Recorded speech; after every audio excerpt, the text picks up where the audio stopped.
Okay, I think we've got most of our folks in from the waiting room, so we'll go ahead and officially get started. Again, thank you all for joining this afternoon. We're excited to be here for meeting 4 of the A through F working group. We are going to talk about other indicators today. We're also going to circle back on a little bit of the conversation from last Thursday, finish up some unfinished business, and move forward with our discussion. So very excited to go ahead and get started. We'll go on to our agenda slide and to our working group norms, which I hope you all will remember. Of course, we're going to hear those norms. We're going to go through what we're going to talk about today, which is the other indicators topic. We'll go through the prompts, which are quite consistent with what we had last Thursday, break out, have great group discussions, and then come back together and share out at the end of the call. So as a quick reminder on our group norms, we want to make sure that you all are contributing your perspective as well as kind of putting on the hat for a parent or a family member who might be looking at an A through F letter grade rating. We want to make sure that you all have been keeping up with the public comment as it is continuing to grow a little bit as we've moved through these discussions. Want to make sure you're engaging communities. I know some of you are hearing from others in the field, if you will, folks all across the state who are reaching out to you to kind of chime in, voice their input, and we're excited for you all to be able to bring that to bear in these conversations. We also want to make sure we're providing really clear input. We're looking for those kind of left or right, black or white types of answers if they are available. We don't want to forget that our intended audience, first and foremost, are parents and families. We don't want to debate the law itself. We want to make sure that we're thinking about how to implement as we move forward. We don't want to ignore the legal requirements, what it says we must include and what it says we may include.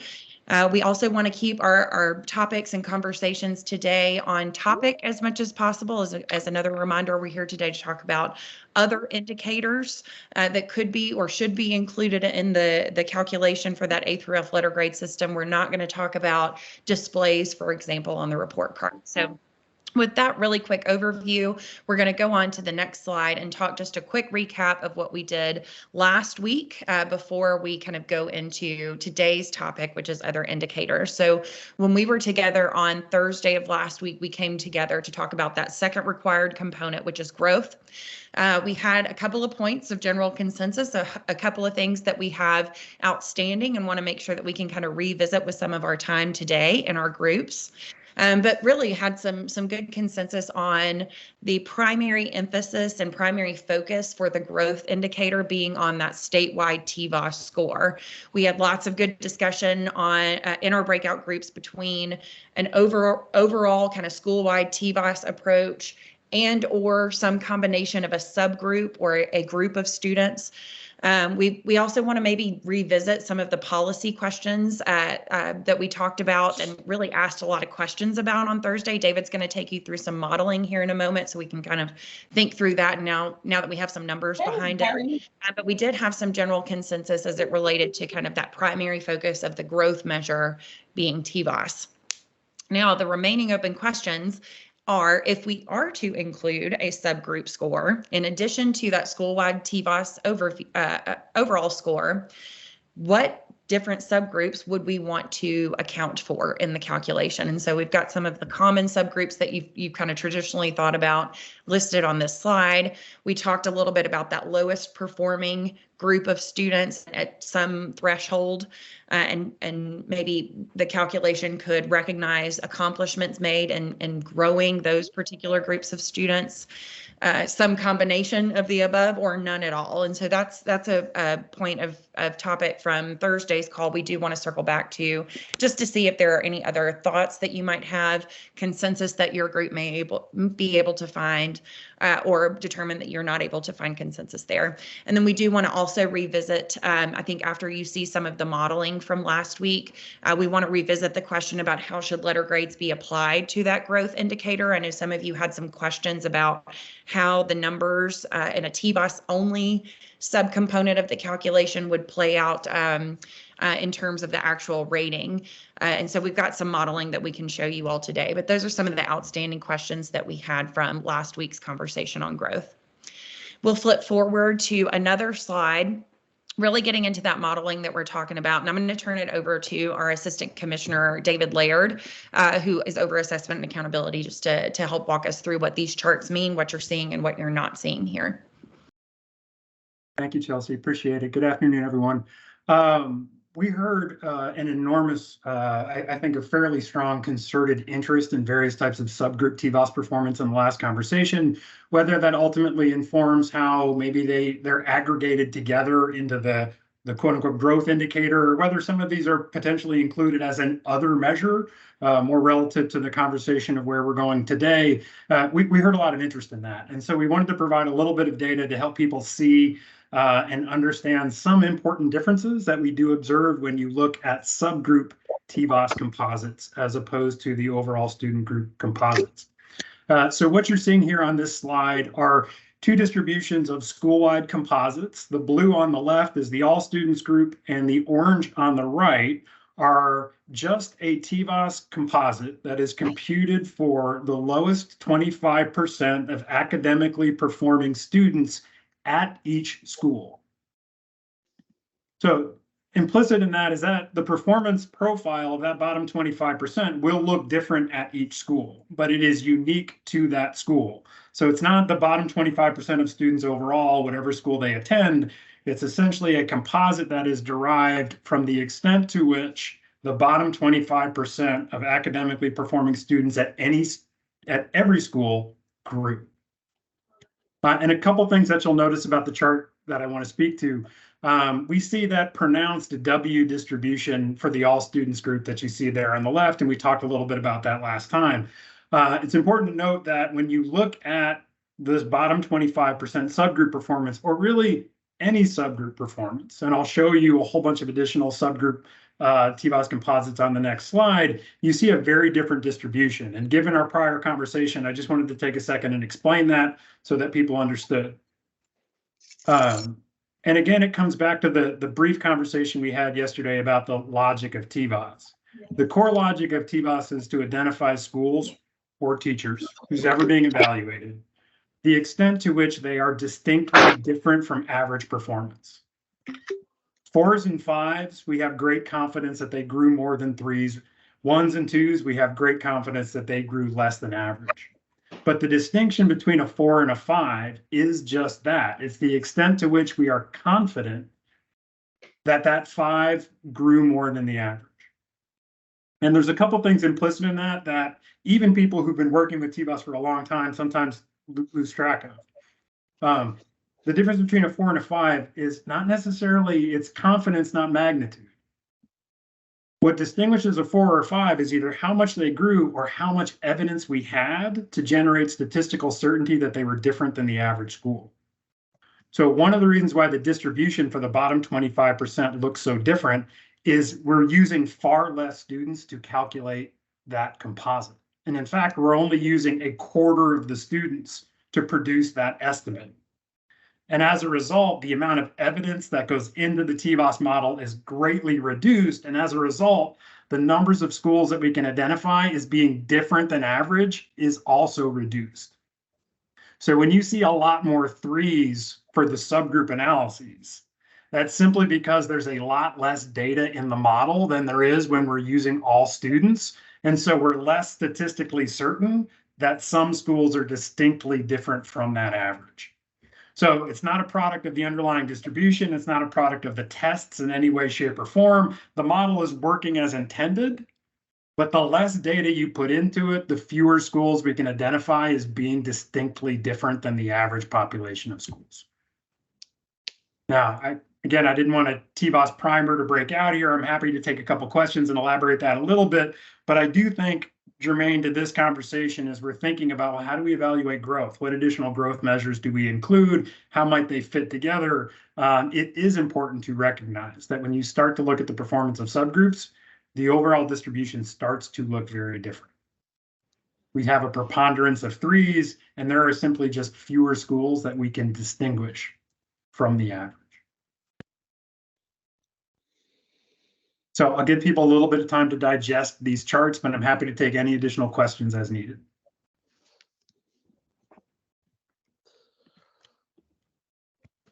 David, I do have a question. This is Norma Gerald.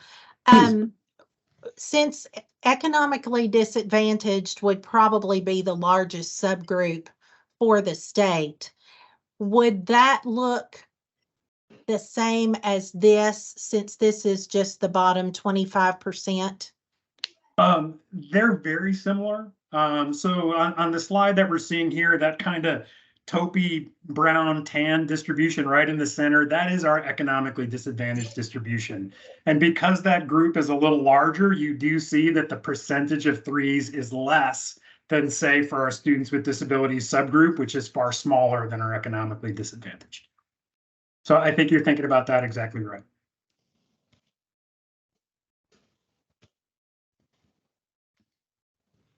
David, I want to call your attention to some questions in the chat. Aaron, you mentioned if we are talking about subgroups and growth, are we also revisiting that for achievement? I think you'll see there's some subgroup information on the other indicator slide we'll get to here in just a moment, but did want to be responsive to the public comment and some of the questions that folks asked last week about the modeling for a proposal, I guess, about this kind of subgroup here. David, Kevin Deck asked a good question. Do we have to depend on the 1 through 5 rating associated with TVOS, or could we use some sort of average growth index to determine the letter grades? Do you want to speak to that one at all? Sure, I'm happy to. And Kevin, I think you're bringing up a good point. We had a great conversation yesterday that in our breakout group, one of the prompts that we've sort of been throwing out there is, well, how do we actually evaluate each of these indicators? If we make the decision to map an indicator to an indicator letter grade, how do we do that? And I think one of the challenges that we discussed in our breakout session last time with TVOS is, well, where do you put average? Right, TVOS centers up an average. The average school in the state is a 3, and in fact, everything that we're doing is trying to differentiate schools from the average. And so if we're going to use an indicator letter grade, does C being average intuitively fit what people expect when they think of a C letter grade? And there are potentially alternatives to this, right? The underlying TVOS index scores could be converted to percentile rankings, and we could move the average. If we didn't want 50% to be squarely in the middle of the C, we could theoretically redistribute that. The challenge that creates is we are so used to thinking of 5 TVOS composites.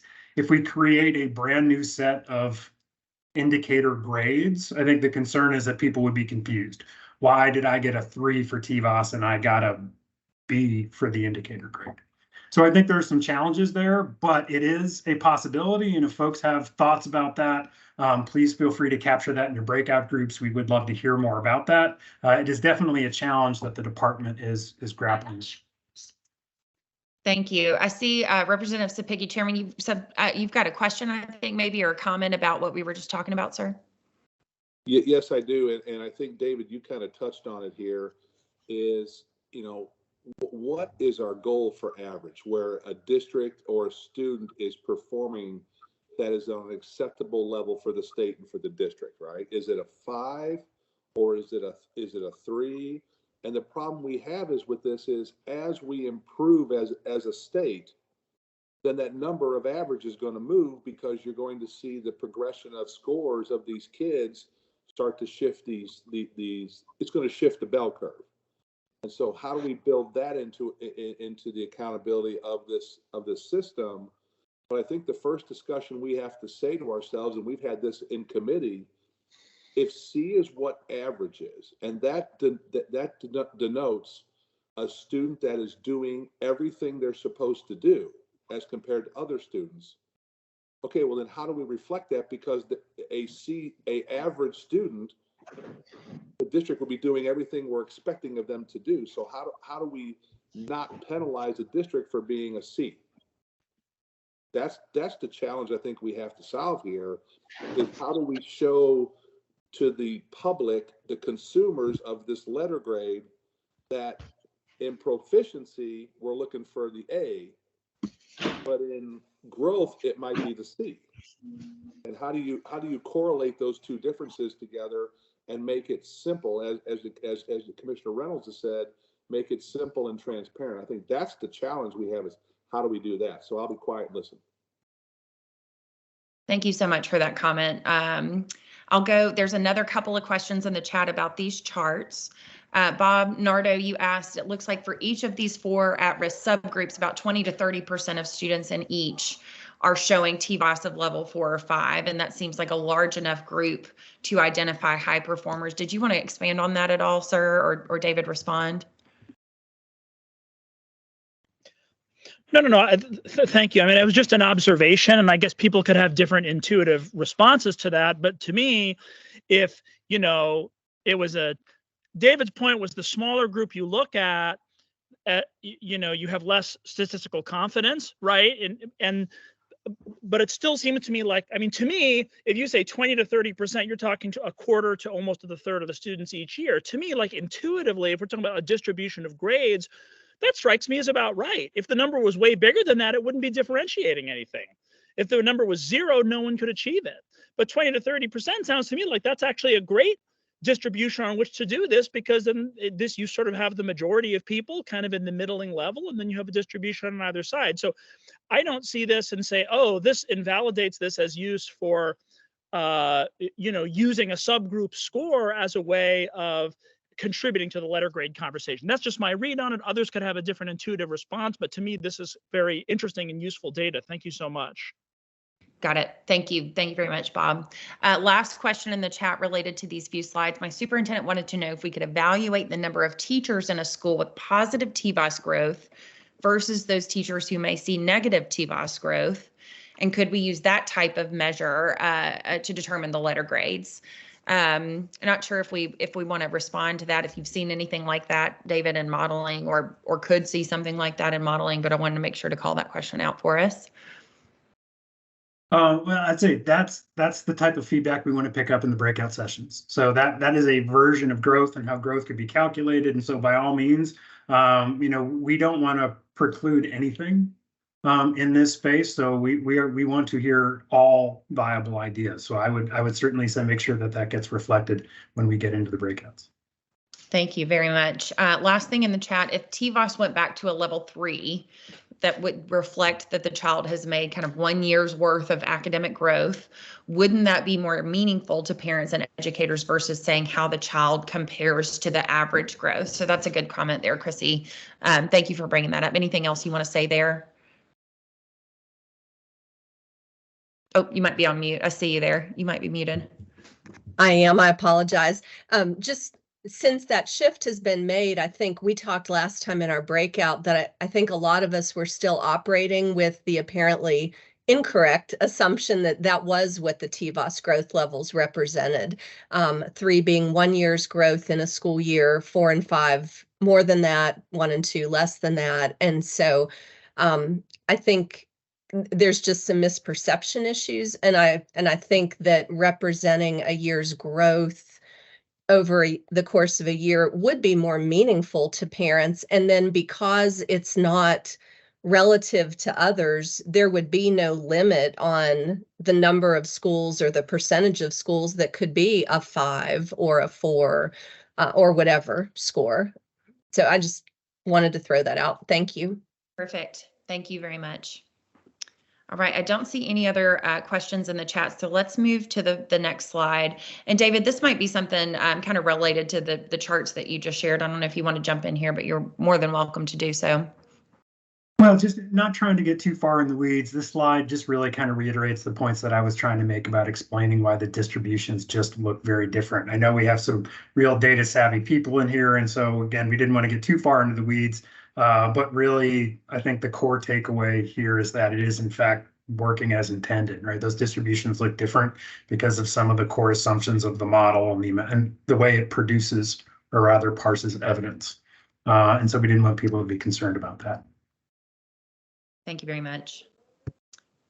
All right, we are going to go now into the overview of other indicators. That is officially the topic for today, meeting 4.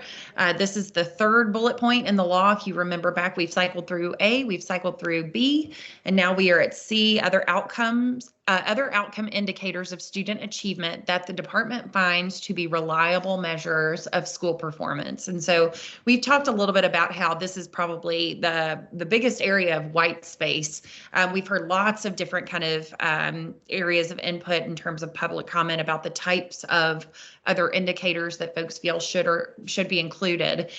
We've also had some folks even on this working group kind of point out that the language of the law does not require that an other indicator be involved in the calculation at all. It's kind of an optional C bullet point, whereas that A and B bullet point is certainly required. But today we're going to talk about if there is an other indicator, and if so, which other indicator might be included and in what way.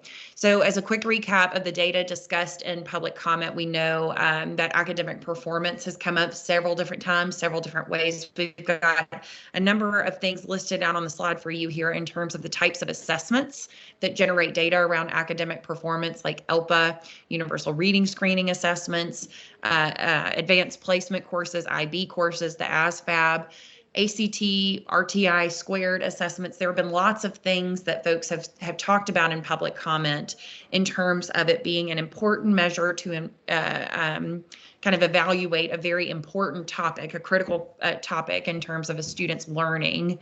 And if it is so important and we do measure it, could that or should that be included in the calculation?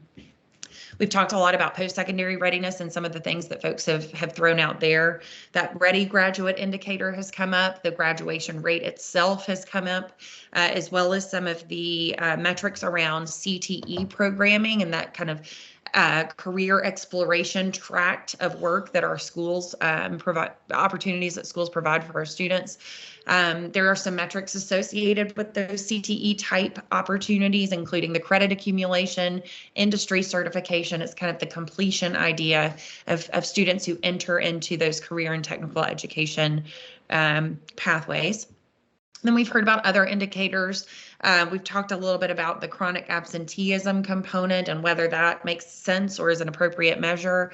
We've heard kind of good and bad, yes and no. We've had comments that talk about chronic absenteeism in terms of the excused absences as well as unexcused absences. If we were going to include chronic absenteeism, would we want to see maybe one of those absences kind of count in the indicator?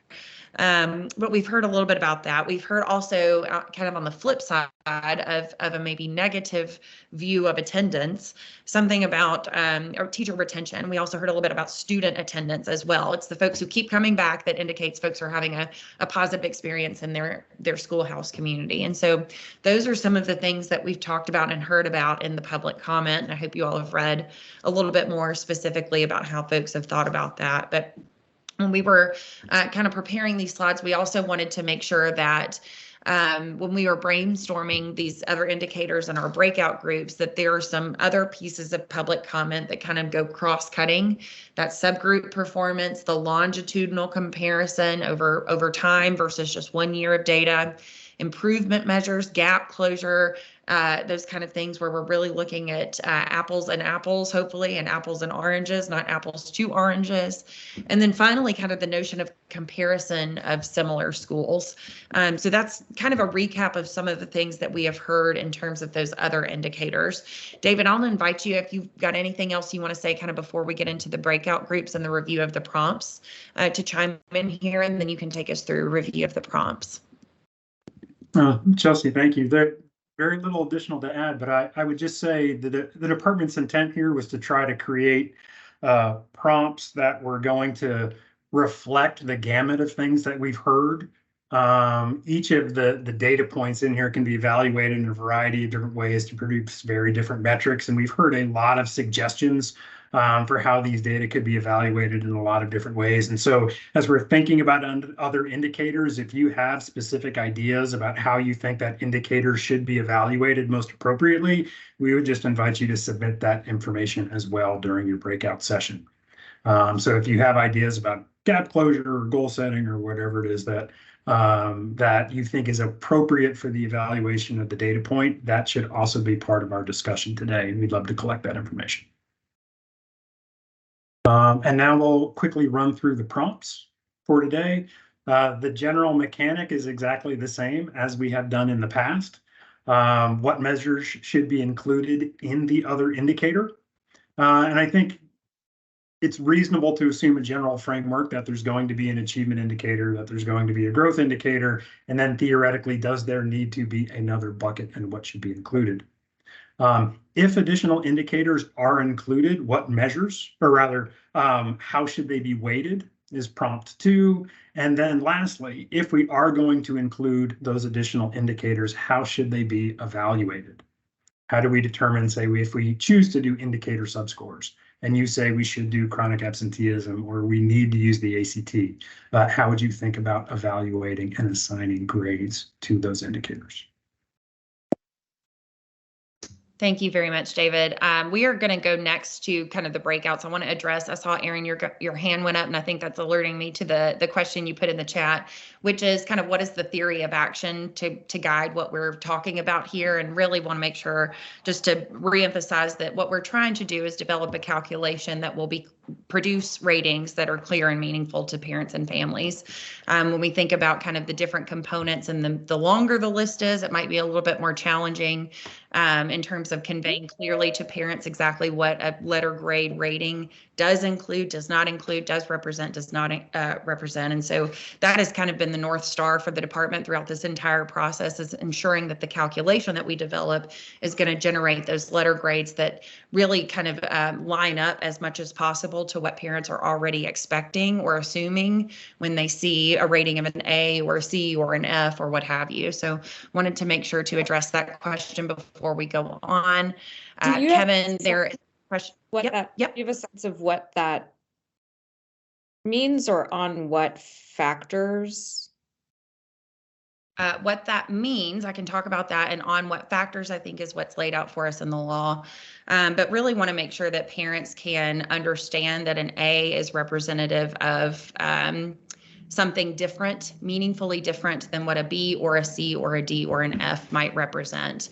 And making sure that they're able to kind of take that information forward to their local communities, to the state community, and support their child's education, or, you know, the schoolhouse community at large.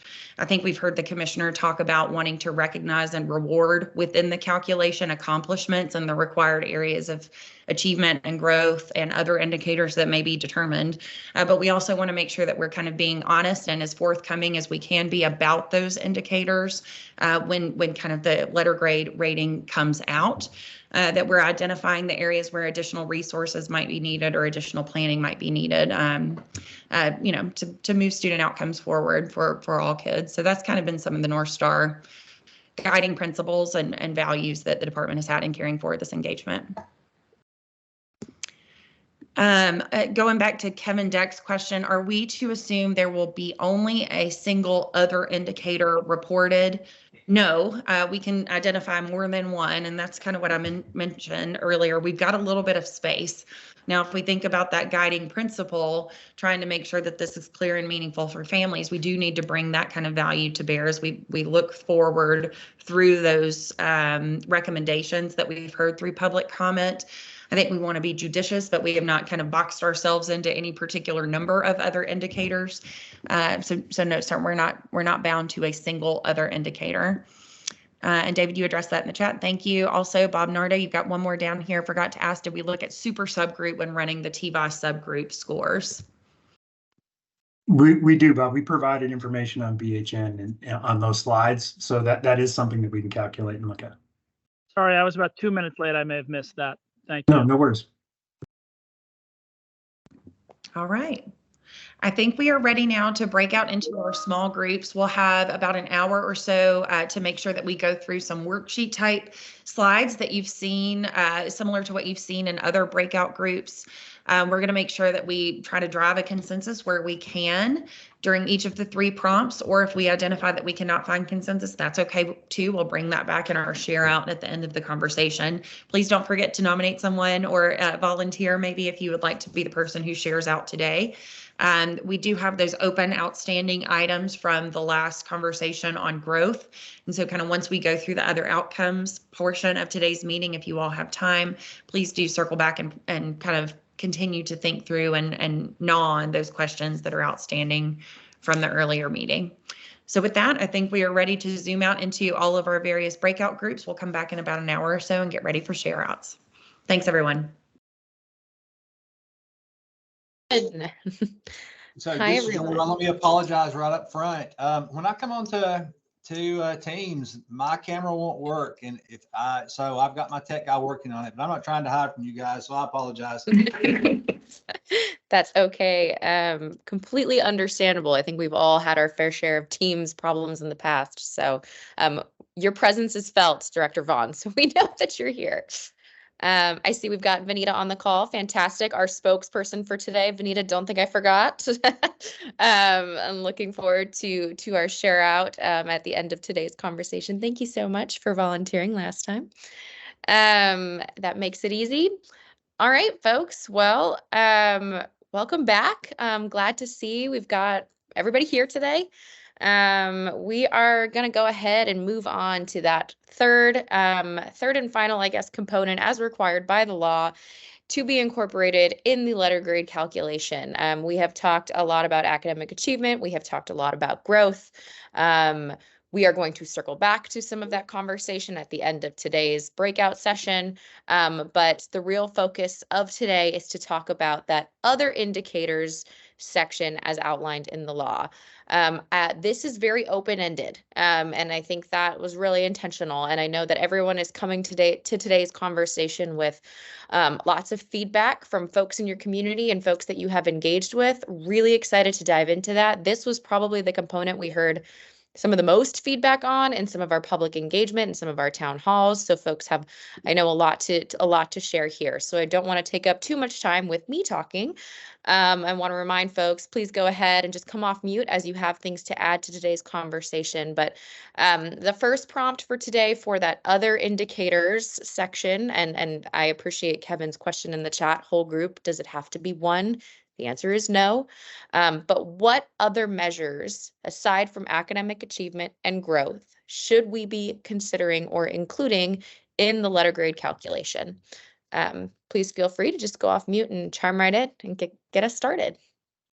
Hey, real quick, can I just clarify what my question was about in the big group, just so we understand? I'm curious because let's say hypothetically we have AMO as one measure and then Ready Graduate as another measure.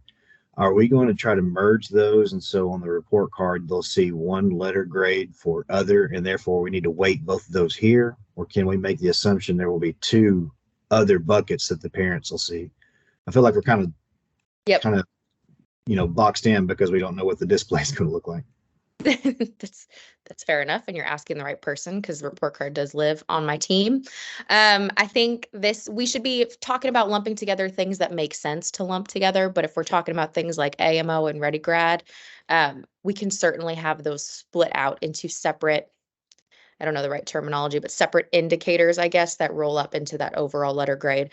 So then you could potentially see a subgrade applied to multiple measures. I think that's something we can definitely talk about. There's no requirement that all of this is just one other category has a letter grade assigned.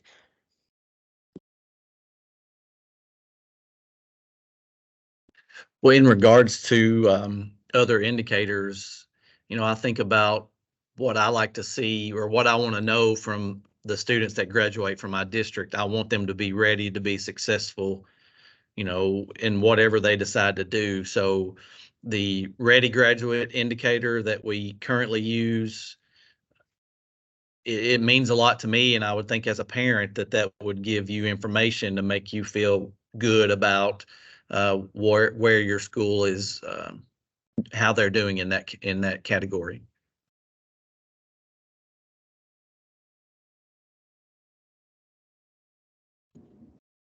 I agree. I think the Ready Graduate measure is something really critical to include for high schools. Also, just looking at this list, what's nice about it is it is inclusive of some things. So Ready Graduate inherently, then we're bringing in ACT in some form. We're bringing in those early post-secondary experiences. So that's all a value add. I think a little ancillary to this conversation, but important to talk about it together, is that identifying opportunities to even improve the Ready Graduate measure in the future. So it's even a better indicator of Post-secondary and career readiness would be something of interest. For example, making sure that only valued and preferred industry credentials maybe are counting towards Ready Graduate, which is in line with how TDOE is doing the TISA outcomes funding. So making sure those bars are similar as we progress.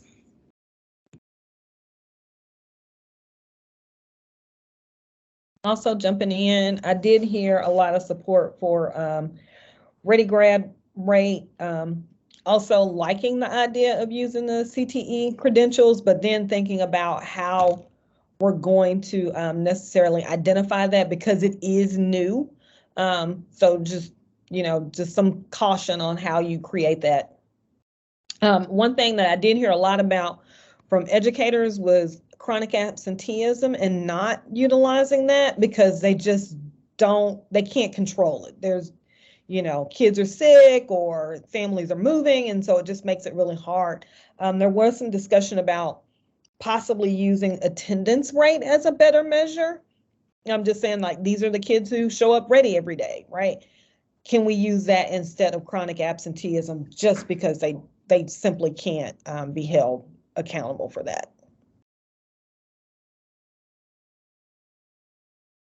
Director Vaughn, I see you have your hand raised as well. Yes, thank you, Anita. I agree with that. If we're going to use something on attendance, it shouldn't be chronic absenteeism. Those kids that are there, I think that's a lot more equitable and fair. One question I guess I would have on post-secondary and Ready Graduates. First of all, I love it, but Director Pruitt, it might be easier for you to answer. I don't have a high school, so one of the first thoughts I had was if I'm in a fairly large district, I have lots of opportunities. If I'm in a smaller rural district, would that impact those districts, or would that be equitable enough to make that work? And I know you kind of work in that arena, so. Yeah, I think it depends on how small you're talking.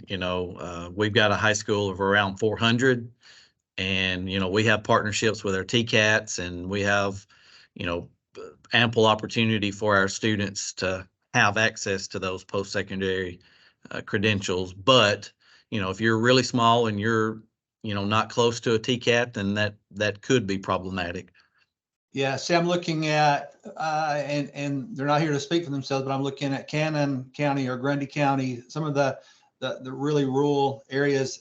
And I know that sometimes that's a struggle for them to have those, you're looking at one class worth of kids. And so but I do think post-secondary, that Ready Graduate is huge. I just want to be sure that there's something for those smaller districts included there. But Joey, I'll also say, we have partnerships with our community colleges where you're getting local dual credit.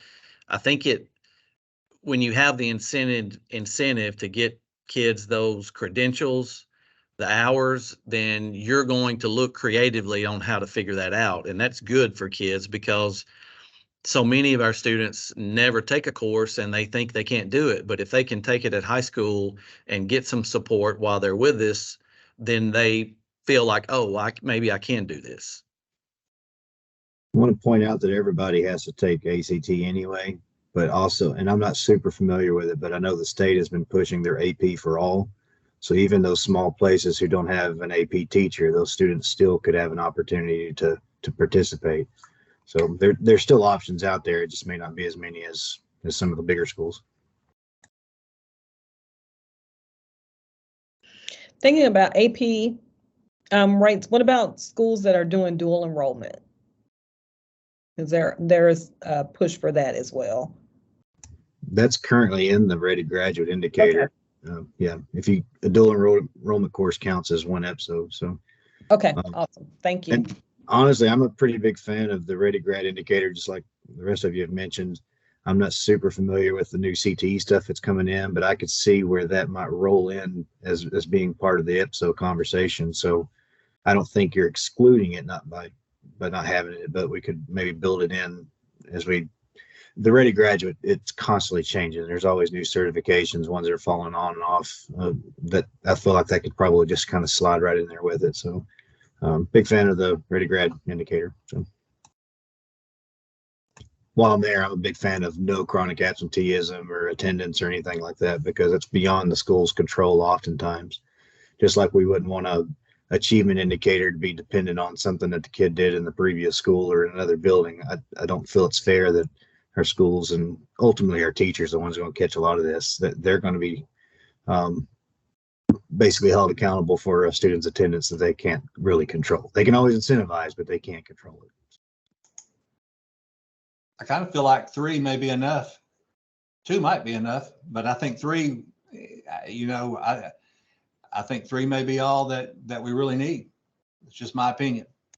I really want to come back to the AMO thing because we were all under the impression AMO would fall under achievement, and that sounded like that got shot down pretty quick in our second meeting. So I'm wondering if we could move that over here as another measure. That way it's still getting captured. I think I pick up that there is a pretty big desire to have that in the model somehow, but it may not be under the achievement side. Maybe we could put it in the other side, and that way it's still there, still be transparent about, it's probably maybe even more transparent. But I'd like to consider bringing that over based on our conversations we had in our first meeting. I agree on AMOs. I also agree on not including chronic absenteeism.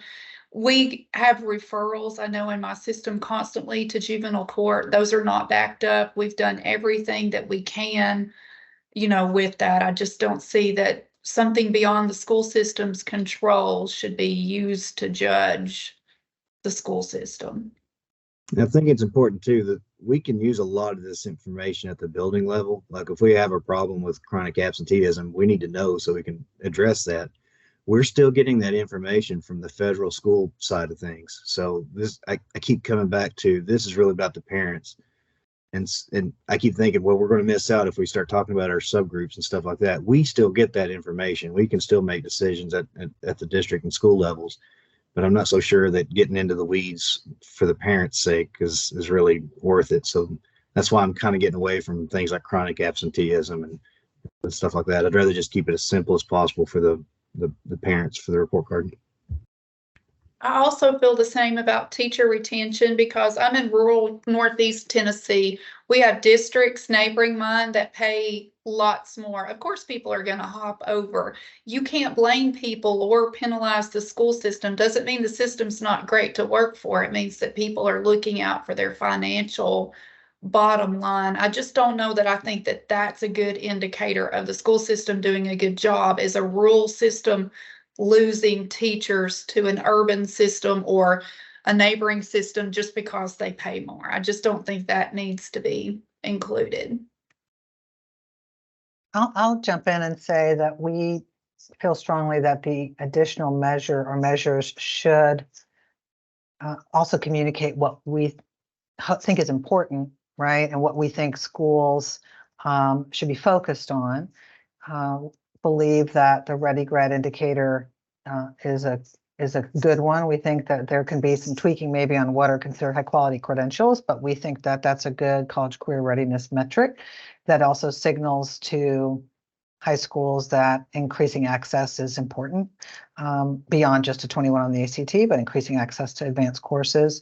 And kind of like the idea Madeline had of a growth metric even for Ready Grad, just to show growth particularly for schools. Again, and we've talked about it before in this group, we don't want this to be a straight correlation with poverty. And we know that high poverty high schools have fewer EPSOs offered, but they're trying to build on those. If they increase the number of EPSOs, they should be rewarded for that, I think, as well.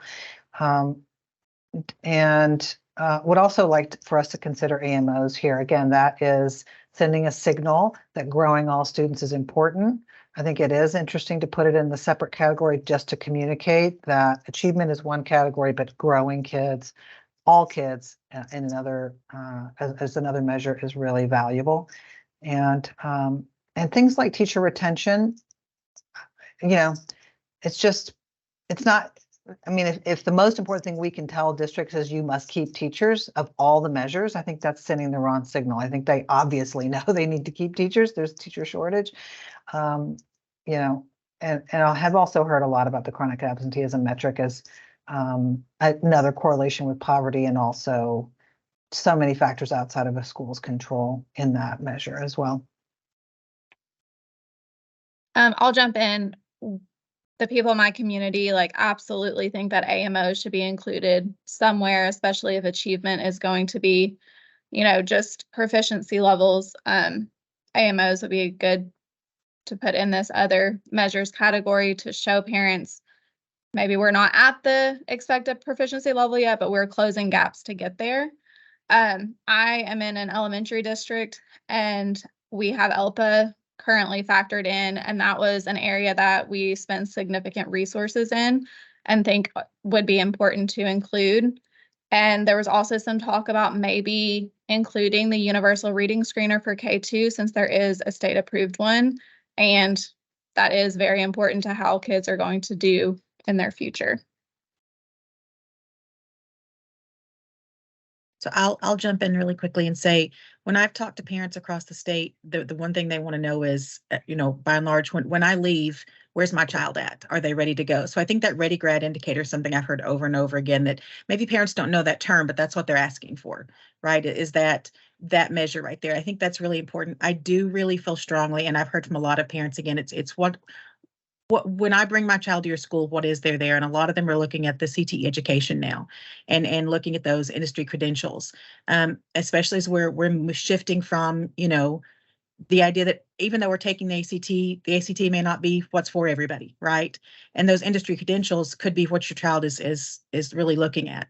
So including those somewhere in there, I absolutely also completely agree with the chronic absenteeism, teacher retention. Those are just things that, and parents, I will say, had a lot of concerns about including chronic absenteeism.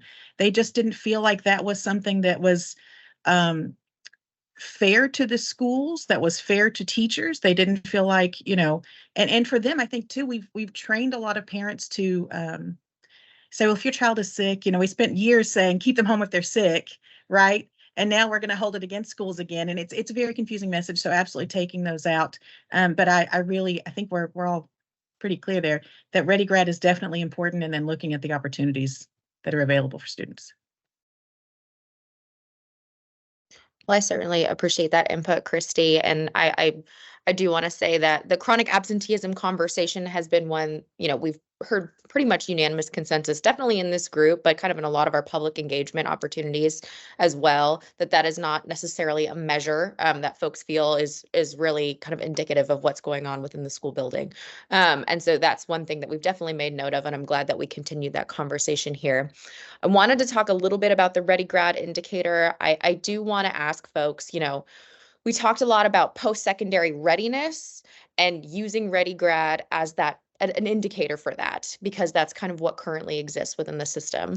I want to hear if any folks heard from their community, confusion around that Ready Grad indicator. We hear that a lot. A lot of folks don't know what that means. Is there a way that we can use this as an opportunity to simplify that indicator or to improve on it? I also do want to note that our Ready Graduate indicator is always 1 year lagged. So that will present some misalignment in the cohort of students that we're looking at that generate that letter grade.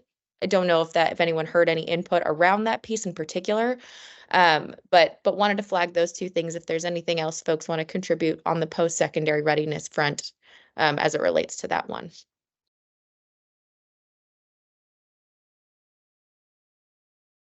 I know it's a pain for the people that do the data that lags a year, but I've not heard anybody say that was an issue from reporting. And it's such a generic term anyway. It's not like saying, what's my ACT score, or which cohort is this, or what's the graduation rate, which cohort was it? It's more of just, is the school producing ready graduates for whatever they choose to do. So I haven't really heard of any negative feedback from anybody I've talked to about that lagging. It's a pain, but it is what it is.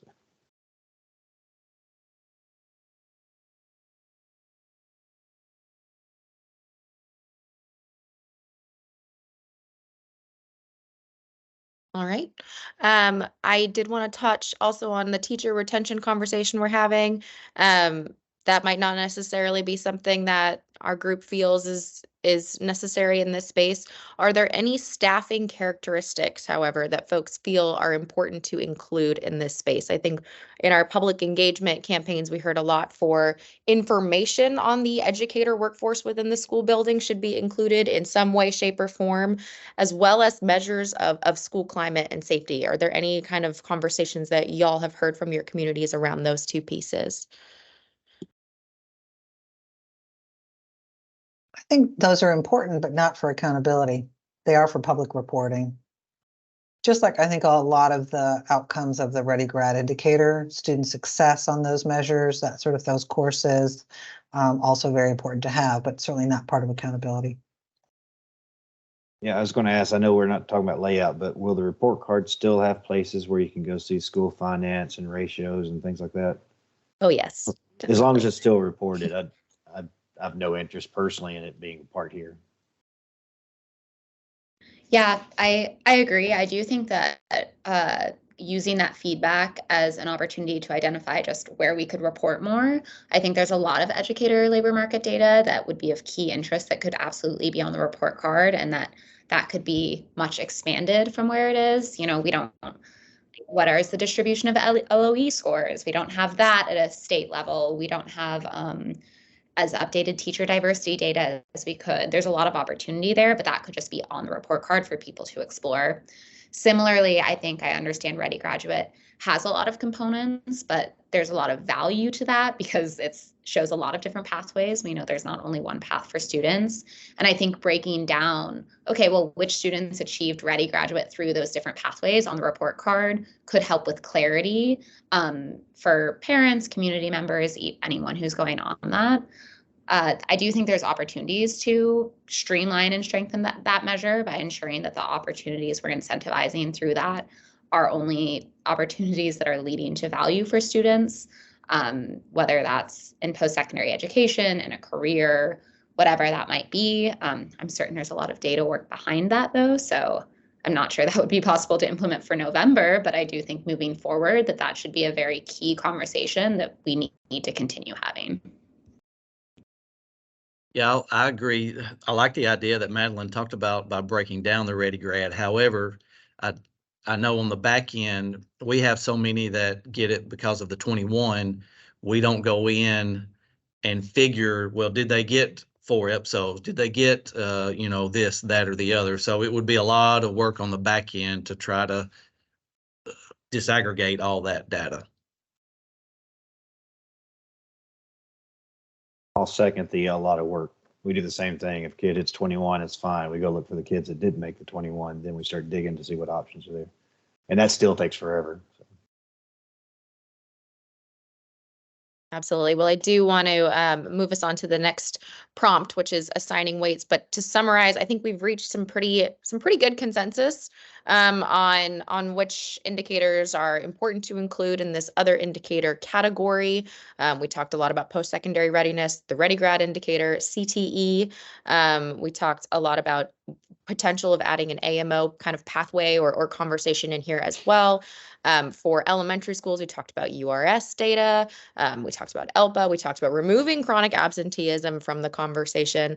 And if I'm leaving anything out, please let me know. I know Victoria's here taking notes. But that's kind of what I think we reached pretty strong consensus on as a group before we can move on into the weighting component. I want to make sure when we're talking about each one of these, we're assigning the proper amount of weight depending on how we want to communicate value, like Jeannie mentioned, within the formula itself. So prompt number 2, how should these other measures be weighted?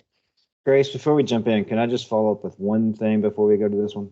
Yes, It sir. goes back to what Kim was talking about with the universal screener, because that's a conversation I've been having with lots of colleagues and district leadership. Most folks don't agree that that's a tool that's really designed for something like this. Plus, everybody uses something different.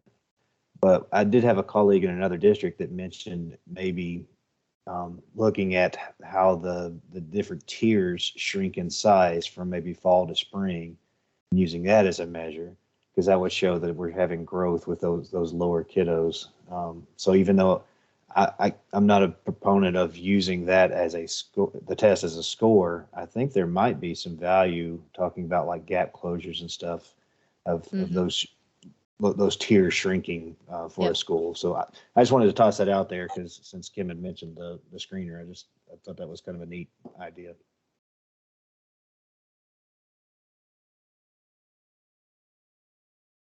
I'll jump on that too. Most of the folks I've talked to, we talked about using the universal reading screener, but the pressure, with that being so young that that's now attached to a school letter grade, that was a fear that a lot of my folks had about having that. I think having that information is important, but not necessarily a part of the letter grading.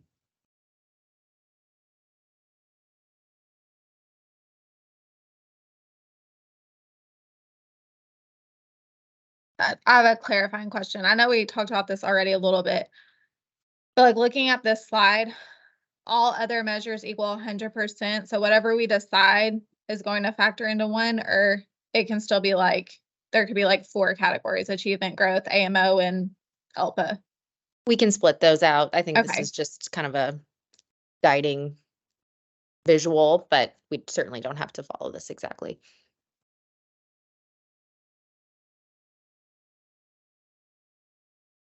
Well, I recommend we just have 2 different buckets, for lack of a better word. One of them is the AMO one that we talked about previously, and the other one would be the ready graduate, just an overall ready graduate number that would obviously only apply to high schools.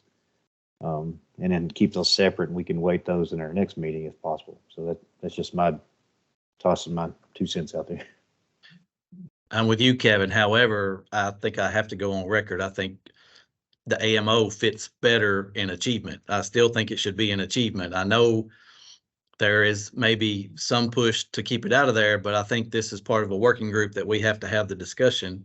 And if the decision is not to do that, then we'll work with it. But I think we have to, my opinion is it should be in achievement. But if it's not, I don't know if are they listening or not. So I agree, Sarah, and I feel like that's something that the group was pretty loud about, and I'm not sure it has been listened. So this is maybe a way where we can at least get it in. I agree about AMOs being an achievement. That just makes sense. It's an achievement target. That's where it needs to be. And this is Joey. That's another affirmative on that one. I've heard more chatter about AMOs than about anything that we're talking about at this point, and where that should be. So thank you.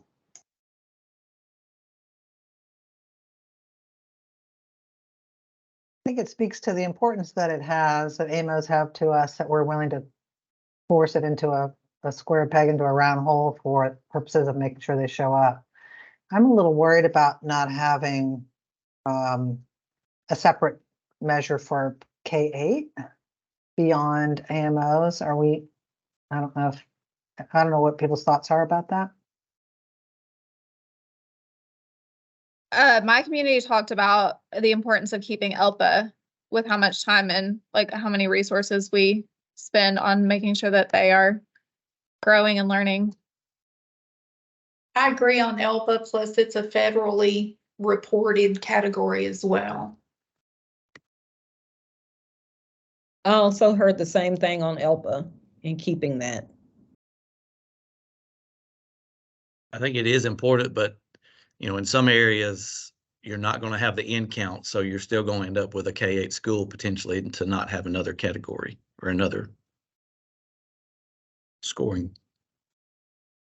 Yeah, we have very few of our schools where that's even a factor. And it's such a small percentage on the federal side of things that it's, trust me, we spend a ton of resources and those teachers are amazing, but it's not something that they focus a whole lot of on the reporting. So I don't know if parents would pay more attention to it than what's already out there with the federal stuff.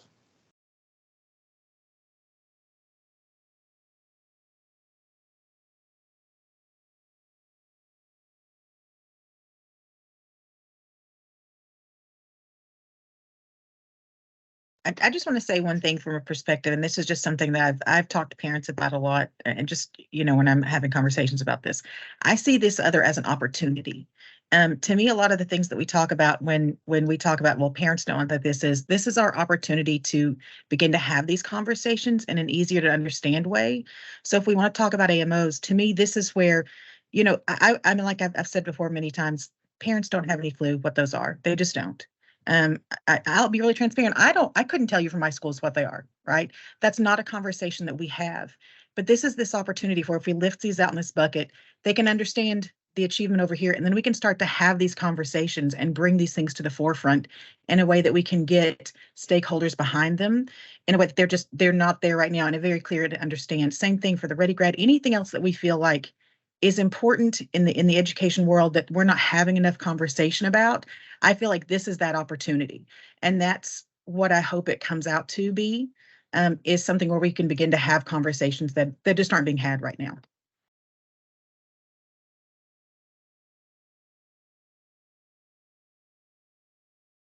Christy, do you have any suggestions on that front on ways to make that AMO or that other category, even to simplify that further as a kind of a goal setting measure, that would kind of be more understandable to parents and community members? I think we have to, like, okay, so in my brain too, I feel like this is, in talking to parents, this is kind of those extra things so we can show how amazing we really are, right? These are the things that we're doing really amazingly well and can push it out. And I think sometimes it comes down to the terminology and how we talk about them. Because again, we use our own language in education, and we don't often use terms that parents understand. So just simplifying the terminology for parents is the first step for stakeholders, because if they don't understand, they're not going to converse with you about it. They're just going to sit there and stare at you in a room when you talk about it, right? Because that's what happens. So if we break the language down a little bit and make it easily to understand, and put these, other whatever it is that we're going to say here, and just make it very simplified terms so that we can begin to talk about it, I think they'll get behind it and they'll start to understand. I don't know if that answered your question at all, but I think it comes down to simplifying them. Was that what you're looking for something else? No, no, that's great. I'm just kind of thinking about, the AMO conversation and then ways that we can simplify. I think you hit it on the nail on the head there, and maybe there's a possibility for reframing or using new vocabulary to explain out to the field what an AMO is, whether it's talking about a school's, ability to set goals and then meet those goals year to year. If there's a way we could capture that, terminology around that as another indicator here, which is kind of the equivalent almost of what an AMO would kind of signify in that space. I think that's something that would be a really interesting component to add. But I think that's great, Christy. I just wanted to hear a little bit about where the confusion might be and if there's an opportunity to rebrand or find a new way to communicate that out. Well, let me say then also, these are, like I said before, these are not conversations we're currently having. Right? I mean, it's just not. It's not conversations that when we sit down and we talk to parents that we talk about these things, our communities, our stakeholders. It's not there. So to me, this will be the first opportunity that we're putting this in front of parents, and it's an opportunity to start showcasing these things, because we're not having them yet. So this will be the first time that a lot of parents will ever see this information. In all fairness, we really haven't had AMOs in a timely manner for what seems like a decade. So it's probably, teachers aren't even having the conversation because they haven't existed. So hopefully that'll be better moving forward.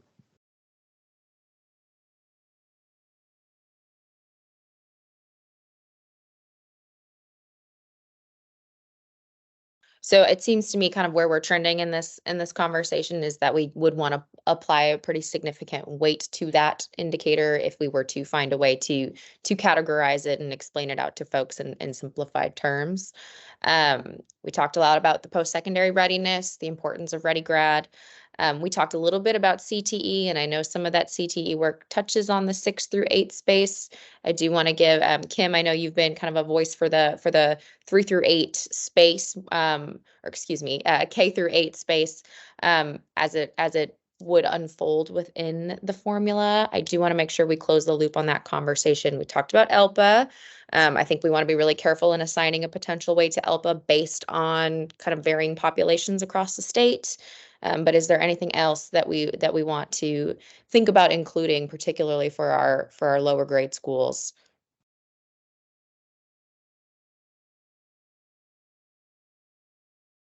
I'm just curious to hear, like, if people in your communities didn't love the idea of like a K2 screener, and we're saying we don't have like the populations for ELPA, like, did they have any suggestions for what else they would like to see in a K6 or K8?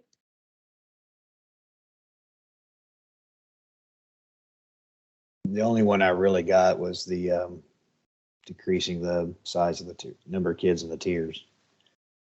There were some people, I don't want to be truthful here. There were some people who were fine with using the screener, but I think a majority of the people I talked to felt like that wasn't an appropriate use of that tool.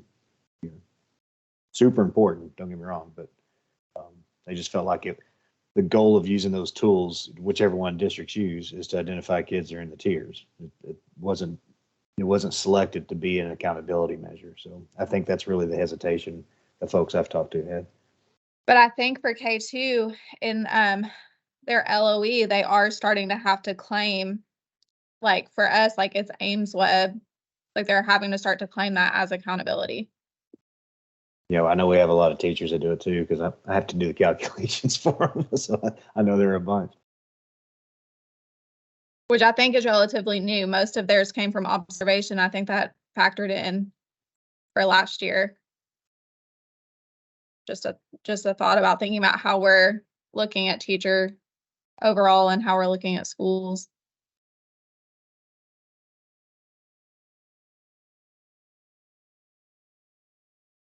If you were to use that, what would you do? Like, I think teachers use average percentile for their group. Is that sort of what you would use in this scenario?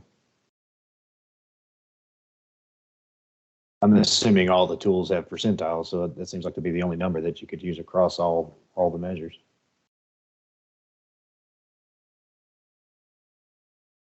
I'm not sure that I've thought about it that far yet.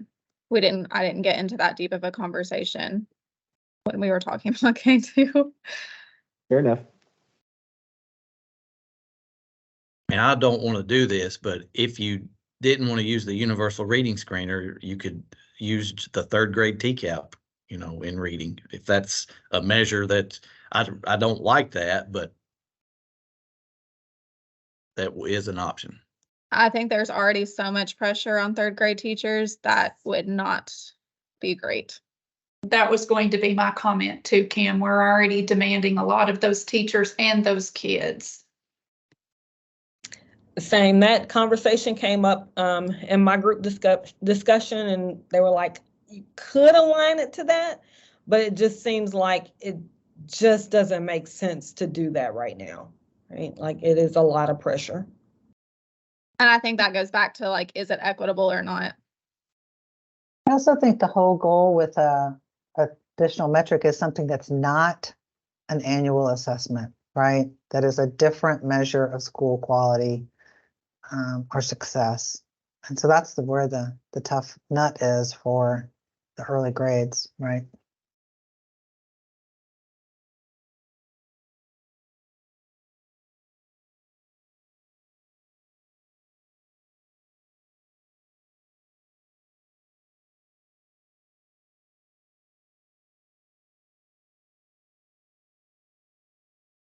Well, I think that's helpful. And thank you, Kim. I think that gives us a lot to think about there. And I think, you're right. I don't think there's a specific like achievement on a screener sort of indicator that we could report on, but there could be something within that space about readiness or participation that comes out of universal reading screener. I don't know, but something for the group to think about a little bit for those early grades. Because I know we want to be sure to include enough measures to paint a holistic picture for those grades as well. Because we're getting a little close on time, and please stop me, I do want to move on to prompt 3 if possible for a little bit here. Applying letter grades to other indicators. This is a really open-ended conversation as well. What approach do we want to use to potentially applying those sub-indicator grades to the measures that we talked about, right? To that post-secondary readiness or ready grad indicator, or the conversation around, you know, setting goals and achieving those goals. Is there a way that we should think about what gives you an A, what gives you a B, what gives you a C, kind of within those categories? Well, both of them already have an existing way of calculating when we thought the federal stuff would be the same as state. So we could go off that. I think that the Ready Graduate, I think it was very similar to how we were discussing absolutes with achievement. I think originally it was by quintiles across the state. And so that if you wanted to go that route, it would, you know, maybe we could make it consistent with how we do achievement. I know there was some talk of maybe revisiting those cuts every so many years. We could do that same thing here. And the AMOs, I think the way they did it was based on, you know, if you doubled your AMO, that was an A. If you just hit your AMO, it was a B. And there were some confidence intervals beyond that. As long as you didn't go backwards, you got some grade. But it really seems like double AMO sometimes was pretty demanding. So I'm not so sure that a double for an A should be like an A+. I think so. Yeah. Double AMO it's pretty tough. We rarely hit the double AMO. Or at least our school district, we were more likely to hit the absolute performance rather than the double AMO for us.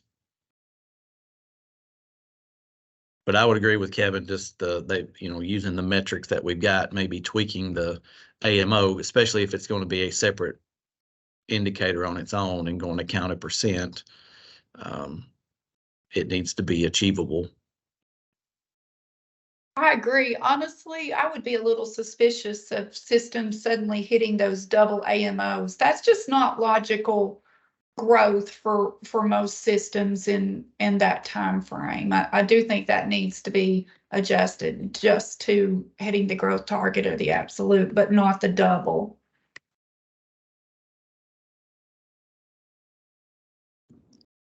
I do think that Ready Graduate, like you said, Kevin, should probably be updated with new data.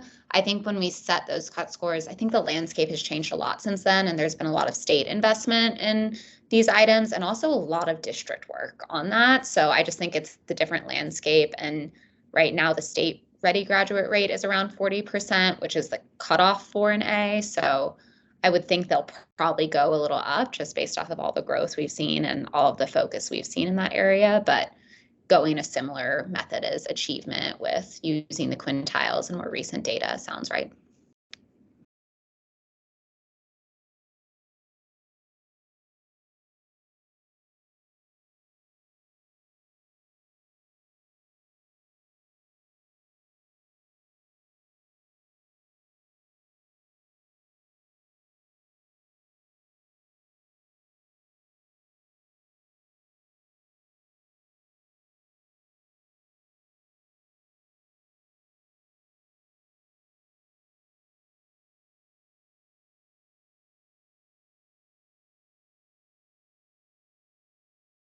You're very good at this wait time, Grace. You're killing me over here. I was just gonna say, I am a former teacher, so I'm trying to roll that back out, but it's more tough virtually, I would say. You can't stare people down as well as you can in a classroom. Well, I appreciate all the feedback, folks. We've got a couple more minutes here, so I do want to open it up just for more general conversation on anything else that folks feel compelled to share whole group. We don't have to stick to just talking about letter grades and weights unless we have more that we want to share in this space. But this is really kind of the final time to talk specifically about the indicators that all should be included within the letter grade system, because when we come back together on Friday, we're going to talk about weighting all of those things. So want to just open the floor for more general conversation and things to consider before we head back into the whole group.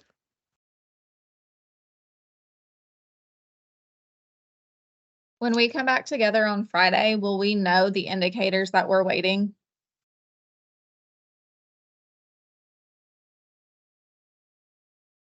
I am not sure, Kim. I can find that out though. I can ask ask Chelsea Crawford, folks on leadership, if they'll be able to share that information by Friday. Okay, I wasn't sure if it was still gonna be like general, here's what we're thinking, or like, these are the ones that haven't decided. Now, how should we weight them? Mhm. I would assume it's going to be a, here's what we've heard of what we've heard. Where are we going to be weighting those? I don't think there'll be any sort of decisions made over the next few days. Just as folks are going to be going through all of the feedback that we've heard today, I think it's going to take a little while. But I can get more information for you there. So Grace, what is the criteria? So I know that Chelsea's mentioned twice now that the state does not have to have an additional measure. Is that under serious consideration of only having growth and achievement at this point? You mean kind of eliminating that third other indicator altogether? I don't think that is under serious consideration, Jeannie. I think a lot of that is really going to be dependent on the conversations that folks are having today.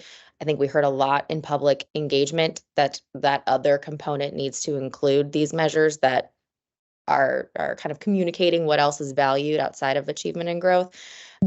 So I haven't heard any conversation that would signify that. Of course, this group would be included in if the conversation were to trend that way. I think that would be shared with this group in Friday's meeting as well. Okay, thanks. I also wonder, when you're thinking about weighting, the worksheet today was kind of additional indicators adding up to 100, whereas that logically makes sense to me for growth and achievement. Those are more, AMOs and Ready Graduate, those are two entirely different things. I would think of those as two separate pieces rather than kind of a sum to one other indicator.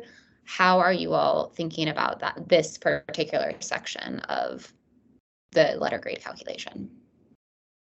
I think that's a good question. And I do apologize because I do think that visual was a little confusing just because this other category is so, I think, broad. I think if we were to, have a conversation saying post-secondary readiness should be its own indicator, and then we could talk about the components that might all roll into that. But I think, if through these conversations we have a pretty clear list of other indicators that kind of fall within their own pretty clear letter grade scales, I would say. I think it kind of depends on how those indicators are measured. Yeah. Sorry if that wasn't super specific, but that's what I'm thinking would make the most sense here. David, I've got it pulled up if you need it at all. That'd be great, Rika. Thank Okay. you. We just need to jump to slide 18. I think that really is where the rubber will hit the road for us. But quickly, before we dive into the other indicator conversation and run through the prompt, I just wanted to tag the group in on some of the other conversations, some of the growth recap questions that we had previously. And I really appreciated the conversation that we had previously about growth. I thought we serviced a number of incredible issues, and I really felt like it hurt me that we ran out of time and could not follow through on a couple of those conversations because we were getting to some really important stuff. If I were to try to summarize, I think a few of the big departure points for us where we left, I really think there were two questions that we were grappling with that I don't think we fully got consensus on for growth. The first was whether or not the subgroup performance should be essentially merged in some way with all student performance and factored into the growth indicator, right? So assuming there is a standalone growth indicator in the accountability system in some way, should that be itself an amalgamation of the overall students and subgroups, or is there more flexibility? Do we get something if we have the single all students TVOS composite stand on its own and we include additional growth indicators as an other indicator in the model overall. So some form of other growth indicator stands alone and apart. So then when we ultimately roll up an overall letter grade, we're actually averaging, to an extent, 3 indicators instead of 2. I'm just curious if anybody's had any additional thoughts or has any suggestions on moving forward with that. If looking at the subgroup performance distribution changes any of your thinking about that. But if there were thoughts, we'd love to go ahead and collect those. David, I'm not sure I have specific thoughts just around that, but what I want to be careful here is not to have a situation like we have now where we have subgroups that count against us in 2, 3, 4 different areas. So, if we're, the economically disadvantaged being the largest subgroup, they count against us in 2, 3 areas, sometimes 4 different indicators. And that's kind of difficult. Okay. Oh, and I apologize. I'm not trying to steer the conversation in a different direction, but I was remiss last time. Could we get a volunteer to share out? We set that up at the outset here.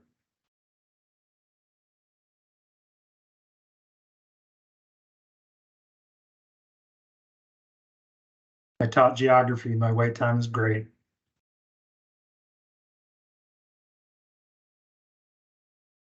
I'm happy to share it. Thank you, Jean, very much.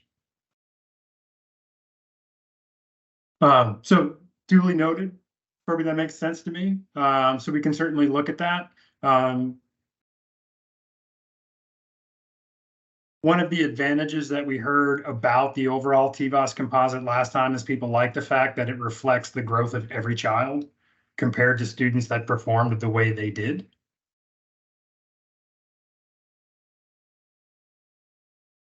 Any other thoughts about where subgroup growth should fit overall in the model? And we can get through this as we get into additional indicators as we move forward today. David, I don't want to sound like I'm just beating a dead horse, but I do want to follow up on that question that I raised in the larger group. Is there any opportunity to rethink what growth represents? And if it were to represent if a child made a year's worth of growth in a year versus a child's growth relative to every other child in the state?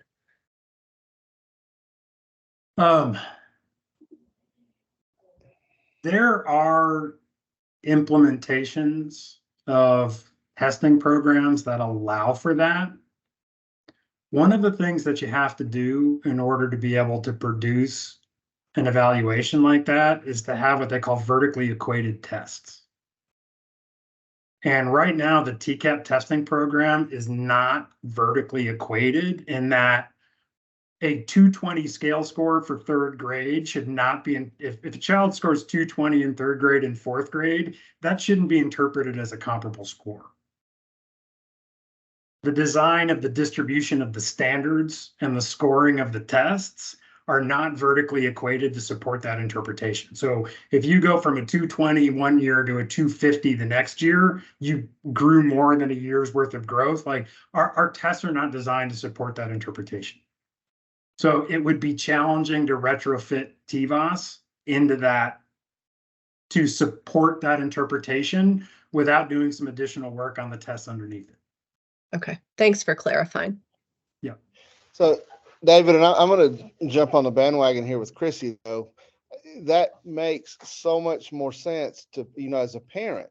And because we're relying so much on statistical analysis and comparison groups, it's really difficult to explain where the score comes from, how we get the score, and what it truly means. It's hard for me to know as a parent, did my child make a year's worth of growth or not? And unless we have a test that measures that specific thing. I want to know, did my child master the standards they needed to master to move from 3rd grade to 4th and be successful in the 4th grade? And if the test doesn't measure that, then maybe we need to be looking at the test we're using. No, so I wouldn't necessarily, like there's some bits in there I would disagree with. We know whether or not the child mastered the standards. right? Like the performance levels on the TCAP are appropriate for that purpose. But to create vertically equated tests, you have to make sure that third grade is comparable to fourth grade, is comparable to fifth grade, is comparable to sixth grade, is comparable to seventh grade. So the scale between all the tests across all the grade levels has to be equated. In a way, we can evaluate whether or not a child mastered the standards at each grade level. Test does a good job at that.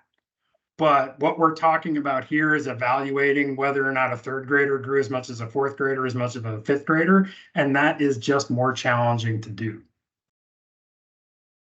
Margaret, you wanted to jump in there too?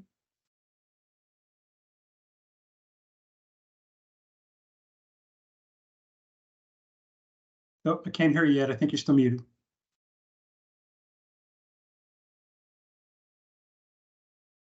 Okay, can you guys hear me now? I'm so sorry. I got you. No, you're good. I had a little box in front of my mic. I couldn't get to it.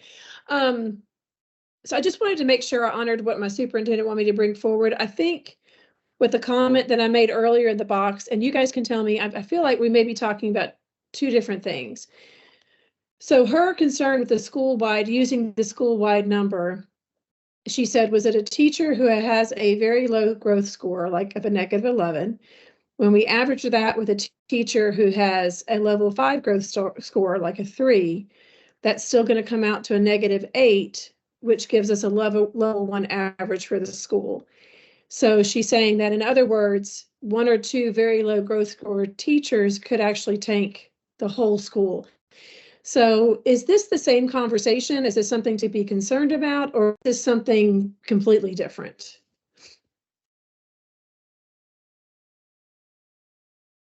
So evaluate, if our goal is to evaluate the output of the school, right? What has been their impact on students? Interjecting the level of teacher performance into that evaluation is never going to make it more accurate. Right? Simply evaluating the students themselves and rolling up student performance is always going to be a more accurate way to evaluate what the school's impact has been than to introduce estimates based on teachers into the middle of the model. Okay. That's not to say there isn't something important there, like looking at the extent to which you're growing your teachers and, you know, our teachers' TVOS levels improving. Like that's a capacity of schools that matters, and being able to grow your teachers is going to be central to your long-term performance. Like that's an indicator that I understand why it comes up. And as a former schools person, I'd be very curious to see what that does. But if our goal here is to evaluate what is the school's impact been on the kids, putting teachers in the middle of that conversation, I think, is only going to make it a worse estimate than just evaluating the performance of the students directly. Yeah.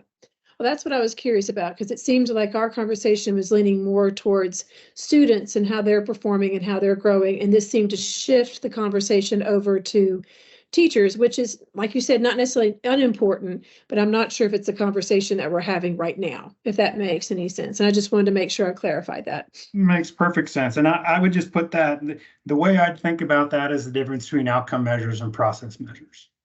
If my job is school improvement, there's a whole bunch of data that I need to understand how to help that school advance, which is different than maybe the data to which I'm held accountable at the end of the day. Knowing that I'm growing my teachers for me as a school leader would be critically important to me to figure out where I need to spend my money and invest my time. But it may not be the best way to figure out whether or not we're being successful, right? Are we there yet?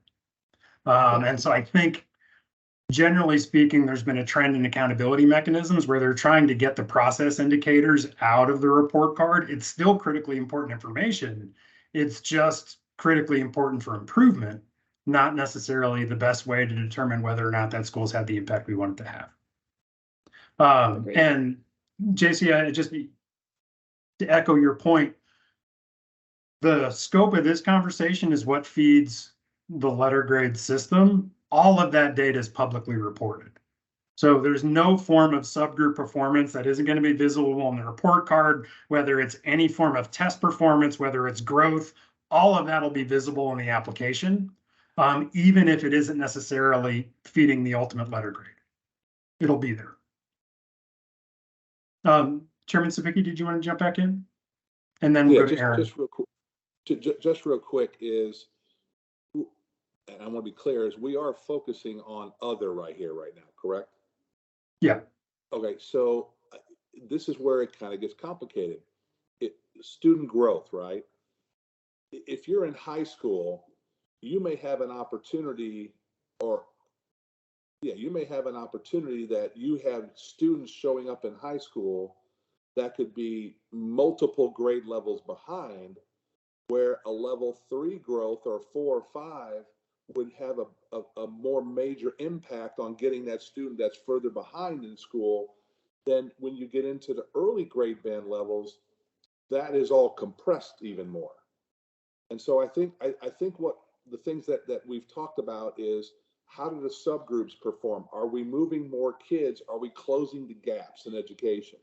And those gaps could be greater in high school, so there should be a greater reward for high schools of closing those gaps, because they may be broader, versus like a level 4 in high school could be tremendously more impactful to a student than a level 4 in elementary, because the information is so much more compressed.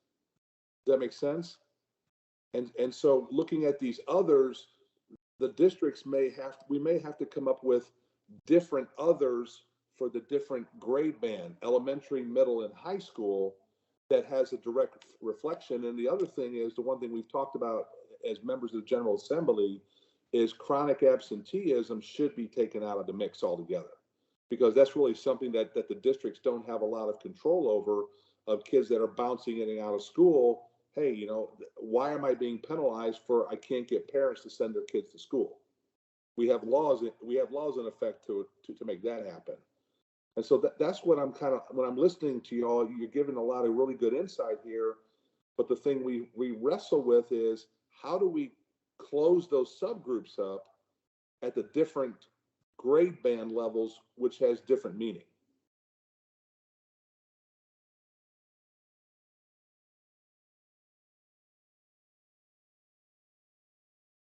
Aaron, did you want to jump in there too?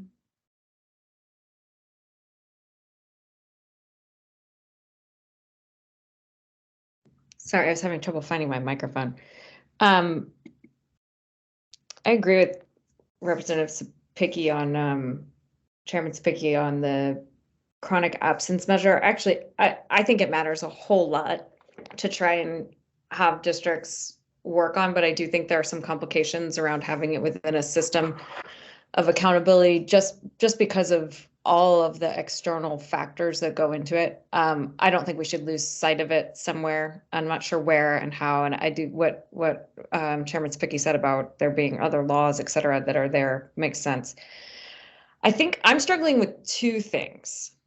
So one is this thing that I raised in the full group, which is like, what is the theory of action?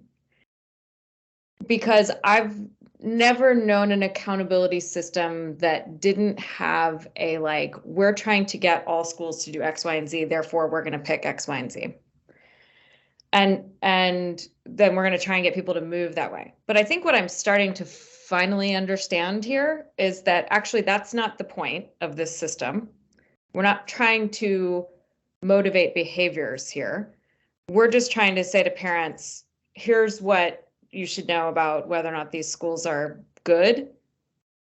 And here's how we define good or not good. And that's basically what's going on here. That's what we're trying to design. Okay, so if that's the case, I actually think like most of what's on this, when I talk to parents as a school board member or as a parent, I am like the only person I know who could define for you every single thing that's on this slide, right? And most parents could probably tell you what AP is. They might be able to tell you what IB is. Most people know ACT. No one would know what a Ready Graduate is, other than like to say like, oh, you mean like, did they get all their credits done? Like they're ready to graduate? People know what graduation rate means. They know what absent means, but they might not know what chronic absence means. And they know whether or not a teacher that they like is at the school from one year to the next. And so I think I'm like struggling because what we're having two completely different conversations within the same conversation. And this is why accountability is incredibly hard. Because if you're just gonna like tell people whether or not they should think a school is good or not, like what does good mean? What and I don't, and is that what we're being asked to define here? So I don't have an answer here because my only answer is like, I think most of these things parents don't know what they are anyway. Maybe they care, maybe they don't, you know. And also they're not, you know, unless we picked some clear things for a clear purpose and that purpose is explained to schools and districts, I'm not sure what it's motivating for schools and districts either. And so I'm just stuck, honestly. And so for me personally, the only thing I can come up with in this category is I would prefer that anything that comes in as an extra measure is something that is actionable. So whatever it is, it's like got some improvement measure type of qualification to it. I could talk for days about why I think gap closure measures are really hard if you're sort of saying you've got to close the gap versus if you're saying you got to get a group here and a group here. Like that's the way you can measure that. But if you're saying do this can happen sort of any which way to Sunday. And it doesn't necessarily motivate the right behaviors. So my overall point is, I'm not sure if we're trying to motivate behavior or just say, here's what we think is good and here's what we think is bad. I'm at a loss from that perspective. I'd rather see us trying to motivate behaviors. If we're not doing that overall, to me, this is the one area to do it. And you put in something that's just about, you know, motivating people to improve something, whatever it is. And again, last point is, I think parents, if you're really talking about parents, very few of these are about parents. These are about educators. I mean, it's about students ultimately, which is what it should be about. But these aren't things that parents necessarily understand.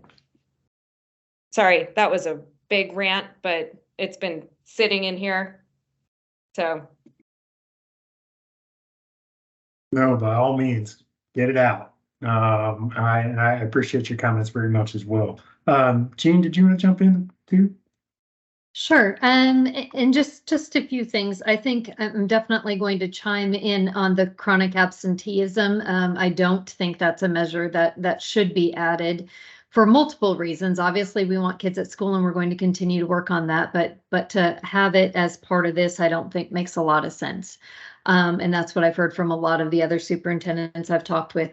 I do think, you know, when we talk about potential other indicators, and I'm going to chime in a little bit to what Erin said, I do think some sort of student readiness would be helpful. I think though we need to be really careful of what we're using to define that. And so ultimately in a perfect world, we would have our Ready Grad indicator just super tight and be like, okay, here's all the things that really means Ready Grad. And if that's ACT, if it's dual enrollment, if it's AP, if it's IB, if it's the CTE, the industry certifications, all of those things, that made a lot of sense that we could just say Ready Grad indicator, and then we work to make sure that looks how we want it to in this state. I would say if we are going to throw graduation rate in here, and again, I know Representative Sapicki mentioned this, but you know, if we're talking about having high schools look differently, obviously, than elementaries, I don't think it makes obviously any sense that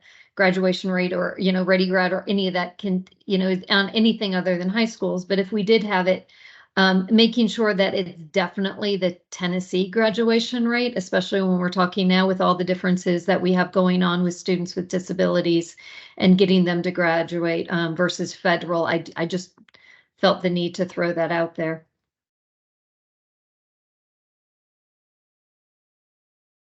So I'll circle back in just briefly on a couple things. I definitely echo, please think about grade bands differently. Right, that makes sense. We've done that historically. We've had indicators at the upper grades we don't have at the lower grades. I'd echo Jean's comments. Our Ready Grad indicator provides information, but it could be better. But I think the need is critically important. I mean, I gotta say, I'm saying this is my personal professional opinion as a member of the group. But I also want to connect this back to Aaron's comments. I do think it is accurate to say that Tennessee is following a larger trend of trying to organize its evaluation system, less about the improvement measures and more about the outcome measures. Right? What are the measures that help us identify whether or not our kids are where we want them to be? And we're trying to focus on those measures. Teacher retention, chronic absenteeism, all of which are critically important improvement measures. And when you see those rise, you should expect to see scores go up. And so I'm not trying to devalue their importance at all. I'm just trying to distinguish those things that let us know we're getting healthier, as opposed to those that let us know if we've achieved what we want to achieve. And I do think it's appropriate to say that this conversation is trying to focus the letter grade implementation on those measures that better approximate we've achieved what we want to achieve. But of course, there's nuance there. Aaron, give me just 1 sec. Was there? Yeah, so, and again, I just wanted to reiterate, please think about grade bands independently. We don't need one measure that applies equally everywhere. A college and career readiness indicator in some way, shape, or form obviously doesn't make sense for middle school unless we're going to get into predictive analytics, and we're just not going to be there by next month. So that's a high school measure. Chairman Sibicki, did you want to jump back in and then we'll go to Aaron? No, we're good. Okay. Aaron, please. So today I'm bringing my parent / school board member more than I'm bringing my accountability knowledge to this conversation. One thing you just said, David, like,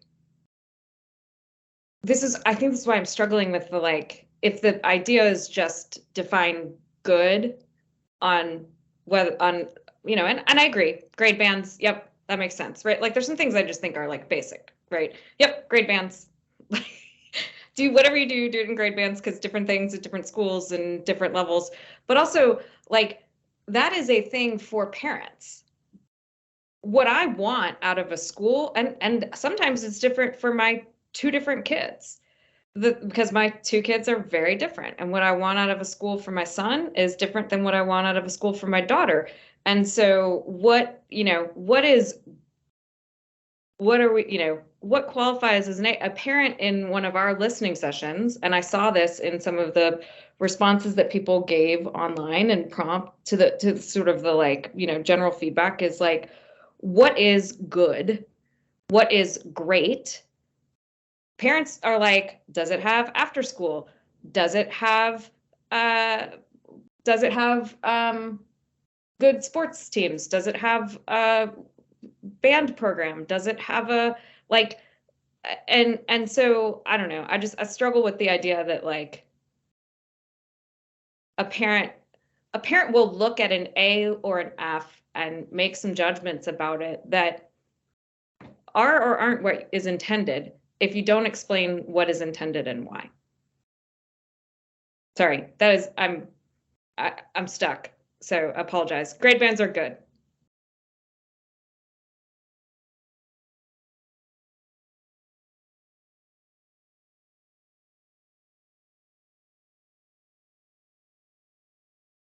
So let's just do a quick wraparound, because we've had, I think, a very good but a conversation with a lot of twists and turns here. I believe, if I'm reading chat right, I've seen more advice on how to think about indicators than I have about actually advocating for indicators themselves. I think I heard Jean suggest an indicator of college and career readiness is valuable, right? If we could solve that problem, that would be good. Corby, I know you talked about using the universal reading screener previously, and so I just wanted to reflect that we heard that. You know, I expressed some challenges that exist in that space, but that's been a major point of emphasis, right? Like, we have the state's primary goal for the last 5 years has been early grade literacy. So I don't want that to be lost from the conversation. We've heard you on that, and it's definitely something I think important to think about. Any other thoughts out there about indicators that we should be considering? Chronic absenteeism is one we generally want removed. David, I'd like to go back, Aaron's comments earlier, because I agree wholeheartedly. It helps if we have a theory of action from the department and a direction that we want to go here. And when we look at these indicators, so again, that we're measuring what we want to, and it needs to be, that we're telling parents, what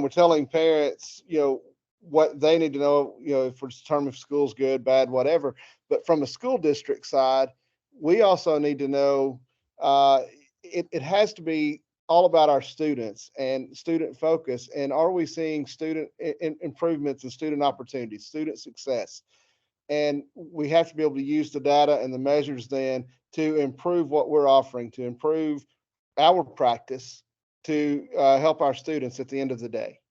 So whatever indicator we look at, and that's why the Ready Graduate indicator, I think, is a fair indicator at the high school level. It's difficult. It's got a lot of parameters, but to Aaron's point, it's very difficult for families to understand what that means. And it's hard for us to explain that because there's so many factors involved in a Ready Graduate and becoming a Ready Graduate. But it gives us a direction to go. We need to increase the number of dual enrollment opportunities for our students. We need to increase the number of post-secondary opportunities. We need to increase the number of CTE industry credentials for our students. It gives us as a district a direction. So I think is that being another indicator for the high school level, that's fair. And I think that's a good direction. But, how do we equate something like that at the elementary level or the middle school level even? But whatever it is, it needs to be about, improving student opportunities and student success. And I think the state having a direction and giving us a direction for the districts is beneficial.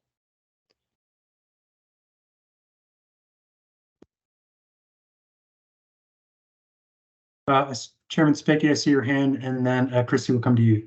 Yes, real quick, because I know we're going to be pressed for time here. Is there a way that we could, since I keep hearing that we all agree on the different grade bands, that we probably need to have different things mixed in there, would it be okay if we just start, in elementary, what do we think that we need to have in there, and then go to middle school and go to high school to start getting some stuff down to report back of, hey, these are triggers that we should have at the elementary level to show, and try to come to some consensus moving forward of trying to, what do we think should be in there? Like, for instance, in high school, the amount of money we're spending in CTE, right? There's got to be some measure in there for CTE, right? There's got to be some kind of thing there for Ready Grad in high school. In middle school, what would it be for middle school? What would it be for elementary? I mean, that's what I'd like to start for us to transition to is everybody's got great ideas, but we need to start thinking about this as grade band levels. What needs to be in there to show that for the parents about the students?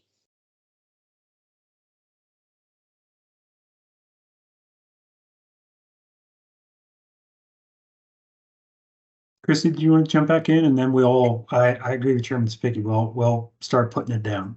Yeah, absolutely. Thank you. I just wanted to reiterate something I mentioned in the chat about this idea of longitudinal comparison, simply because when I think about simplicity, if we know we're going to have an achievement grade and we know we're going to have a growth grade, and both of those are single year snapshots of some measure, some type of outcome, having something that shows the last 2 years or 3 years of trend that puts that 1 year outcome in context, I think would be helpful. And whether that's simply the achievement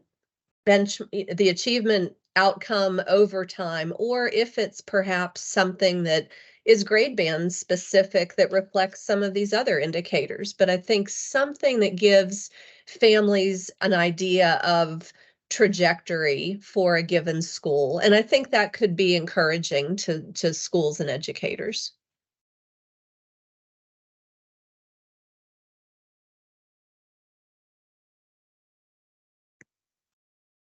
Okay, so let's let's finish high schools and work our way down. So we've got a recommendation for including a college and career readiness indicator. We don't have time to change ReadyGrad in a month, so it's very likely that that would be something that looks like ReadyGrad in the near term. It's definitely a space where the department is going to be investing moving forward. I think there's a lot of additional sources of data that we could be accessing to improve that we're not.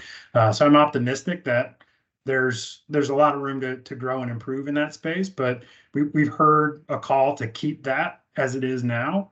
Other high school indicators that anyone wants to surface as possibilities before we move on to middle school? And I'll just say, to Chrissy's point, change in achievement trajectory in some way, shape, or form is also has been identified as a potential indicator. Subgroup TVAS. So we heard a lot about that last time. Is that potentially another indicator that folks would consider?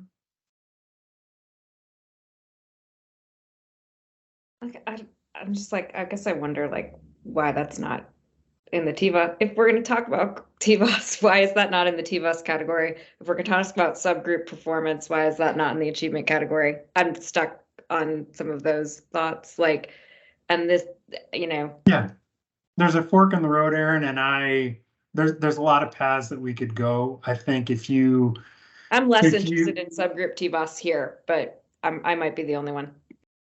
If you blend TVAS, you now have to explain it, and it gets a little bit more complicated. If it stands alone as another indicator and you can draw people's attention to it as it being something distinct, maybe there will feel like there's a little bit more transparency if we go that way. I don't think there's no made decision in that spot. So but it is a procedural point, right? If you guys tell us it needs to be in there, we'll figure out the best place to put it.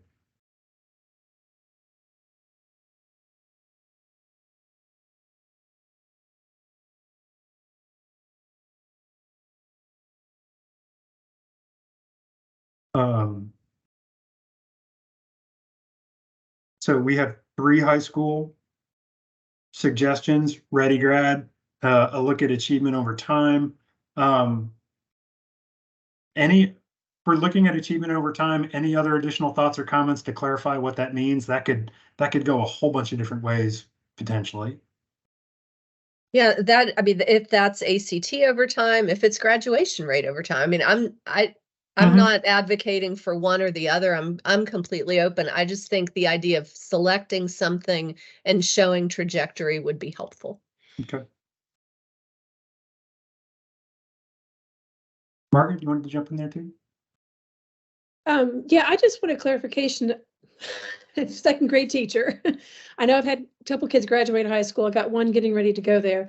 What exactly is ReadyGrad? Like, I'm familiar with graduation rate, ACT, dual credit, CTE. These are things I'm looking at when my kids go to high school. I want a robust CTE program. I want to know the graduation rate is good. I want to know their ACT is where it's supposed to be. I want to know they can take dual credit and get ahead before they get to college. These things are important. Is that what ReadyGrad is, or is it something else? Sorry, I just don't know what that means. Quite all right. And Jean, correct me when I get this wrong, because I'm not sure there's anybody who probably knows more about this than you do. But I'll take a very quick stab at it. It basically is trying to identify a group of students who are graduates, right? You have to be a graduate to even be considered. And then do you have something else that suggests you've got a viable pathway forward? So there's some there's some ways to suggest that you are in fact college ready academically. So a qualifying score on the ACT is how most kids qualify in the state as ReadyGrad. But if they earn a certain amount of industry certifications, like there's a whole bunch of discrete checkboxes that suggest this kid's capable of this, capable of that. There's a variety of different ways to get there. But at the end of the day, this child's a graduate and they have something else, whether it's academic or a career and technical certification in some way, shape, or form. And so, Jean, you can say this much more eloquently than I can, so I'll just stop talking. The idea of ReadyGrad is essentially, think of it like as a quadrant, and there's 4 boxes. And so essentially the idea is if you can check off one of those quadrants, you are probably ready for college and or career. So yes, 21 on the ACT is the easy one, check. It could be 4 dual enrollment in AP classes. So if you're taking dual enrollment AP classes successfully in high school and you've done 4, you're probably ready for college or career.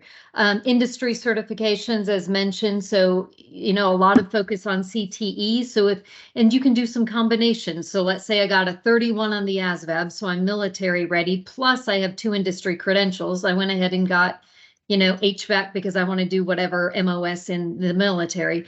That would be a ready grad. So the idea is if we make ready grad tight and get that to a good place, that it's kind of like, as everyone has mentioned, every child is different. So I can be a ready grad and be ready for college or career. And it might look very different from my child who scored a 30 and has 4 AP courses than my child who is now certified to be an electrician and is going to go into the military. Awesome. Thank you. That helps. And yes, knowing that, I'm totally on board with Ready Grad. That sounds like what we're looking for.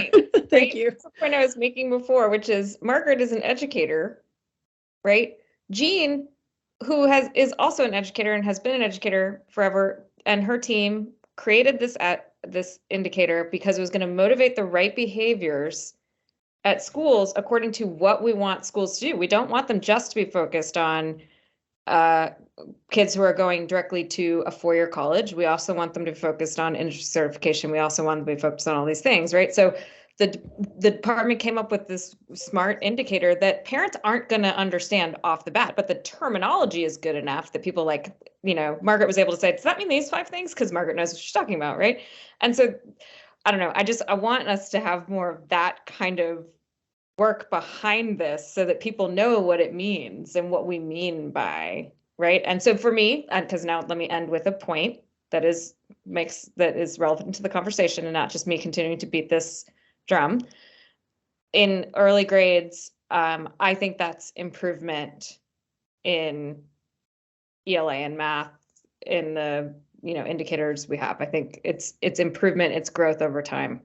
I want my kids' school to be adding value to them every year, to be making them better students and citizens. That's my goal for my kids, right? And for my schools. And so if we can measure those things, great.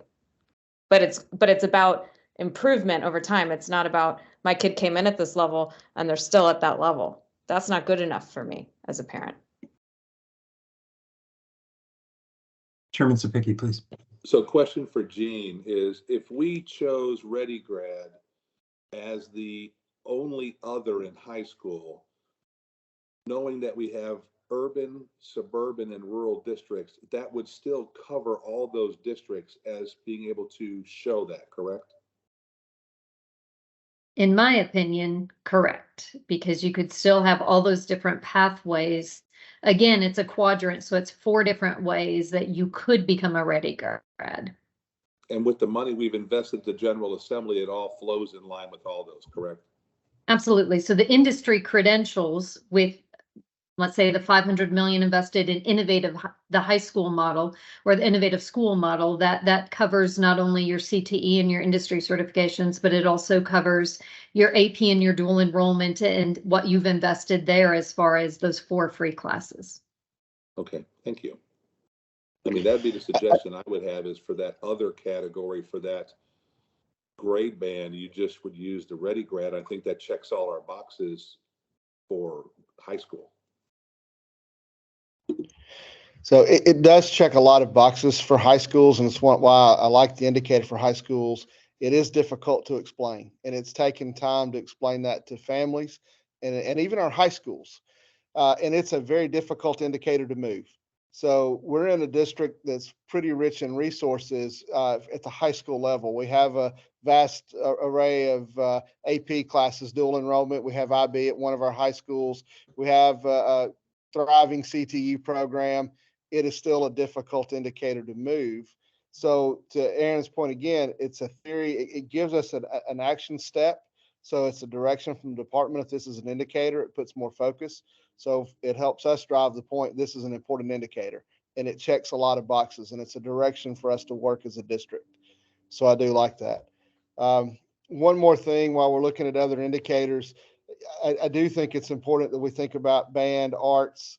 I don't know how we fit that in, but that might come into our elementary and middle school, other indicators somewhere. School safety, David, is another indicator. I've put that in the chat over here, but it could almost be a checkbox. But do we have an SRO in every school? Are we completing all the drills? Are we doing the site assessments as required? Those might be things that somehow we come up with an indicator, and it would almost have to be, again, a checklist, but it would be an indicator that's important, I think, to families. Duly noted. Absolutely.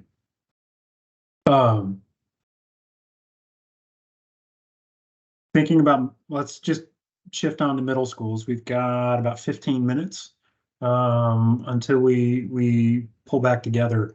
Any additional indicators to think about for middle schools and or elementary schools? So hang on, just let me go back to Aaron. I wanted to push on your comment a little bit just to make sure I understood.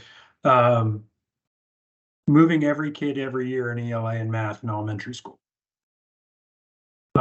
So that's screener data. If we go that route, and you're looking at change in performance in screener data, is some indicator of that, right? So to what extent did my kid advance in literacy from one year to the next, given their engagement at a school? Am I reading that right? I don't want to put words in your mouth.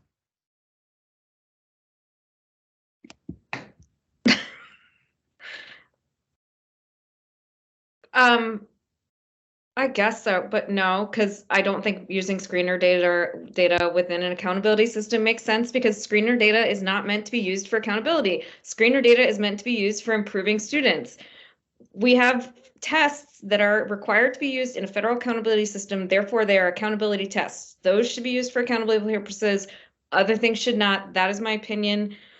I am going to shut up before I Okay, No, I just wanted to understand. measure some sort of improvement. And don't take some indicator that is not meant to be used as an accountability indicator and suddenly make it an accountability indicator, because people will use it improperly. We talked So about sorry, this already. but I'm really No, trying. you're Really fine. trying. So I'm just going to go off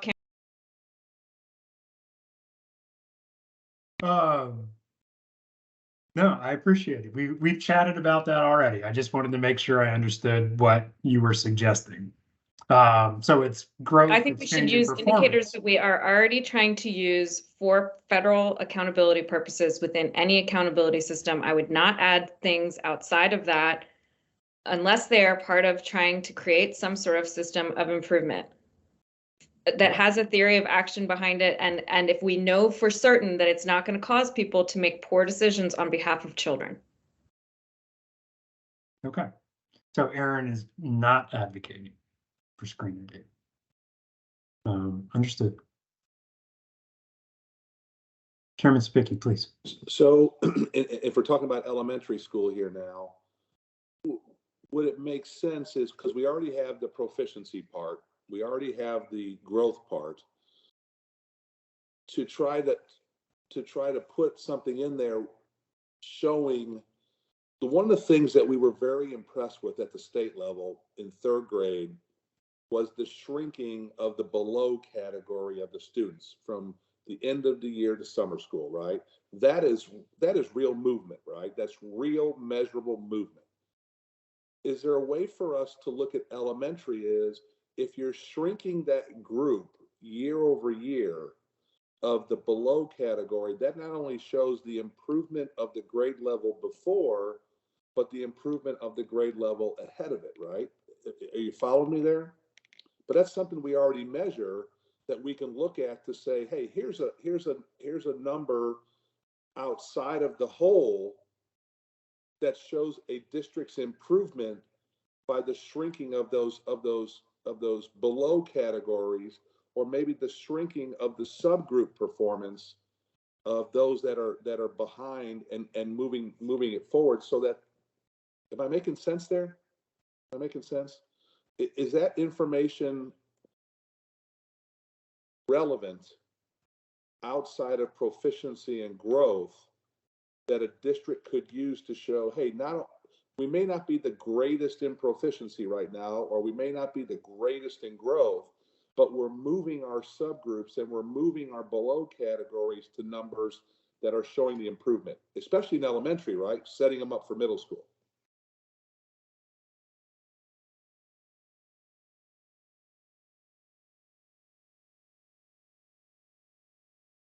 Chairman Savigny, my gut reaction to your comment is to say that I think growth does a bit of that already. And if we were to look at, if you were to look at subgroup growth in the bottom 25%, which we had talked about last week, and prioritize that to an extent, that gets at that idea of, are you really compressing that bottom band? Are you ensuring that you're not just cherry picking the kids that were already close to proficient and moving them across the line, but really moving the entire distribution of kids forward, prioritizing those kids who are the farthest away and moving those. And, we're going to design a system that gives you some functionally extra credit if we see that you really are moving those kids. Or maybe you're doing better than other similar schools in moving those kids, right? You're blowing out the curve with those kids who are farthest behind. And we incentivize that in some way.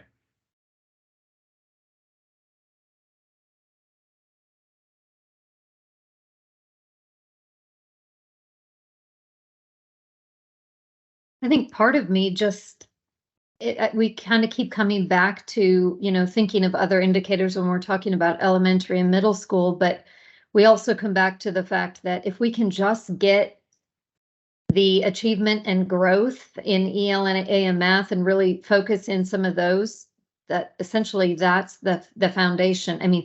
Yes, there's a lot of other measures that parents look at and that we should be looking at in a school when we talk about culture and we talk about the bands and we talk about the arts. And I do think that those are really important to parents. But when we're talking about achievement growth and what that looks like as far as letter grades, part of me just wonders if we shouldn't get too far in the extra, that we have so many other things that we're trying to get teachers and buildings and principals to focus on. In the lower grades, especially.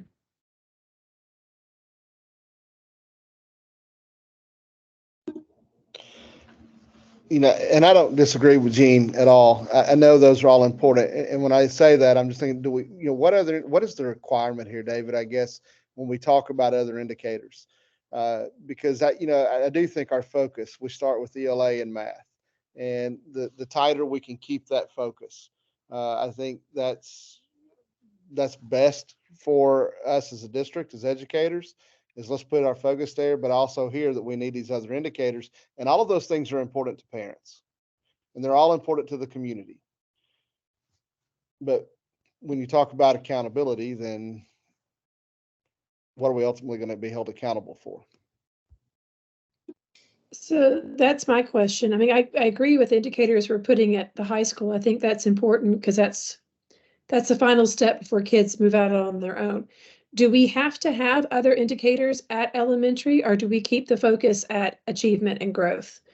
Is this where we're looking at our subgroups in elementary? I guess that's my question is it fine to have other indicators at high school, but not necessarily have those at elementary? Can we do something like of that nature and keep the focus, where we want it? How does that look?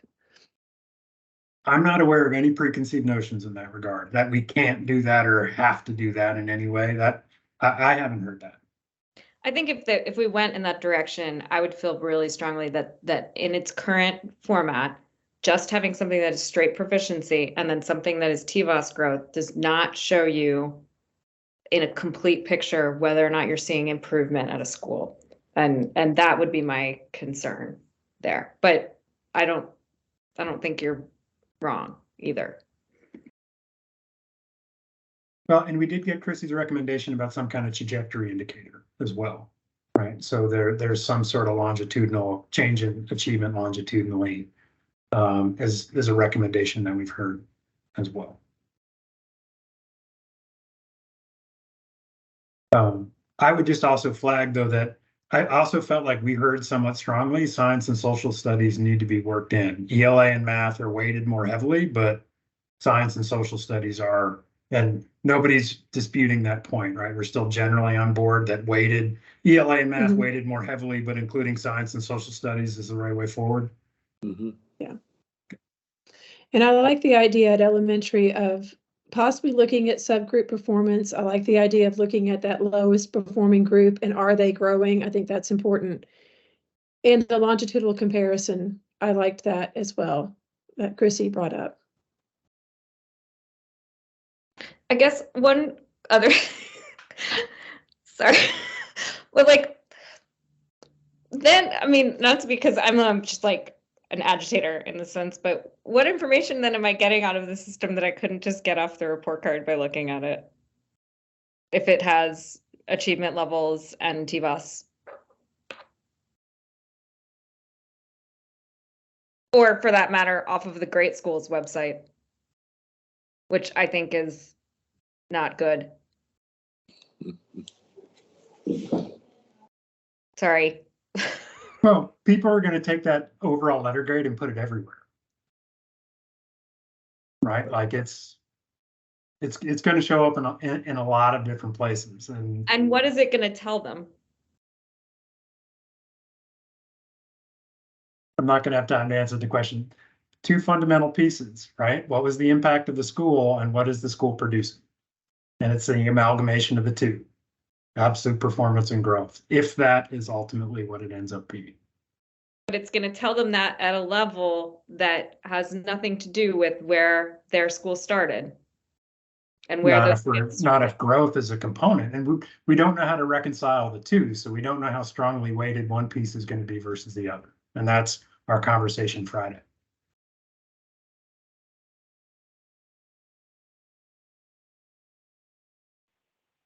Well, Sam, I don't mind starting conversation around something that I want to make sure that we at least think through. There are those of us that don't have a high school in our district. So as we're thinking about an indicator, what can we use if we say ACT is going to be that indicator, or if we say AP, what can we use for those K5, K6, K8 districts? Would be one question I have. And the other is, there are multiple districts across the state with K2 schools who do not generate any achievement, value added, anything for themselves. Everything for that building comes from the 3-5 school or whatever the next school is. So how do we address that? Or are we going to continue to assign to that school the same thing the other school gets? And is that a fair and equitable assumption for a parent? How are we going to deal with those K2 buildings? Let me ask this question. K2, won't you have the universal screener data in the future that we could use that as potentially as an indicator? Absolutely. And that's one of the things that I would suggest. Yes. Well, I have another suggestion in a similar spirit. I mean, two things. First is, as Mr. I think you make a good point, as I'm sure you know, in the current protocol, when a school is missing certain indicators, there is a provision for redistribution of those points among other indicators. So if you put in AP for the high schools and didn't have something equivalent for elementary, you could redistribute those points among the other things we do have. But what I would put on the table for that is we have for years participated in the pre-K kindergarten portfolio assessment, which I think is a great test, and it is based on Tennessee's early learning standards, and the state has a very robust process for gathering those data, and there's inter-rater reliability and neutral evaluators that are used. So I think if we were to have sort of a paired opposite, sort of AP at the high school level, I think it'd be very interesting to look at portfolio as another option, ma'am, along the lines you were suggesting, as sort of a pair, a bookend at the elementary level. And Bob, I would agree with that as well. I think you could use that as a value added. and you could almost use the RTI model as your achievement, even if you wanted to use either one or both, or but I just don't want us to leave that off the table. There's probably an underlying philosophical question there to start with, which is, should you start with any other indicator must actually apply to all possible schools, right? It does not handle your K2 school. So I just want to, like, I didn't miss that part. And that is an important nuanced situation to consider. But I think in the spirit of, you know, the majority application for a second, there's a good question here about, do you kind of keep things that apply to all schools, like subgroup stuff that we kind of talked about last time? Like, does some of that resurface here, or do you nuance it by grade band or school type, right? I think one of the things that introduces is, does an A in the high school mean the same thing as an A in an right? But such is the philosophical question I pose to you all. On that point, I mean, I feel like the high school has such different and rich information and data to be able to use. You know, like, for example, the Ready Graduate Indicator, which I know, you know, it's not perfect, but there's some really good information that we have for high schools that we just don't have for other levels. And so I guess, Sam, to that particular question, I would advocate for thinking about either a high school, you know, sort of structure, and then either an elementary or a middle or a K-8 structure for this process. I think would make sense. I think it's logical. I think we could, you know, really articulate it to parents in a way that they would understand. So I would advocate for thinking about those two things separately. I would also, on the ACT front, I would not particularly want us to think about an average ACT. I could get behind a little bit more proportion of students who might score a 21 or better on the ACT as part of a calculus, but I would hesitate to think about an ACT average as part of one of the other indicators, and that's just my perspective. I agree with what Jim said with regard to using different indicators for different grade levels. I mean, again, if our goal is to be most transparent to the teachers who are going to be looking at the schools and how's my school doing, if it was all one and you weren't seeing impacts on your students, I don't think that would be good. So I think we need to split them up, K2, you know, or K5, K4, 5 through 8, high school, or whatever makes sense. So, I appreciate that thought process. The only challenge that I would have about those different indicators, wouldn't it be different per school? I mean, in every county or school district uniquely, it could be a variation of very complex, different grading or different points for every school? Or are you saying that all high schools would use this point, and all middle schools would use this point, and all elementaries would use that point? Or are we saying something totally different? Yeah, no, the latter, what you just said, Tanya. Okay. It was that was my perspective. I don't know what others think, but that was my perspective. Yes. Okay. Mine as well, that if you chose to do a middle school, let's say a 6-8 middle school grade band, whatever we chose for middle school, all middle schools in the state would identify with that structure. Thank you. I'm applicable to that. I appreciate that.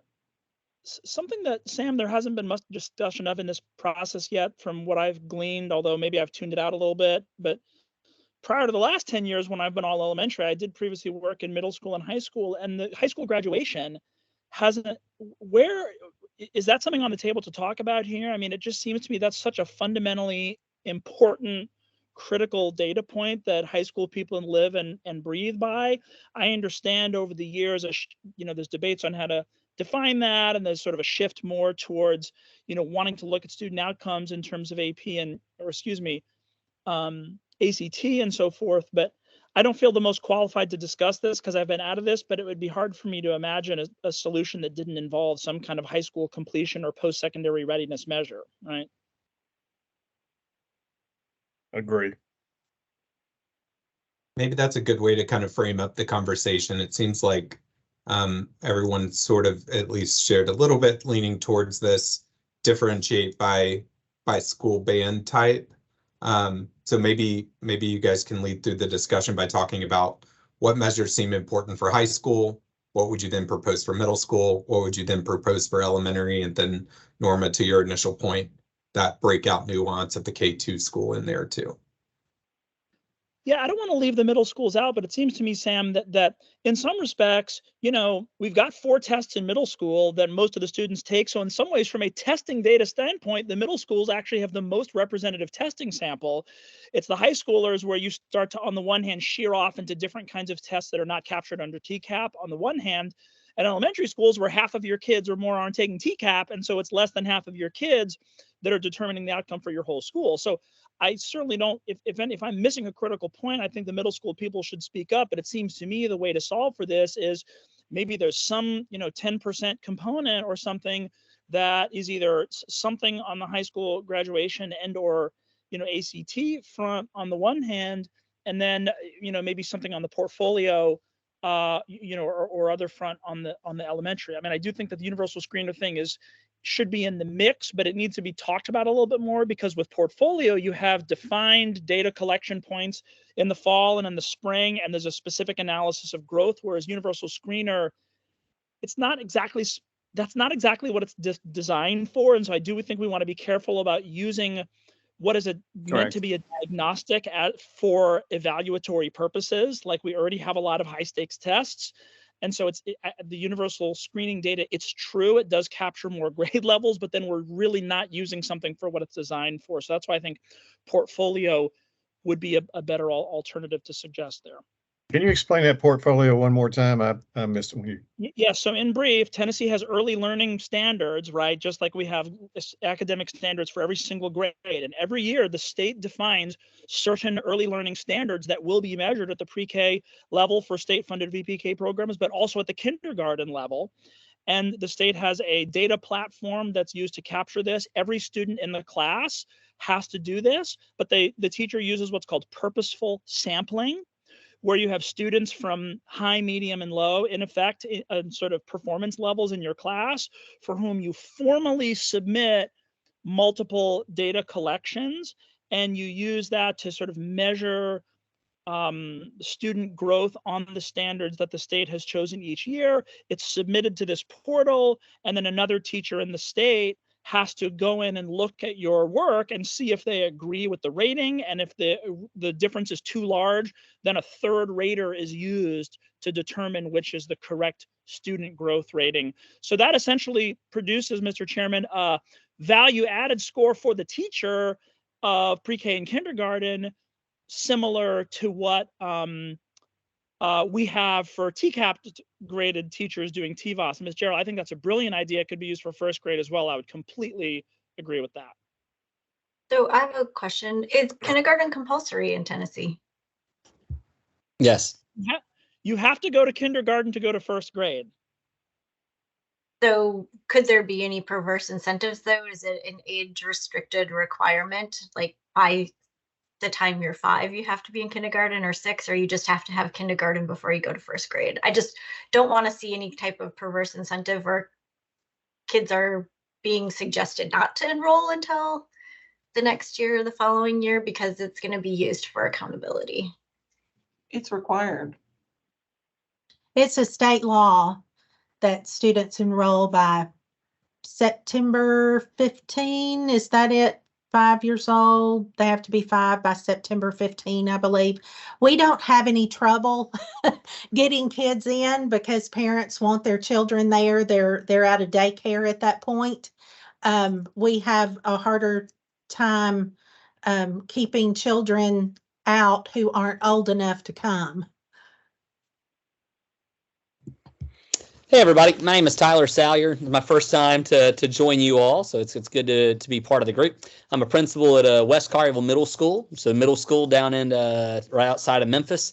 You guys have brought up the middle school conundrum earlier, and I would completely agree that first of all, we have a lot of state test data, and that's fantastic. I would also completely agree that the last thing you want to do at middle school is to try to come up with some kind of assessment or some kind of data point just because you've got a different one for high school and graduation rate, just because you've got something else you're trying to look at in that K1 and 2, and K1 especially in the elementary piece. I will also definitely applaud and go along with anybody that talks about not using the universal screeners, just because from my experience, there are people that are really good at gaming those.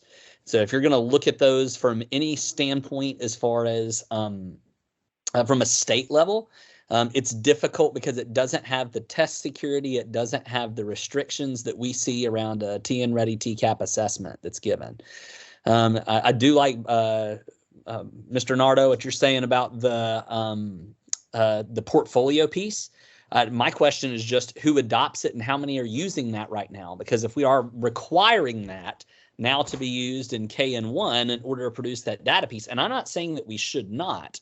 And I've been a former elementary school principal, and now I'm at the middle school level, so I'm a little out of touch with how that's currently being used in the elementary world. But that to me is a major shift if we're talking about we need that data point now in the younger grades. To just two brief things about that. I am almost certain that 2 years ago, the state allowed districts who want to propose an alternative to portfolio to submit it to the state board and approve it. Maybe Chairman Eby could tell us. I'm not under the impression that many people have done that, but I think theoretically that is an option. My practical point is, what you could do is you could say, include portfolio if you have it. And then if you don't, then you're redistributing those scores to the other indicators. And if any smart district in my mind would do it, because I think it's a great way to show strength, and it really improves the practice of your early educators, in my opinion. It helps teachers to think about standards that otherwise might sometimes think they can get away without doing that. Absolutely. And I totally agree with what you're saying. My follow-up question to that, though, is would that fall, though, more under a growth or achievement measure as opposed to it being an other data point? Portfolio is definitely a growth measure. That is exactly because that becomes the growth portion for the LOE, for the level of effectiveness for the educator. So it is not achievement, it is the growth measure. Technically, I completely agree with you.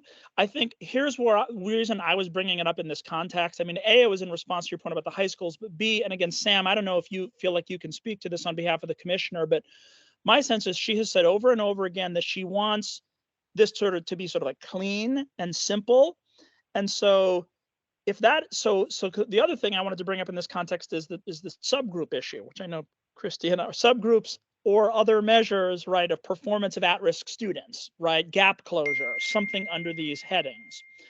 The reason I'm bringing this all up is if in the commissioner's mind, the sort of proficiency or performance bucket of the A to F really should just be essentially your TCAP, and if the growth should be more or less your TVOS, then these other types of measures would fit in the other indicators bucket. Now, certainly some of them have a more of a proficiency aspect of them and some of them have a growth aspect, but it would be to capture them somewhere so that those two buckets could be, quote, clean. Now, I don't know if that's what the commissioner's interpretation is, but that's what I was picking up from some of her comments.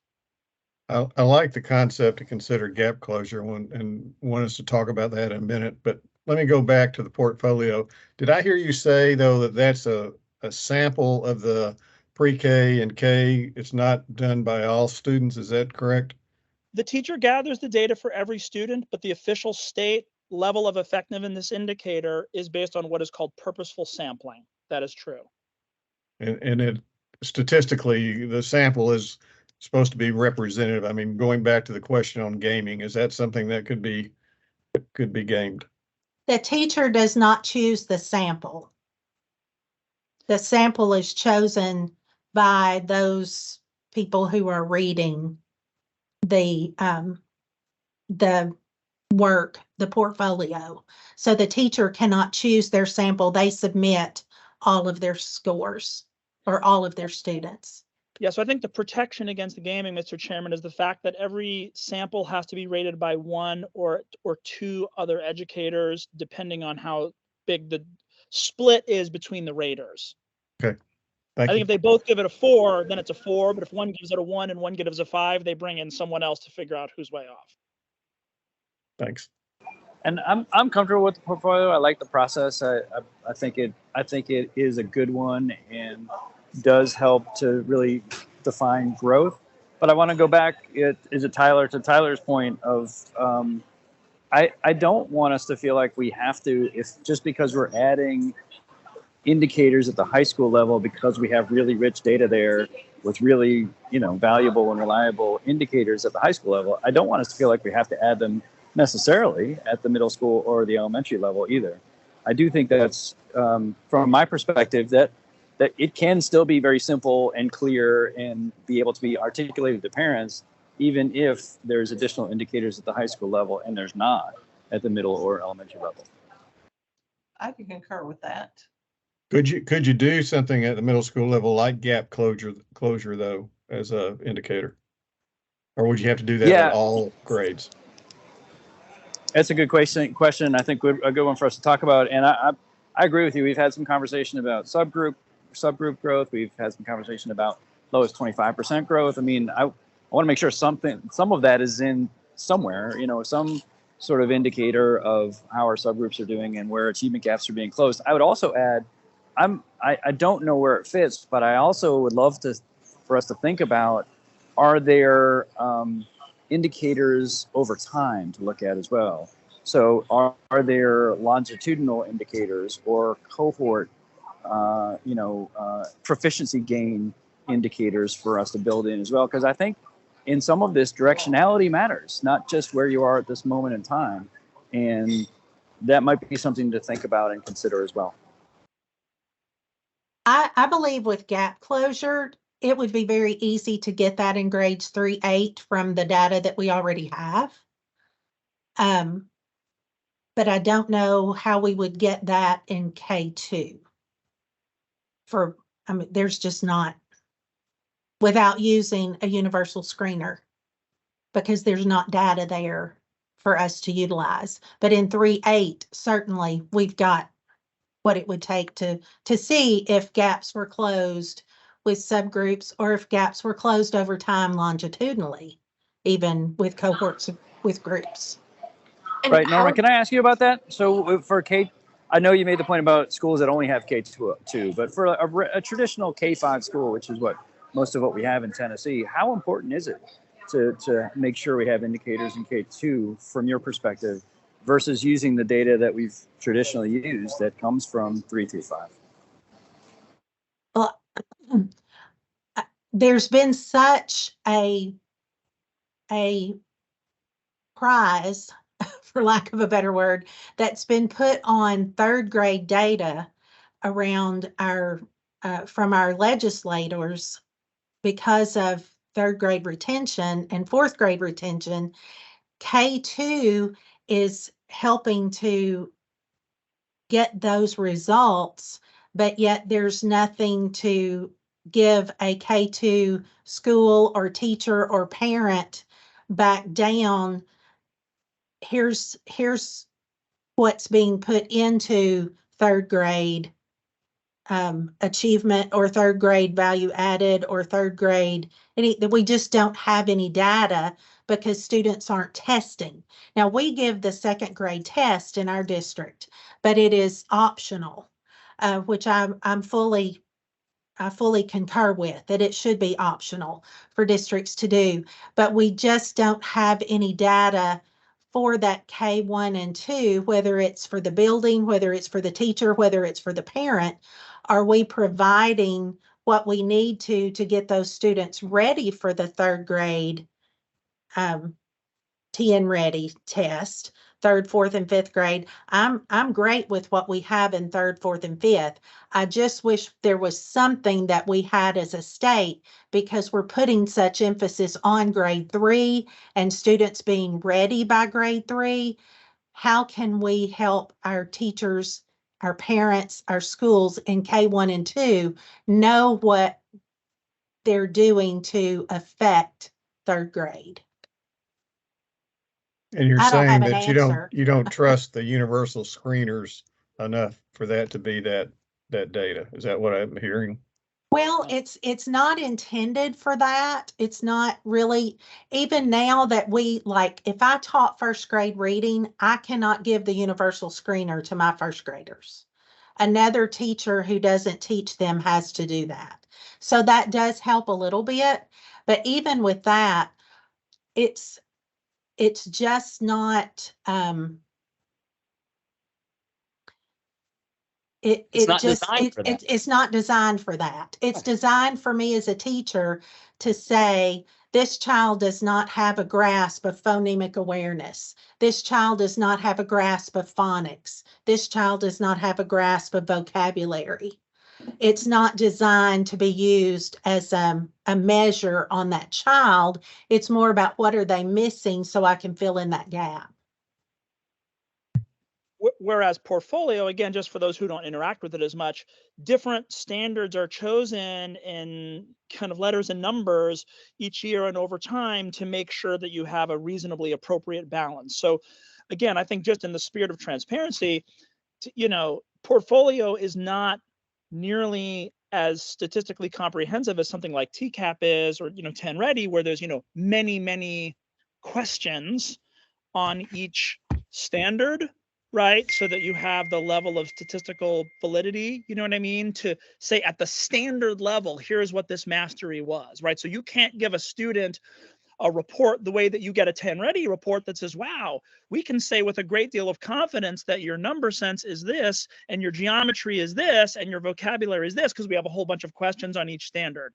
Portfolio is not nearly that detailed, but it is still a reasonably robust standards-based measure of sort of overall growth in that direction. So I know we have a lot to cover and we can't spend all day on this. Again, in the spirit of time, I think it would be reasonable to say something like, we would love to see a recommendation in which, whatever, 5 or 10% or whatever seemed appropriate. And I think to Jim's point, it could either be, if the group is only persuaded that this is necessary for high schools, then we just say that and you redistribute it at the other levels, or that you then have this as a bookend at the early childhood level. That would be my vote. Because to Ms. Gerald's point, I think it reinforces the valuable work that is happening at the K-2 level. That is the only thing that makes third grade performance possible. Yeah, I think for me, my motion would be to keep the state testing with elementary schools and middle schools. With high schools, you're looking at a different measure such as that graduation rate. I do feel like, though, that the achievement and the growth pieces need to be reevaluated, and to where you are looking at gap closure in those areas. However, I don't think that's an additional measure or additional factor that we're looking into. I think it's looking at those and not just looking at overall growth and saying, what's your composite growth score? If you're a 5, then that's what you're going to go with. No, you're looking at subgroup growth. You're looking at gap closures, things of that nature as well.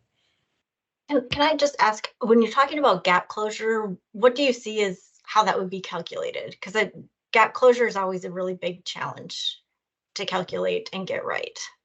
Sure. Well, I know how I look at it. And what I look at is specifically looking at those cohorts of kids year after year to be able to say in 6th grade, our students with disabilities scored, let's say 65th percentile. Well, in 7th grade, I want them to continue to grow at a rate greater than our all students growth. And to be honest with you, I sure wish it was 65th percentile.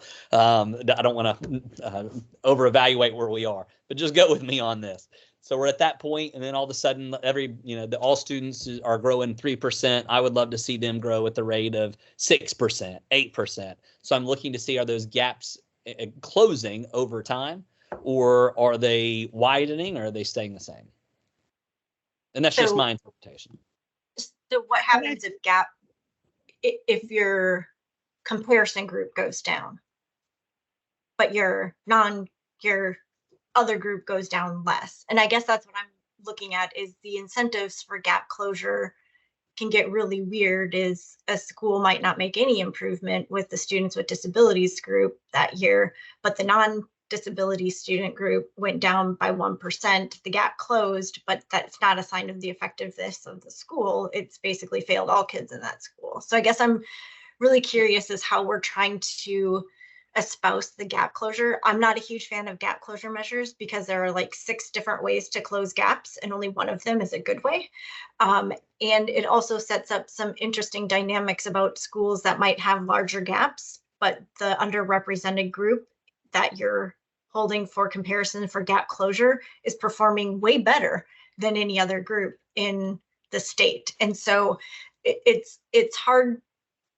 Gaps are hard for me. And they don't send a lot of the right messages when I'm looking at gap closure. And if you're doing gap closure, it'd be to 100%, you know, did they improve over the prior year rather than improve to a comparison group? Because there's too many moving pieces with comparison groups. So this is what. Go ahead, Bob. I apologize.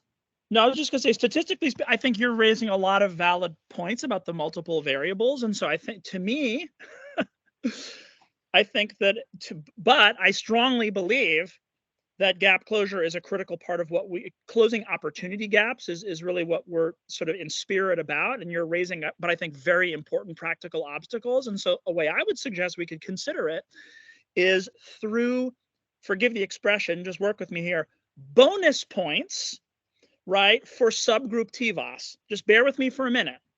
Okay, define the subgroup. How, I mean, we could have, that's a separate, but let's say we could agree on the subgroup whose performance we want to improve the most, whether it's the bottom 25% from last year, or whether it's I've come around to the idea of the super subgroup that's already established in the state data, and the super subgroup can essentially capture our various at-risk subgroups. So you don't have to mess with, well, this school's got 40% ELL and this school only has 1% ELL. Okay, so just do the super subgroup and say, you get bonus points for what we would call gap closure if your super subgroup TVAS exceeds your school-wide TVAS. So that solves your point, Christy, I think, or speaks to your point about it can't come from the fact that someone else did even worse, right? It has to come from the fact that the people who are at risk are growing even faster than the typical population. So that would be a way I would suggest to do it. It doesn't solve all the problems, but I think it moves in the direction of solving some of those relative issues.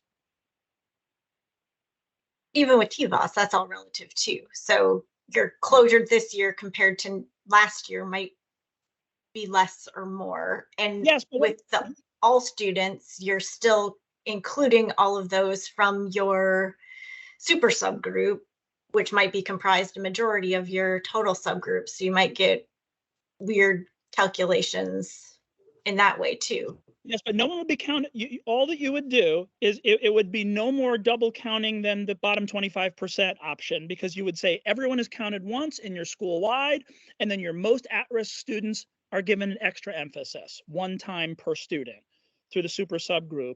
And I think your point about the fact that it is still relative to overall group performance is absolutely correct. And I think that is necessary. And this to me is the biggest problem with the AMO, which is that the AMO essentially ignores the fact that our school populations fluctuate significantly from year to year. In my community, 60 to 70% of people rent their homes. The average home ownership rate in Tennessee is 70%. So my school community is literally the mirror opposite of the state. And so the fact that our population is highly mobile is consequential. And what the AMO does is it says you should improve school-wide by this amount, irrespective of how mobile your population is. And so it really sets up an apples to oranges comparison where it's saying your performance this year should be better than performance last year, even if literally every student in your school moved. That makes no sense. So I think that's why the TVAS advantage is better, because then you're saying what did we know about these specific individuals last year? And then how are they doing this year? What impact did your school make for them in this year? That's all we can hold people accountable for is, are the kids better off because they were in front of you this year than if they weren't? But they have difference. But we're going to agree to disagree on some parts of that because they still don't have the same teacher, right? They don't still have the same, they're not going with the same teaching ability to the next course, right? So you can't compare them based on somebody else's, what somebody else taught them. But I'm going to get us, huh? Why not? No, I'm sorry. I'm not sure I understand what you're saying. So you're saying that I saw Tyler get ready to speak about it as well. No, I was going to assume I understood what you were saying, but I think I agree with your point. Go ahead, please. Sorry. Yeah, so it's in regards to, so when you're saying about AMOs, it's this, I believe that they're both the same in regards to TVOS.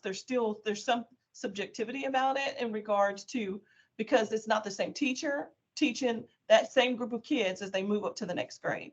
They don't have the same teaching style. So you're still getting a variation about what's being measured, because every teacher, we're not robots. We don't teach the same.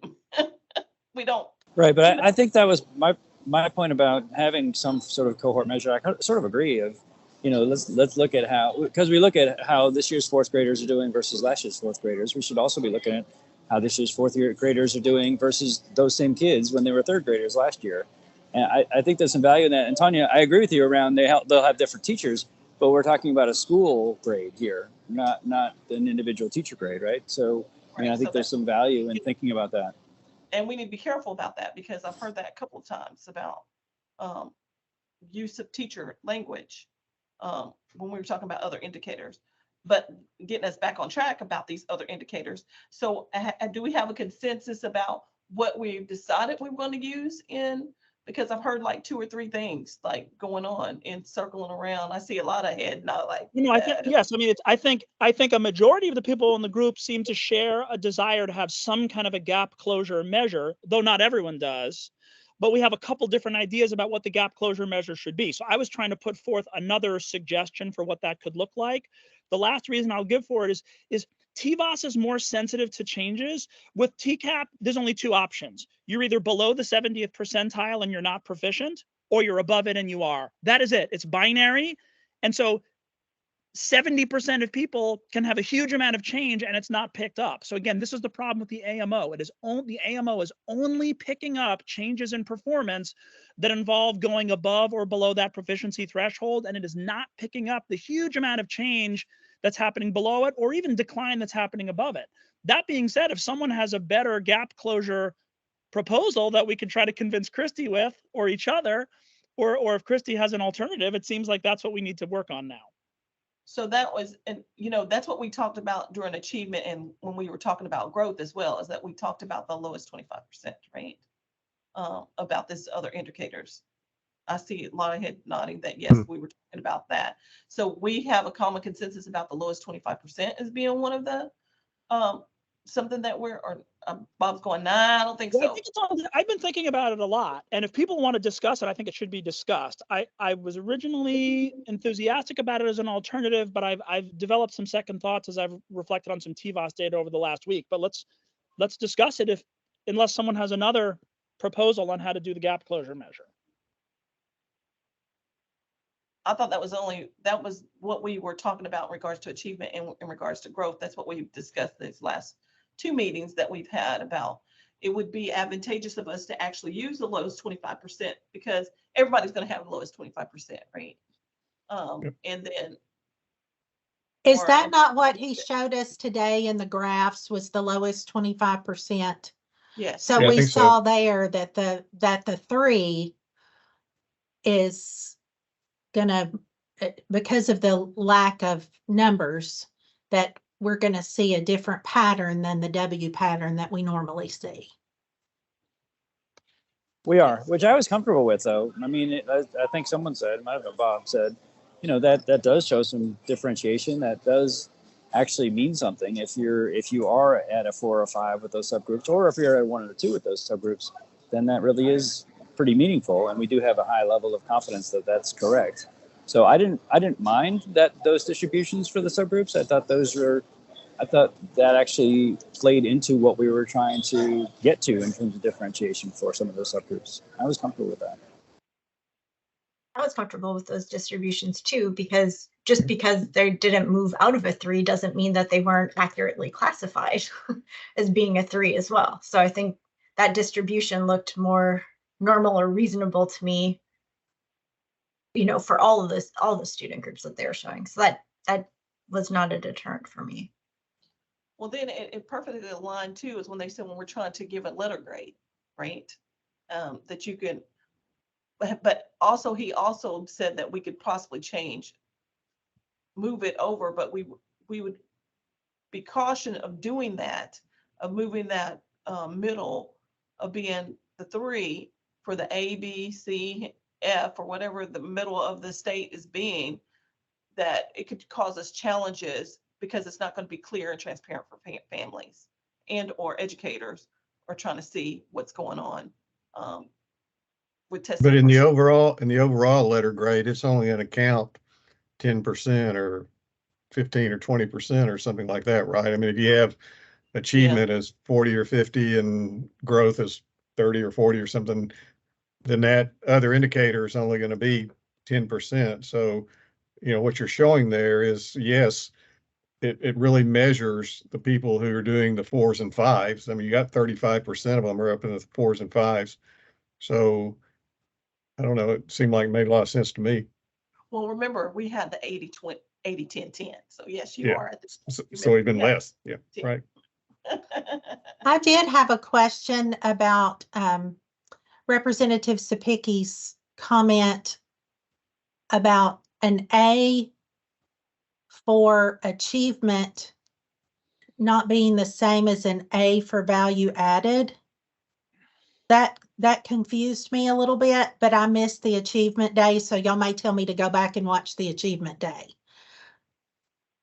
I could be wrong, and I don't want to speak for the chairman at all, but from watching the videos of it, what I took from it was that he was saying that if a school is high performing but shows low growth, then you need to be able to differentiate that. For example, where I am, we're a very high performing district. You know, our kids are leaving here scoring in the mastered percentile, which is great. It's very difficult to grow our kids. Other districts, it may be the opposite, and you need to be able to differentiate between the two and reward both, for that matter. Thanks, Tyler. That's helpful. That was part of our conversation as well, is that where you should be able to see the difference. Right. That they're growing and they're achieving both at the same rate, but it may look differently. My biggest concern is always with those children who are high performing in achievement, but are not growing, and their parents get a false sense of security. So those are the ones that I want to just personally make sure that parents understand that just because they're achieving at a high level does not mean they are continuing to grow, because that could come out and be a problem, especially by the time they get to ACT. So I won't go any further with that. So now I'm just trying to make sure, are we sticking to just the one measure and other indicators? I'm just always trying to circle back to make sure that. I think I just I'll just name this question, and then we can see whether we feel like we can make progress on it. Sure. If the spirit here is we think that the model should give some extra level of emphasis to something we might call gap closure, the question is, what is the way that we want to do that? And my suggestion is that the TVOS model is a more sensitive way to measure that. And so what you would do is you would report not only your overall TVOS score, but you would also give extra weight to the TVOS super subgroup, this kind of bottom 25%. I think what I'm hearing is the suggestion that you would do the same thing, but with the bottom 25% from last year group instead of the super subgroup, unless someone is suggesting that as a different way of using that grouping. I guess I'm not yet sold on the gap closure using TVOS, because that measure is normative and changes in and of itself. So I don't know how that would demonstrate that the school is making progress in the right direction, or the student group is, even if they just exceeded the school is a 3 and your super subgroup was a 4, that means the school grew as expected, but the super subgroup, the at-risk students in the school grew even faster than the school. Right. Right. And But so the that's, I as would give them a bonus expected, point. but the as expected is what's my challenge, right? So, and this is the whole normative aspects of TVOS is your super subgroup might have grown out of 4 that exceeded what the all students group did, but it still wasn't improvement over last year that shows that they're doing. No, you can't get a 4 on TVOS and do worse than you did last year. I can't understand. I don't think there's any scenario in which that would occur. Maybe Tennessee hasn't seen it yet, but there are other states that have demonstrated even if you have positive value added scores, your absolute performance is still going down. It can happen, and it does happen. Well, that is okay. That is possible, but again, I want to make the point that in a school like in a community like mine, right, where like I said, about 65% of people are mobile each year. Right, the kids in the school one year are not the same as the kids in the school next year, and so and I please understand. I mean this in the most respectful way. I'm just trying to be clear. The performance of the kids in my building last year has literally nothing to do with the performance of the kids in my building this year. So our quote proficiency may have gone down, which by the way it never has, but statistically speaking, it could because they are different children. And so last year's performance has no bearing on this year's performance when speaking as a school. Right. So I think, Christy, I think we're on the same wavelength of like an individual child should never. We have a problem if individual kids or even cohorts of kids are sliding. But the population that happens to be in a school building in one year is not the same as that. Do you see what I'm saying? You could have a highly mobile community where many of the kids are different. And the individuals who were with you before can show significant growth as a group of individuals. And that's a separate question mathematically than the average performance of the entirety of the school. Does that make sense? It's just two different questions. And that's what the achievement measure and the growth measure are just speaking to the two sides of that. But that could be anywhere in the state. Yes, exactly. Which is why this is why you have to have a growth measure in addition to the achievement measure, because otherwise you're not correcting for those fluctuations in population, which only the growth measure does. Let me go back to the question on, do we use gap closure as our one method? Does that take into account all K through 12, or does that still have a problem then on K through 2? I think it has. I mean, just to factually, yes, it's what the last part that you said. This is only the TVOS as the measure of gap closure would only apply for 3 through 12. And so what I would suggest, I mean, my suggestion for this, not quite 3 through 12. I just want to note that yes, our like TCAP assessment programming does not cover all grades of high school either. Yes. So excuse me. There's yes. grades not covered on both ends of the spectrum there. Thank you. So 3/4, depending on whether you take the second grade test, up through however many high school grades are applicable based on testing. So it's sort of all the middle schools, the top of the elementaries, and the bottom of the high schools. So I think again, I'm without trying to speak for the group here, I think what's on the table, Mr. Chairman, is some combination of a gap closure measure such as TVOS weighted for the super subgroup or the bottom 25%, but Christy disagrees. And plus some kind of a portfolio / ACT / graduation piece to give us a high school and a lower elementary bookend. That's not the same thing as gap closure. It's just it's not, but it's just a sort of measures that get at important contributions happening at those otherwise not tested levels. Oh, so now. And Bob, can I ask, Bob, are you suggesting something different from what we came to consensus on around bottom 25% and using a subgroup TVOS at our last session? Are you suggesting an additional measure? I think no. I am in favor of using TVOS with the super subgroup. I mean, I would accept the TVOS with the 25%. I think the super subgroup would be better, but I also don't know that Christy agrees with that either. I think she was. I thought we came to consensus on using both last time, 80-10-10, right? We did 80-10-10. Right. So I wonder if we can talk a little bit about. I know we have limited time, the portfolio at the lower level has been talked about maybe graduation rate or the ready graduate indicator. Do we have thoughts about that? Do we have consensus around those things?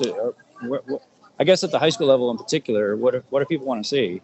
I do like the ready graduate indicator, and I'm okay with graduation rate being a part of this calculus. I also do favor looking at, has that graduation rate increased, has it decreased over time? That's difficult to operationalize, but I do think that's also important. Go ahead, Tanya, sorry. No, that you're on the same track. So that I'm just trying to make sure that we have the right components, and part of that, this common consensus of this 80-10-10 is that we were going to use the lower 25. See, we got 5 minutes. We're getting so close. We're so close, folks. So the lower 25% of because every school is going to have that, no matter what. Is that correct? That's one, right? One of the 10. Right. Right? The other 10, or are we setting out more components that we're going to have to do the 70-10-10-10 or something like that, or just using part of those indicators? I'm making sure that we're all on the same page. I'm not sure about that, how that was said, but let me go back to Jim's comment. I think for high school, you need to do ready grad and graduation rate, because our mission is to prepare students for post-secondary success. And that includes not only going to college, but going to career and technical education, industry credentials, et cetera. And that, that's picked up in the ready grad rate. So I think that's important for high school evaluation. Because it's the military and everything else that's important. Yes, that's in there, right. I'm looking at the K2 piece of this and really thinking about how using the portfolio is going to sit with K2 schools, especially since it's really not an indicator for grade 1 or grade 2, and it's more reflective of what happens before school happens for most of these kids. And I understand kindergarten's compulsory, but your compulsory age is 6. And I don't want to see perverse incentives, and I don't want K2 schools to feel like they're being held accountable only for kids coming in as kindergarten and not looking at anything for grade 1, grade 2 until the end of grade 3, with their indicators. It doesn't sit great with me knowing that 1 and 2 aren't reflected at all in that indicator, and it's just K. Yeah, well, two things about that. You're making very valid points, but I think here's what needs to be weighed on the other hand. First of all, I think, to what I said earlier, I definitely think we should say in this area that if a school does not administer portfolio either to kindergarten or first grade, then those points would just be shifted to the other factors. And so I don't think we're going to compel anyone to take a test that they don't want to take, just like the state doesn't require everyone to do the second grade test, which I also agree with Ms. Gerald, they shouldn't. So it's like, if you want to take it, it can benefit you in the model, but if you don't want to, that's fine. You're then just putting all of your eggs in the basket of 3 and above. So that's my point about that. Here's my second thing. The danger, I think, of the direction of what you're saying is if we just continue to increase high stakes testing at all levels, the ability to do the kind of test that you do with a 4th grader does not exist with a 1st grader. And so what is developmentally appropriate for a 1st grader is not to say, well, we just need to give you a T10 ready like we give the 4th graders. Their developmental level readiness is different. The kinds of the validity of the test for high stakes purposes is very different.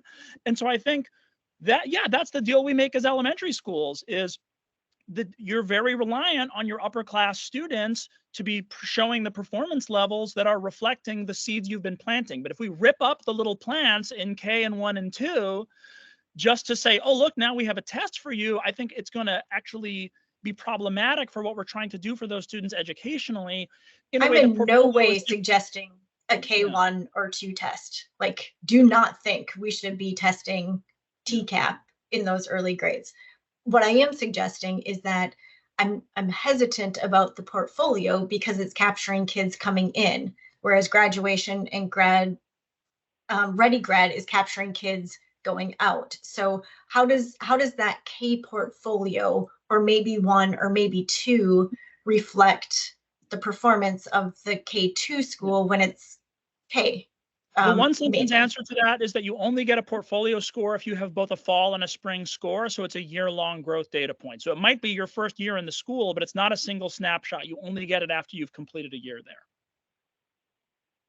I don't want to totally dampen things, but I do want to do my due diligence here and asking who is going to be sharing out for us. Tanya did a great job last time.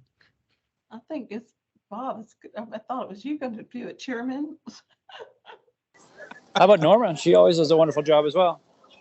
Oh, see, that's how you get Now, Tanya's so diplomatic. I just think she's so great. oh, see how this is how it's going to go. So we do on our other measures. This is, but the consensus is as you're getting kicked out, is that we're still with this 80-10-10 model, that and our others that we're going to go with the bottom 25%.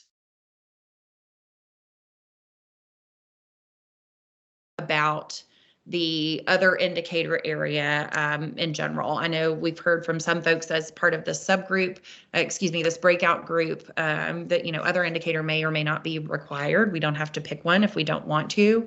But certainly we've heard a lot of public comment about other indicators that folks really would like to see kind of held within the calculation. So while I'm getting my slides pulled up, I will just invite anyone who's got some beginning thoughts to go ahead and kick off the discussion for us today as it relates to the approach for other indicators.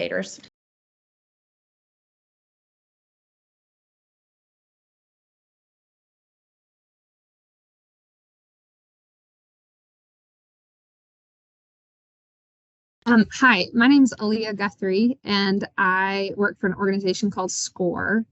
Our priority would be that the Ready Graduate indicator is used as the other, at least a other indicator.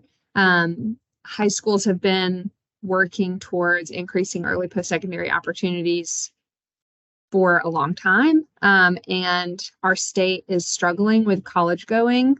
Our college going rate is still behind where it was even before Tennessee Promise. And our TISA outcomes bonuses also incentivize certain industry credentials and ACT scores. We know that those are really important for students. So it doesn't necessarily have to be Ready Graduate in the way that it's currently defined. I actually feel like it's not rigorous enough because it doesn't have those like tier 2, tier 3 industry credentials preferenced.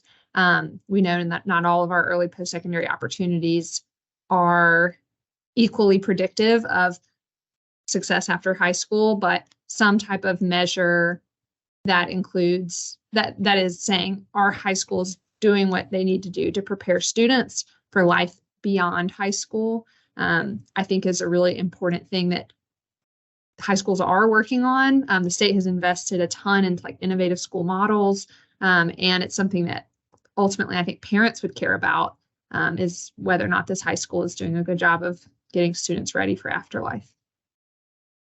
Thank you so much, Aaliyah. And I know in some of the other public comment, what we've heard is the Ready Graduate indicator is very important to me, and it has nothing to do with what we do in elementary school. And so I just want to call out that nuance. I think we've heard a lot about the importance of some of that post-secondary readiness, and have heard comments about the components of the Ready Graduate score as well as the Ready Graduate indicator itself. So if there are folks who want to jump in with other kind of ideas or thoughts about some of those other indicators, whether it's Ready Grad or something else, I'd love to hear it. Director, I see you come off mute. Come on, Russ, tell us what you're thinking. Chelsea, yes, Russell Dyer. Just thinking about that too, and I agree. I think post-secondary readiness is something that's important for us to continue to look at. And I've done a lot of looking around at other states and other report cards, and one that I do like is Utah, for example, in the post-readiness area, and that's something that if we want to look at that at some point, I think would be a good model for us to look at. They look at ACT 18+, 4-year graduation rate, and then your readiness coursework is kind of wrapped into one post-secondary readiness quadrant as part of their other criteria that you can look at. So that's something that I think maybe you could wrap several things into one area if that's something that we're wanting to do. But I think this is also where you can draw some distinctions between elementary, middle, and high school and not have the same other criteria for all those different sectors. Post readiness, for example, doesn't really fit for elementary and middle school that well. So maybe you could have something else or not there. So I think there's some room as far as that goes. I was going to say also, you know, from my group here in the Southeastern Tennessee, one thing that was brought out was student involvement and non-academic programs. Things that they're, you know, what else are students involved in outside of the academic realm? And I don't know if that's part of something that makes a grade, but I've noticed some report cards in other states, for example, that will have other indicators that aren't for a grade that are shown. So how many students at your school are part of a club or an activity or something that prepares them outside the field of academics, but is helping them to expand their horizons, and it can show well on a report card for families to be able to see that. So those are just a few things that I was going to throw out there, and I've got more for later. Perfect. Thank you very much. That got us started. And I think we've gotten a lot of good input so far in this breakout group about post-secondary readiness. I've heard ACT specifically, graduation rate specifically. Both of those are kind of the components of a ready graduate indicator. Russ, you just talked about some kind of coursework type measure in that CTE space, and maybe you replace a readiness score in the elementary space, maybe you don't. Others who want to chime in about other indicators, whether it's this post-secondary readiness topic or a different one. I just wanted to add that I also mentioned tier 2 and tier 3 industry credentials, like valued and preferred industry credentials, since that's part of our TISA outcomes, somehow aligning incentives across the accountability, A through F, and TISA. Very good. Thank you. I'm taking that down. Good. And I got graduation rate. Thank you, Russ. Others who want to come off mute and chime in. Hi, this is Maria Paula Zapata with Conexión Américas. One of the measures that I think would be really important is the one looking at English language proficiency, specifically because I think it will allow us to really see where our English learners are. And I know that that's a focus for a lot of our schools, but also it could be something that is really easily lost if it's not measured or pulled out in this way. Very good. Thank you. I appreciate that one. And that's some of the things that we've heard in public comment. It's also kind of the English language proficiency assessment essentially was kind of one of the components of the original calculation for A through F, just as a little bit of context here. So definitely something folks in Tennessee have talked about for a long time being an area of focus and priority. Chelsea, I would just add also performance among peers. You know, I think that's something that we could look at. So finding an elementary school that's similar to another elementary school in demographics, because that's hard for us. For example, Cleveland, you know, an elementary school, we're incredibly diverse here. So when you look at our elementary school versus maybe a surrounding county elementary school, it doesn't look the same demographically. So if we could find schools that are alike and how those schools that are alike compare, I think that would be an interesting maybe dynamic to throw in here as well. Good. And I'm actually going to flip us back a couple slides because I know we've heard that you've got it down here on that bottom right-hand side, that comparison of similar schools that's been talked about a little bit. This might be a helpful slide for me to stay on as we keep talking here, but others who want to jump in? When we think about that letter grade system and what, you know, should or must be included in terms of a calculation that tells families, parents and families, the performance of the school last year. What are those other indicators that kind of bubble to the top? Kyle? I pretty much agree with everything that's been said. And I'm going to come at this from a different angle and not sure if we could get a consensus from this group to report back to the larger group that chronic absenteeism should not be a component of our letter grade. I know we're trying to say things that should be, but I didn't know if we could come to a consensus from among this group that's a stance that we believe. Yeah. How do y'all feel about that? I mean, I've heard a lot of comments kind of similar to what you're saying, Kyle, which is maybe it doesn't make sense to be a part of the calculation. A lot of folks have said instead of a chronic absenteeism measure, if we are going to look at anything related to attendance, maybe there's a truancy element that would be a better measure than chronic absenteeism. But folks, interested to hear kind of your reactions to that. Does it stay in? Does it come out?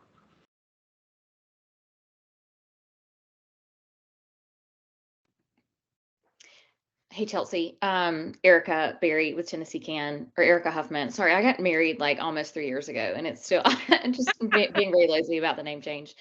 So when it comes to chronic absenteeism, I feel like that's one of those things that will eventually work itself out. You know, if kids aren't showing up for school, they're not going to do well. And then the accountability, the A through F will indicate that. I kind of see this as a complement to that bottom 25% subgroup.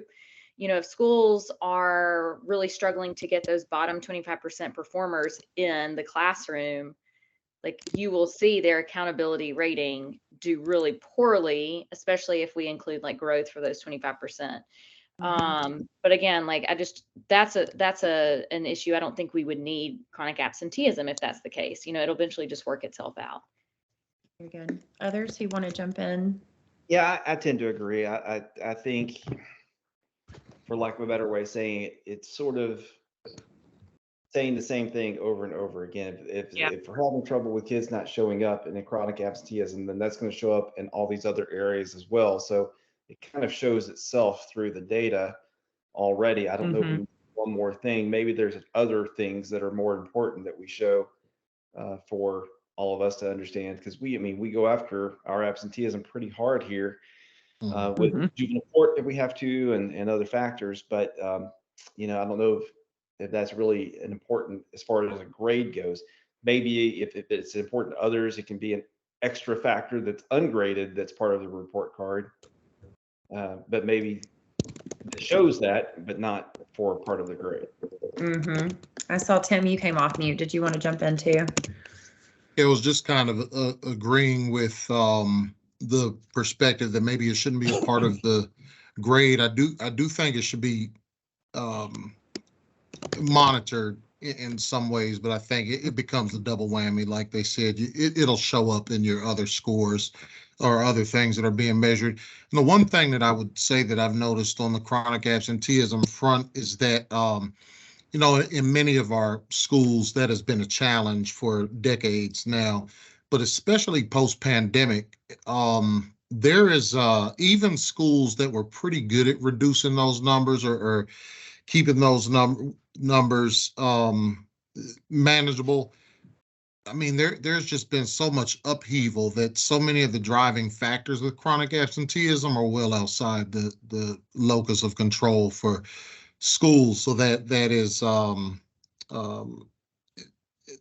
housing issues that families experience, transportation issues that families experience, longer term sickness, even lower level sickness, much of it chronic, but people are less inclined to send students into schools if there's someone at home that's sick, or when the flu comes up. And those, you know, I don't want this to sound like just a list of excuses, because we actually put a lot of effort and energy into reducing our numbers and making strong progress in that space. But I do think that this is one of those things where a school or many schools could end up getting grades for things that just are flat outside of their locus of control. If that's a transportation issue and the buses are not available to address it, then there's a very limited set of tools that schools can use to deal with that. If there is the housing instability that was exacerbated, you know, during the pandemic and continues now, I mean, schools are really limited in terms of the tools that they can use to address that. So that's just a thought around, do I think it should be a number that everyone is aware of and we keep our eyes on the ball? But I tend to agree for those reasons that it'll show up in other places in the report card. And I tend to agree that it shouldn't be an additional scored component for schools. Very good. Thank you very much.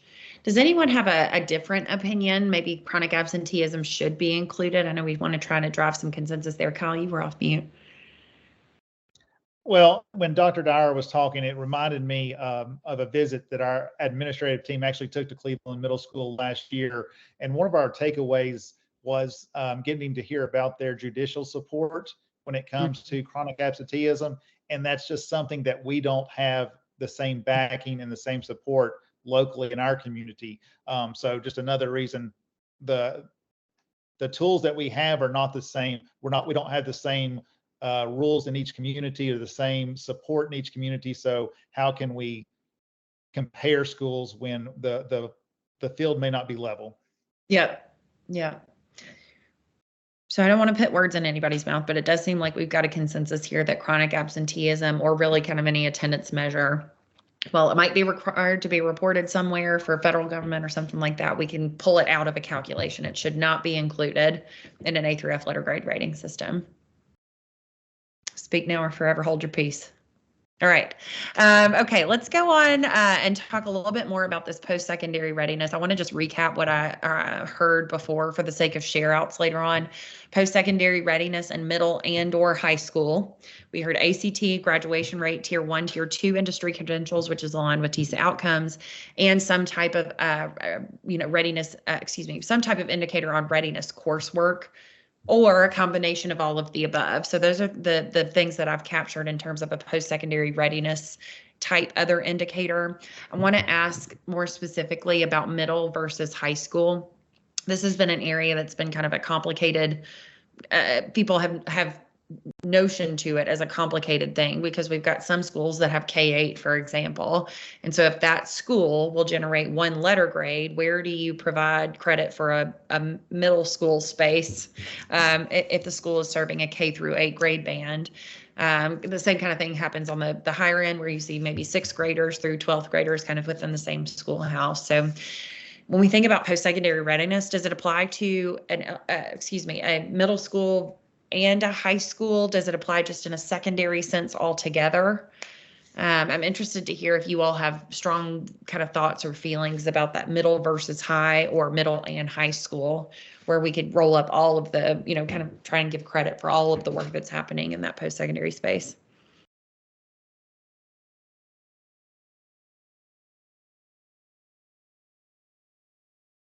Chelsea, this is Tammy Garrett. My only concern with the CTE programming, it's very expensive, especially a lot of the equipment.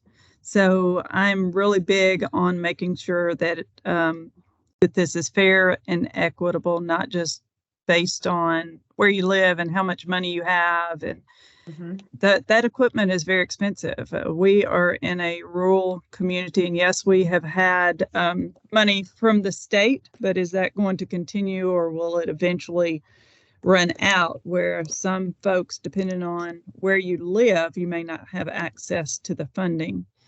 So that is a concern of mine. I have really thought a lot about, do we need another indicator? And I know, we'll probably talk about that later.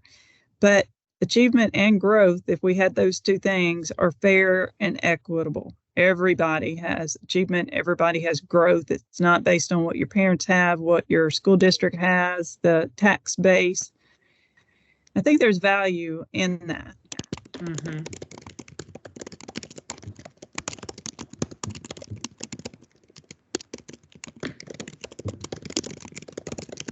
Okay, got that down. Thank you very much. I'm just trying to take notes for our person who's going to share out later. I think that's right. And I've heard a little bit about that, and predominantly from parents and families. They want to know a lot of information about what's going on, but when you ask them, what does this letter grade represent in terms of school performance?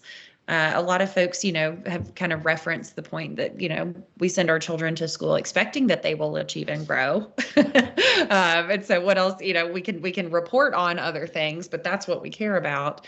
So anyways, I just wanted to comment on that. And I think that's a good point, Tammy. We heard, and you all remember Francisco Moreno, one of the parents who joined earlier on. He has pushed, I think, the idea that another indicator may not necessarily be as clear and straightforward as if there were no other indicator and we relied just on those two required components. I do have a question, Chelsea. I noticed when I was studying other states, Florida, if they use the English language proficiency assessment, the ELPA, they had to be in the country 2 years. Would that be something that we would discuss if we were to able to use some of that? Yeah, I think that's definitely open. And if you have a perspective that it should apply only if the student has been in the country for 2 years, I can take that down as a note. And I know we've got Director Parrott. I see you came off mute too. You want to jump in?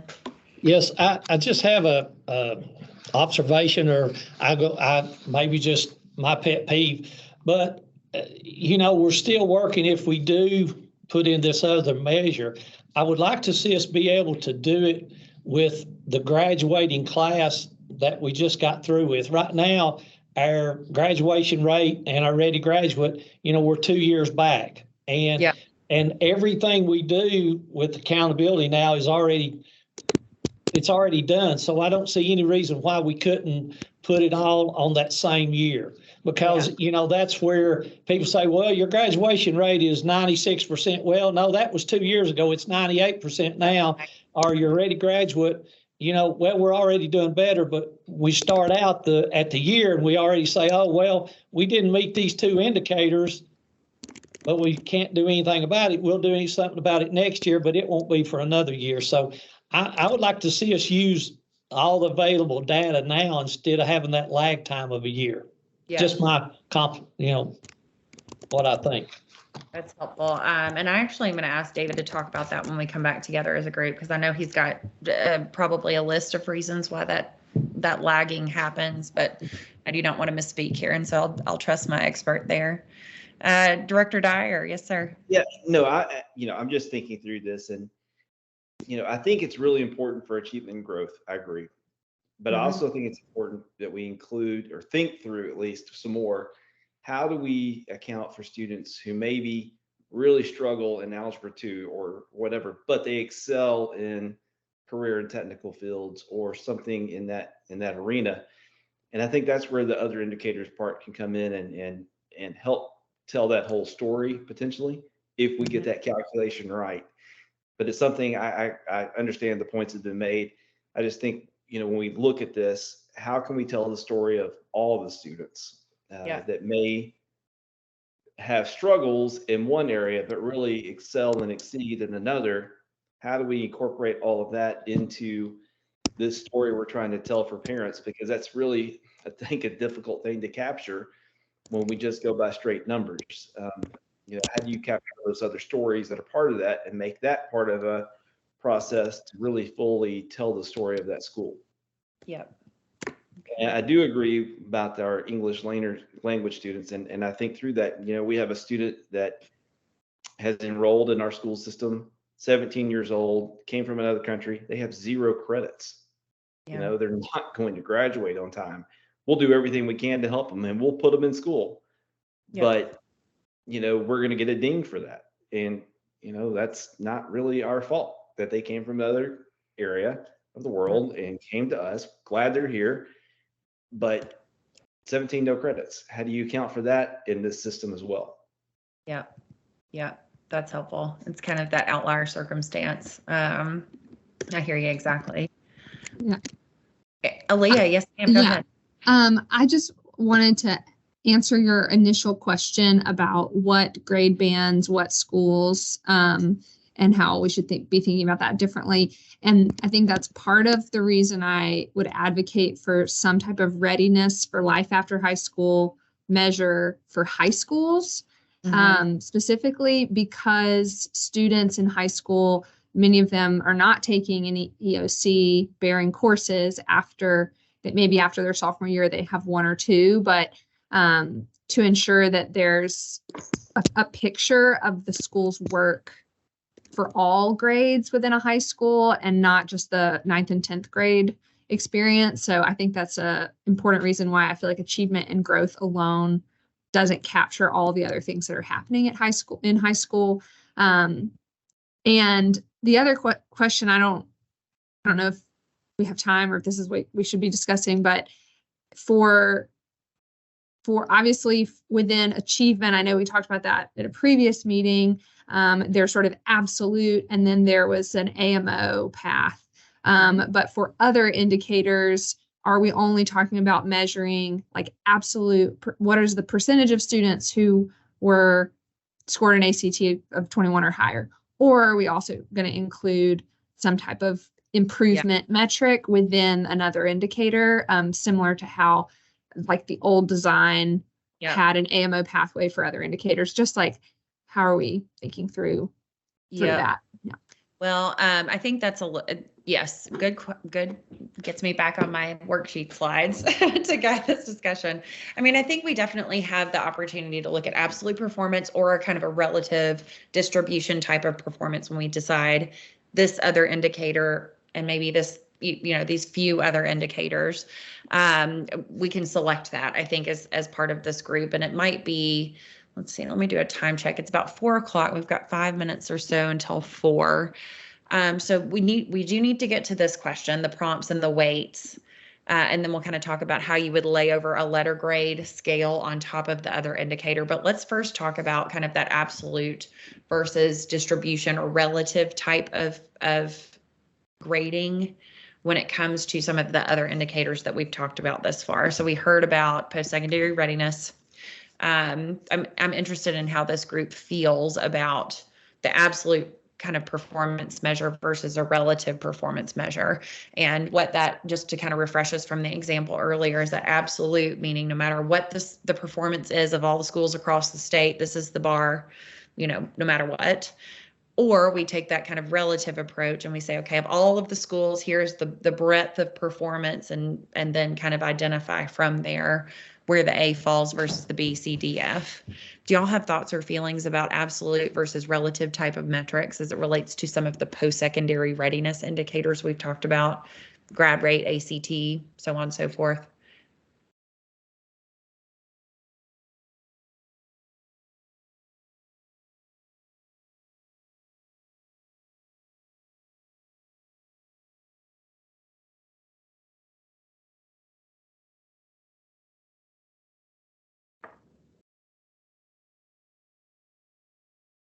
Chelsea, this is Tim Ware from Memphis Grizzlies Prep. Yes, sir. I heard some of the conversation earlier about, for example, rather than making this a comparative,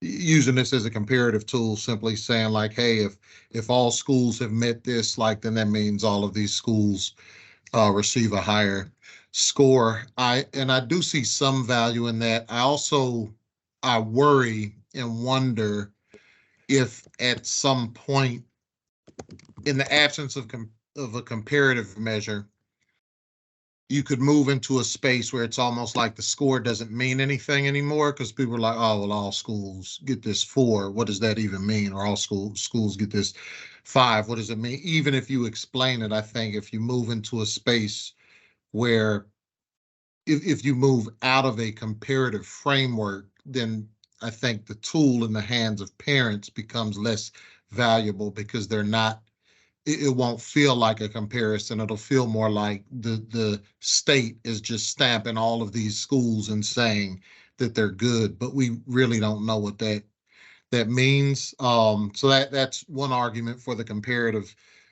measure. And that's really based on how conversations I've had with families around what type of scoring would they want to see on schools. That's a little bit more qualitative, just from the conversations that I've had. But I do recognize the value in if all schools average close to a year's growth, then they should just get a score that says that's what they did. And that's the expectation. So it should be a high score or achievement, whatever indicators we use to arrive at the measure. But that's if I was forced to choose one right now, I'd go with comparative, because I think parents understand it better. But I do certainly see the value in the counter argument that was made earlier. Yep, I hear you. very good. So kind of that distribution approach, I think, is what we're thinking about. Is that reflective? I'm looking for somebody to say, absolutely not. Hold the phone. Okay. All right. Let me just recap what we've talked about thus far. We just talked about this kind of distribution approach for the measurement of other indicators. Also talked about how, this other indicator could complicate the story of talking about what's happening with all students. We want to make sure that the indicators that are chosen to be selected are comparable across the state, and not where, a school may have kind of a disadvantage that's dollars related, for example, kind of Tammy, to your point. We talked about post-secondary readiness, ACT, graduation rate, tier 1, tier 2, tier 2, tier 3 industry credentials, and those CTE coursework scores. We've heard about the English language proficiency assessment for students who have been in the country for at least 2 years. We've heard about do not include chronic absenteeism. That does not make sense to go into the calculation.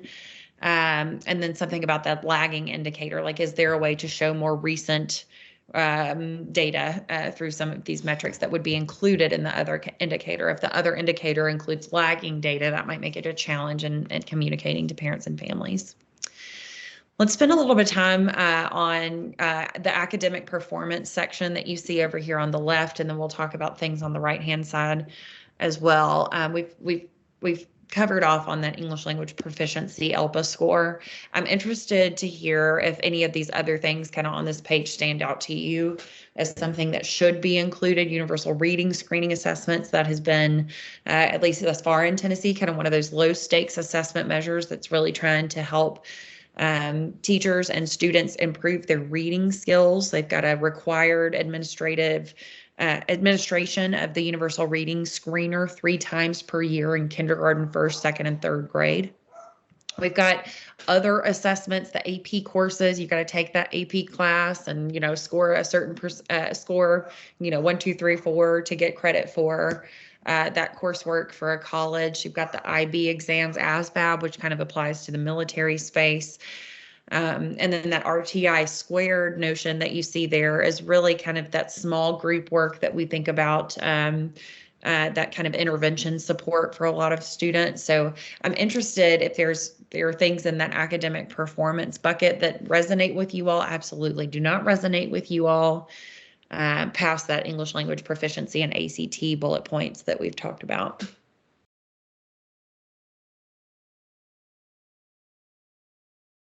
I'm wondering if anybody's got strong feelings about, yes, this particular one absolutely should be included, or absolutely shouldn't.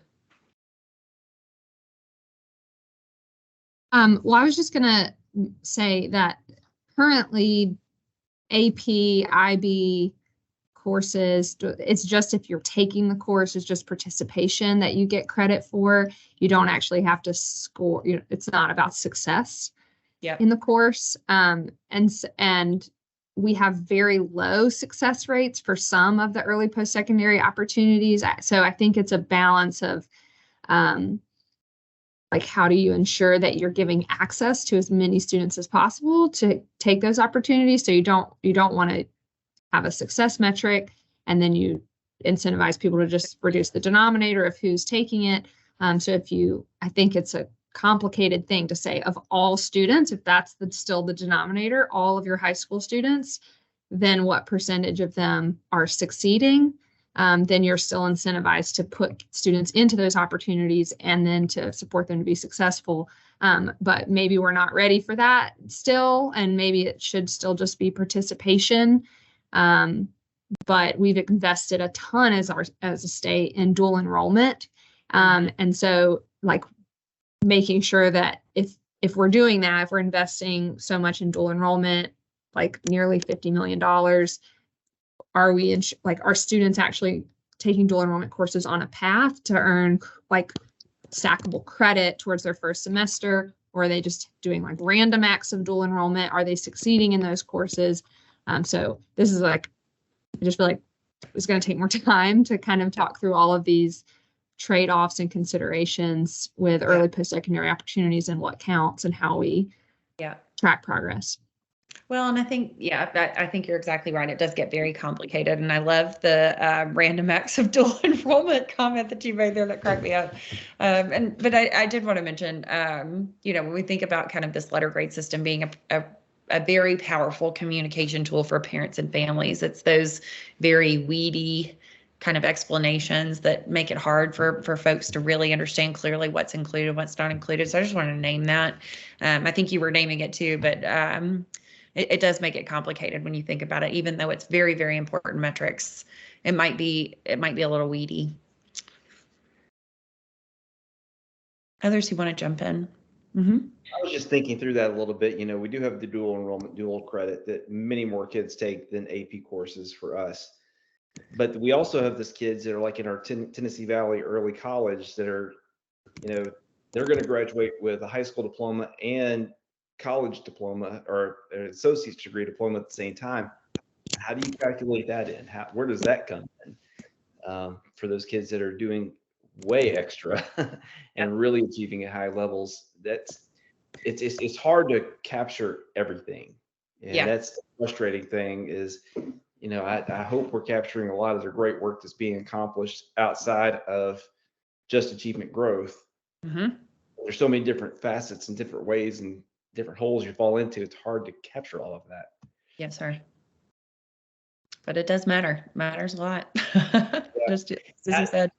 Yeah, I mean, I kind of like the idea, I think, of having one bucket, like I said earlier, that has ACT, post readiness, secondary readiness, and graduation rate in one bucket that counts for a grade under other. That way you're not singling just one thing out, and maybe other things could be added to that as well. Somehow you do that AP, dual enrollment, dual credit part of that as well. That's good. So we're gonna have those 3 or 4 things for one score. Yes, sir. Yes, sir. No, I hear you exactly. And I think it's kind of what we'll put on that first line here on our little worksheet is this post-secondary other indicator that includes some roll up of the ACT graduation rate and that post-secondary coursework. If that's reflective of the group's comments here, I think it is, but we'll look for y'all to set me straight. Okay. We're also going to include a line that says no chronic absenteeism because we've got some consensus there.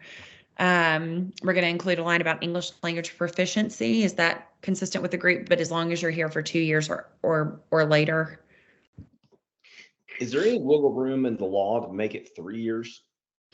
Oh, maybe. I don't know. I'm asking because what we find after 2 years, especially a lot of students, they're not at proficiency level in English when they have to sit down to take the TCAP or EOC to really understand that. But we find it for 3 years, it's like that magic button of time. So it's just something I would throw. I don't know what the law is on that necessarily off the top of my head. I don't either, and we'll have to look that up. I think there would probably be some opportunity for us to look at 3 years in this rating system. Kind of some of the federal metrics, it might be different, but we might have some latitude there. We'll look into it for sure. Okay, I want to push us on elementary space. Are there other indicators that should be included in the calculation only for our elementary schools? Kind of in the way that we're doing post-secondary readiness only for those older grade schools. It's absolutely fine if not. I just want to make sure that we address that question. I like the universal reading screener growth at the early literacy. I think that gives them skin in the game. We've found value in that. Okay, others?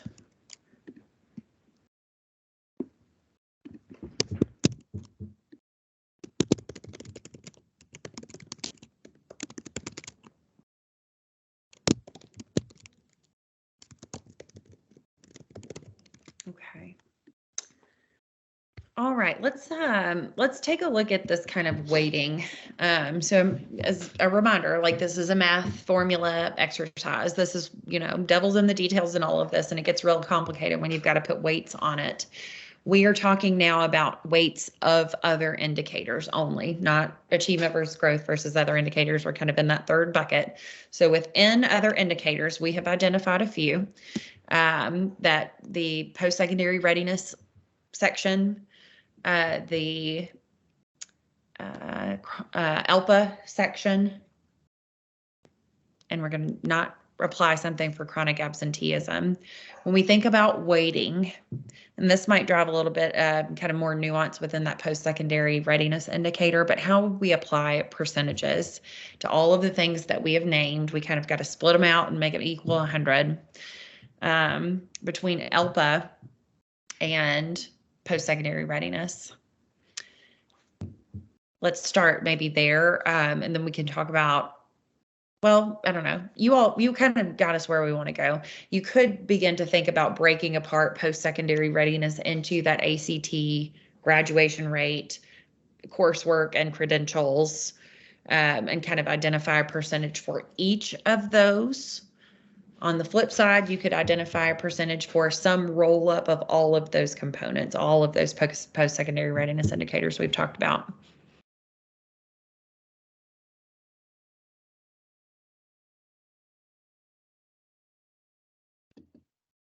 So we are talking about, just to make it clear, how do you make all of these other criteria into one letter grade? Yes, that's correct. Yeah, like if we were combine it all together, I'm just making clear on yes, that. Make sure I'm clear. like if you imagine, you know, you've got a letter grade associated with your school, and you say I've got a C overall, but I have an A in growth and a D in achievement, and some, you know, some letter that makes up for other indicators. That's what we would be rolling up to. So it would be kind of a mix. Your other indicator letter grade, as you know, talked about in this breakout group, would be represented by some combination of English language proficiency for students who are 2 or maybe 3 years in our country. Then post-secondary readiness, which could include ACT graduation rate, tier 2, tier 3 credentials, coursework, or you could break those out individually. But that post-secondary readiness one, we've talked about applying only in the high school space. So yes, yeah, like you said earlier, this would be elementary and then, or elementary, middle, then secondary or high school. Yeah. Yeah. Mm-hmm.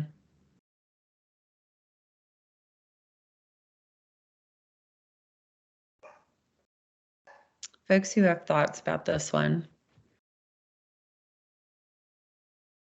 Because I mean, just as an example, like to start us off, you know, if we decided that post-secondary readiness should be one rolled up score, we only have 2 other indicators that we would need to kind of split 100 percentage points between.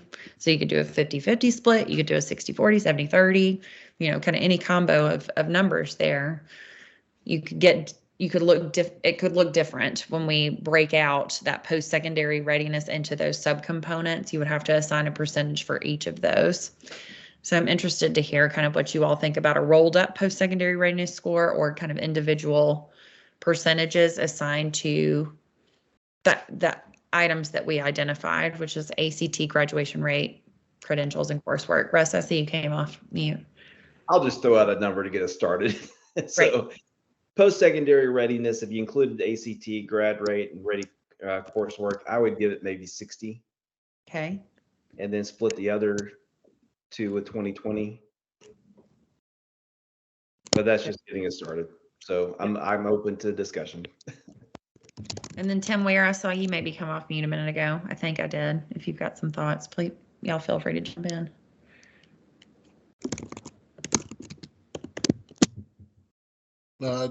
Just had one clarifying question. With the one of the other measures were for English language proficiency, correct? Mm-hmm. Was there any conversation around like the state's major focus on the early indicators of dyslexia? We have not discussed that in this breakout group. No, sir. We did talk a little bit just a few minutes ago about kind of what could apply in an elementary school space if we thought we needed to apply something that is specific for elementary school. We heard about that universal reading screener. Yeah. The dyslexia component we've not yet talked about. And I didn't want to muddy the waters. I didn't know if in a previous session that maybe if that had been brought up. But the gentleman that went, I think 60-20-20 was the split there with the high school with post-secondary readiness. I think in middle school, you'd be looking at ELP, and then there are versions of like the iReady assessments that we administered all of our students. There are versions of universal screeners that may make a lot of sense in middle schools as well, because we know we're closing a lot of gaps there. So a growth measure might make sense there. And if I was in that case, I think if we were looking at the universal screener for literacy growth or achievement, or literacy growth, which could hopefully turn into achievement, I'd probably go 60 on that and 40 on ELP. But I would say for those on this call, that's a direct reflection of the ELP subgroup being much smaller in the schools that we work in. Yeah. Others who want to react or chime in support, in opposition, have a totally different idea?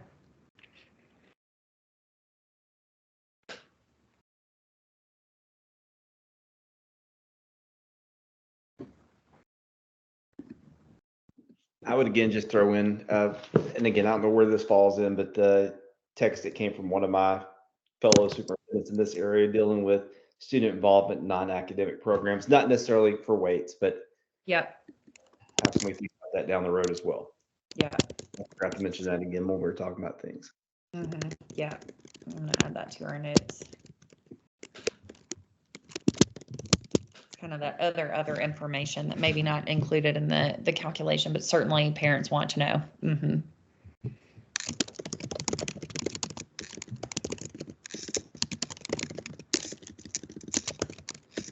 Others who want to chime in on the percentages, kind of the weighting of the items that we've identified in post-secondary readiness. We've got a lot of school leaders and district leaders on this call, so I'm really interested to hear what y'all think.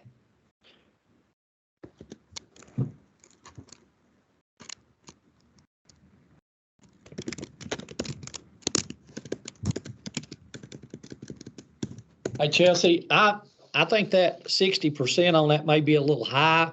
I would probably go more with, I'd like to see achievement to be more than growth, and how the others kind of pan out is okay with me, but I think we really need to push that achievement. Okay, very good. That's helpful. And I'm gonna actually carry that comment forward for our conversation on Friday when we think about all of the indicators together. And you've got actually a pretty significant amount of CTE coursework and opportunities in Anderson County. So I'm interested to hear about your thoughts on this post-secondary readiness weighting, kind of the grad rate, ACT, all the other stuff. I agree. We should put them all into that one, because again, like you say, is after 10th grade, there's no really accountability 10th through 12th grade. And I think that Ready Graduate puts it all together. Thank you. I appreciate that. I do like what Russell said about, we have a lot of our students that do that, do the 2 years of community college, our middle college students, and, they really don't fit into they get the dual enrollment and everything like that, but I think that they don't take the AP or the courses like that because they're going in a different direction. And then I think our other students, with our CTE students that spend their senior year at our other schools and our vocational schools, still call them vocational schools, but our technical colleges, we need to figure out how to put those in that too, because that really makes a big impact on our community and on our jobs. Very good. Russ, I see you put something in the chat. It's a screenshot from another state. Oh, I think you're on mute. let me go back. There we go. There you Yeah, go. this is just an example from another state that I've been kind of following along with over the last few months as we started this journey. And this is an example of how they break it down for elementary and middle at the top, high school at the bottom.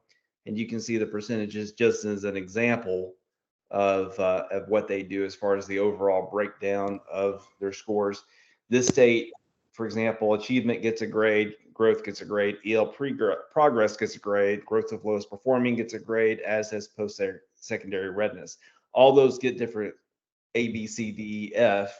It averages together for your final score. So they do come up with one final score. Thank you for sharing that screenshot. It's a lot easier to see kind of what we're trying to do when it's filled out and not on a blank PowerPoint slide. But this is exactly the exercise that we're going through. We're trying to assign those percentages and kind of determine, you know, what carries the heavier weight. Yeah, I think graduation rate I would put at a small percentage, and ready graduate or those other things like ACT score, industry credentials. Maybe we add something like not just industry credentials, but if you've earned an associate's degree, that should indicate that you're ready. But thinking through what the other measures are beyond just graduation rate, I think I would weight those much more heavily than just simply the 4-year grad rate. And I think, Russ, your suggestion earlier on that was 60-20-20. If I took my notes right, it's kind of that, just to get us started, right? So if we use that as kind of our, it's getting the engine going. I just want to throw something out there and see what happens. So much. Yeah, I appreciate it. But I mean, if we use that kind of as a starting point, Leah, I hear you saying take graduation to a smaller percentage, and I'm assuming that means less than 20. Some number. I mean, 20. I know we're not supposed to like talk too much about like the old system, but it was only at 5% of the overall pie. And so to me, those other measures are more significant. Like, so I don't know if it's 5% and then very low. 50% is like ready. And I know we're just talking about the other indicator weighting. We're not talking about the whole pie yet, but. That's right. Okay, I've got that here. Other thoughts about this kind of post-secondary readiness? We think about ACT graduation rate and the coursework kind of completion notion that we've talked about. If we did go graduation rate with like a 10% or less, and we did ACT about 60%, kind of fill in the gaps with a percentage point that makes up to 100. Would that feel right to this group? Is 60% for ACT too high, too low? Seems rather high to me. Okay. Maybe, gosh, I don't know off the top of my head. I would put more, I don't know. How do you look at career readiness? How do you look at credentials, industry certifications? And maybe that in some ways is somewhat equal to ACT, and then your final percentage be the graduation rate. Yeah. In that, if you have those 3 areas in one block, maybe it's 25, 25, 10 or something like that. Yeah. Good. Others? 60% on ACT too high, too low?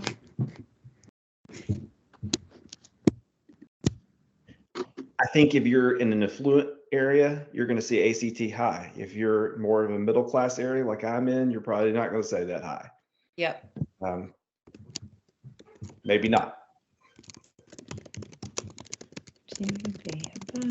Okay, good. Others who want to chime in here on post-secondary readiness? I want to also make sure that we've got somebody who can share out if anybody wants to just volunteer real quick, or I can volunteer you.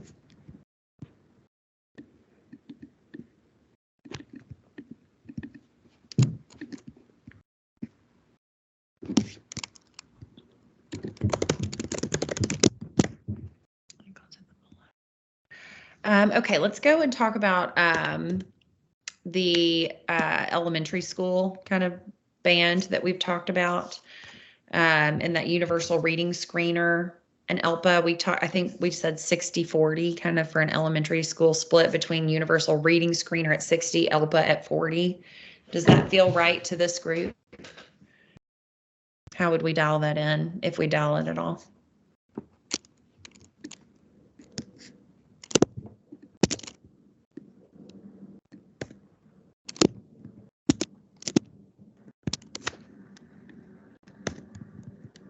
In that elementary school space. Chelsea, are we just talking about reading the universal screener or reading and math? Could be either one. You know, I think we've talked a lot about it on.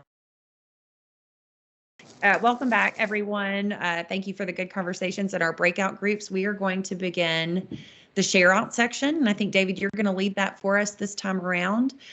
So I'll kick it over to you. Maybe your group wants to go first today. I don't know. We'll give it a shot. Well, why don't we mix things up here? I'll stall for a second to give Jean a moment to get mentally prepared here, because we're going to jump the order. So group 2 here is going to jump first here in just a sec. So with that said, I will turn it over to Jean for our share out. Sure. We had quite a lengthy conversation, so I'll try to recap some of what we discussed. I think some of the consensus where we landed, I can start with that we felt pretty strongly that chronic absenteeism was not a measure that I don't think any of us strongly advocated for, nor was teacher retention. We felt that those were improvement measures that if those are happening, we will see the result in achievement and growth just naturally. We did talk about the conversation that it makes the most sense to most of the group when we talk about elementary, middle schools, and high schools, as far as we felt it would be okay to have separate indicators. So for instance, if we're talking about having at the high school level some sort of a college and career readiness, so whether that's ready grad and or graduation rate in addition to achievement and growth. We did say that, you know, there might need to be some work if we used ready grad, and what that meant, but we like the different pathways and options of what that looks like. We did have some conversation about when we talk about the subgroups and longitudinal data, and I don't know that we really landed anywhere positive, you know, one way or the other there, but we did have some lengthy conversations and had a lot of chatter about if this is a letter that represents a school, what does that mean? And does it need to be more than achievement and growth? And I don't know that we came to a consensus there either. So my group, tell me what other big things I may have missed. I think we did also come to the fact screener data was not accountability data, and we didn't feel that should be used either, but those are the last of my big notes. Did you talk about the improvement over time thing? Did you talk about that, Jean? Sorry, yes, I have that down here as part of my longitudinal, but yes, the improvement over time and what that looked like and how would we measure that and how would that, so from one year to the next, how would we make sure when we talk about trends?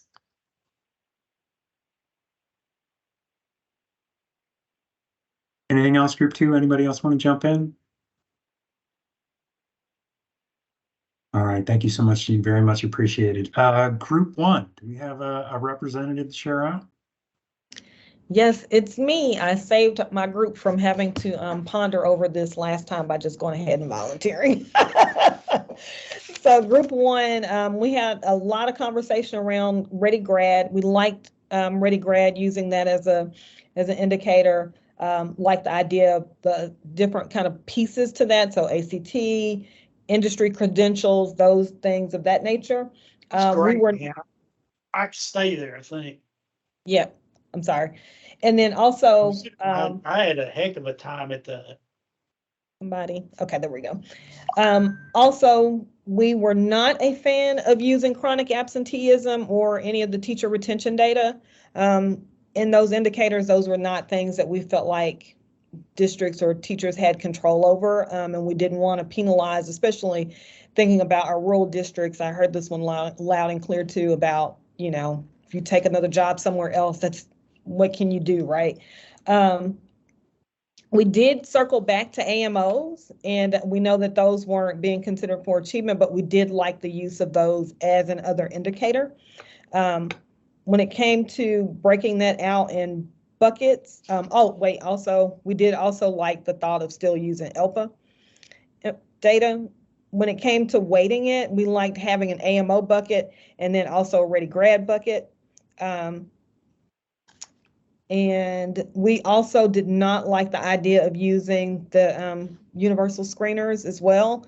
We thought that there should also be some inclusion of taking into consideration growth, in particular, like if you were growing your ready grad rate, right? So if there was still a way to do that. And I think that might be it. And then group 2, if there's anything I missed, let me know. But I think that's just about that's everything that we covered. Did I miss anything, anybody? No. All right. Thanks, All y'all. right. Thank you so much. Very much appreciated. Thank you, Group 1. So we will now jump to Group 3. We have our volunteer.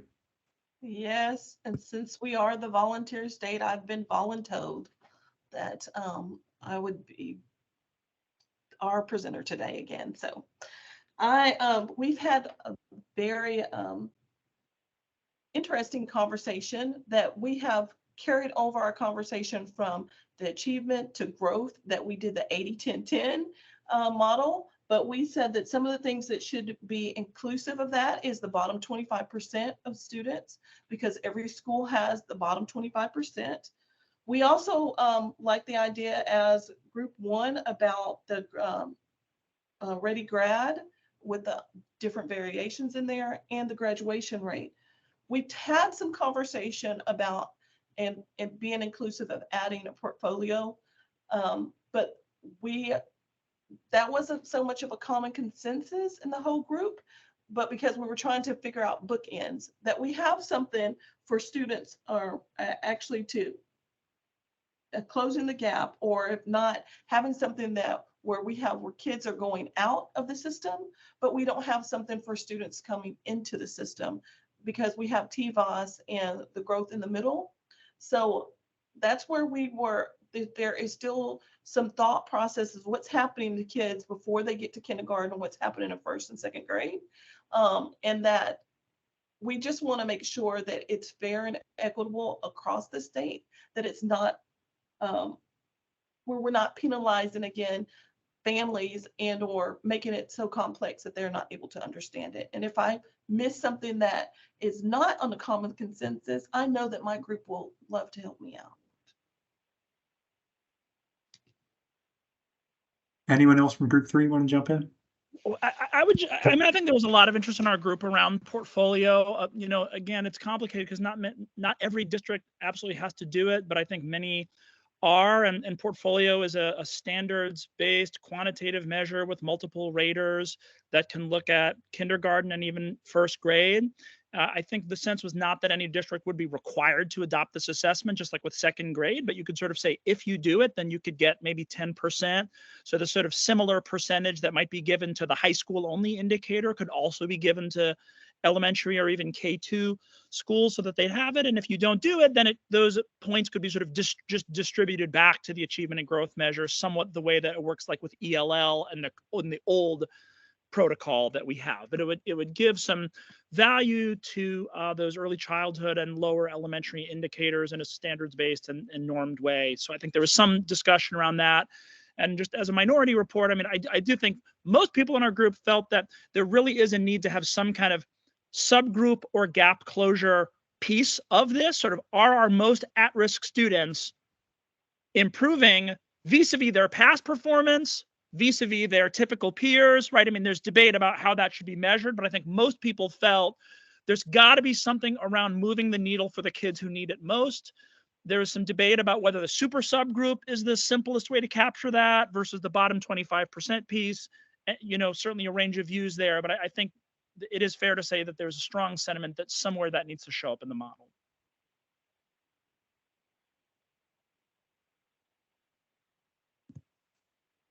Excellent. Anything else, group 3? All right, so we will jump over to our volunteer for group 4. Yeah, and I'm sorry, y'all. We always run out of time for this part. I don't know, Director Dyer, you might want to jump in, or maybe Aaliyah. Others, someone please volunteer. I'm sorry, I didn't get to that part. I think that Director Dyer said that he had to leave early, so I will do my best. And Chelsea, maybe we can like do it as a partnership. We talked a lot about sort of a new idea around ReadyGrad, like what are the actual pathways that matter to ensure students are ready. So we talked about ACT, we talked about different early post-secondary opportunities, like which ones are students actually participating in. Should we sort of narrow our focus? We talked about industry credentials and that there are valued and preferred industry credentials. So should we be looking at those? And graduation rate, like at what percentage should graduation rate play a factor versus some of those other measures? And should that be based on participation or actual success in early post-secondary opportunities? We also, there was someone shared that they did not think chronic absenteeism should be included, and no one spoke up to disagree with that.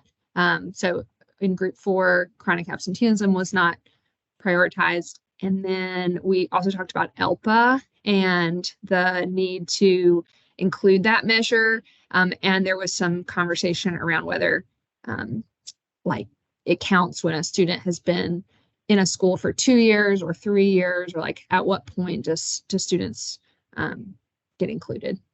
What did I miss? What did I miss, Chelsea, or mischaracterize?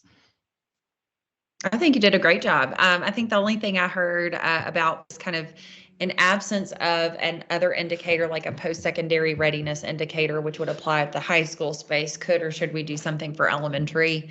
The comment in the group was the universal reading screener growth and improvement kind of in the universal reading screener space. We even had one member of our group talk about the importance of the universal reading screener for middle schoolers in that school. So maybe that notion could kind of carry through for a little bit older grade bands than maybe we typically think about. But I think the notion was really focused on that early literacy push we know that many of our schools and our whole state is doing. But I mean, others from our group, please feel free to chime in.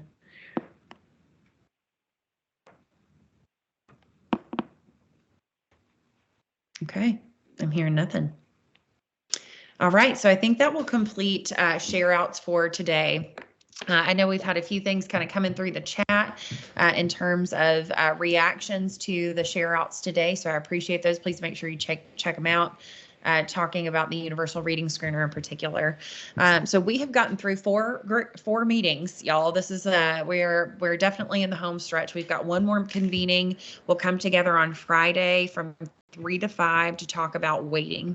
Now, we've talked in each of our groups about kind of weighting within academic achievement, within growth, within other indicators. When we come back together on Friday, we're actually going to talk about the weighting between those big categories, between the big 3, achievement, growth, and other indicators as we've outlined today. I anticipate there's going to be some modeling that we will do as a result of the discussions that we had this afternoon. So we'll be able to bring that forward. But of course, as we've done before, please take a look at that public comment that continues to be updated. We'll send out prompts for meeting 5 and kind of go through some of that exercise with you all on a Friday afternoon. And I will appreciate you in advance for joining us for this important topic. But otherwise, I think we are going to go ahead and adjourn our time for today, give you a little bit of minutes back. Thank you very much for your participation this afternoon. We'll see you in a few days on Friday. Take care.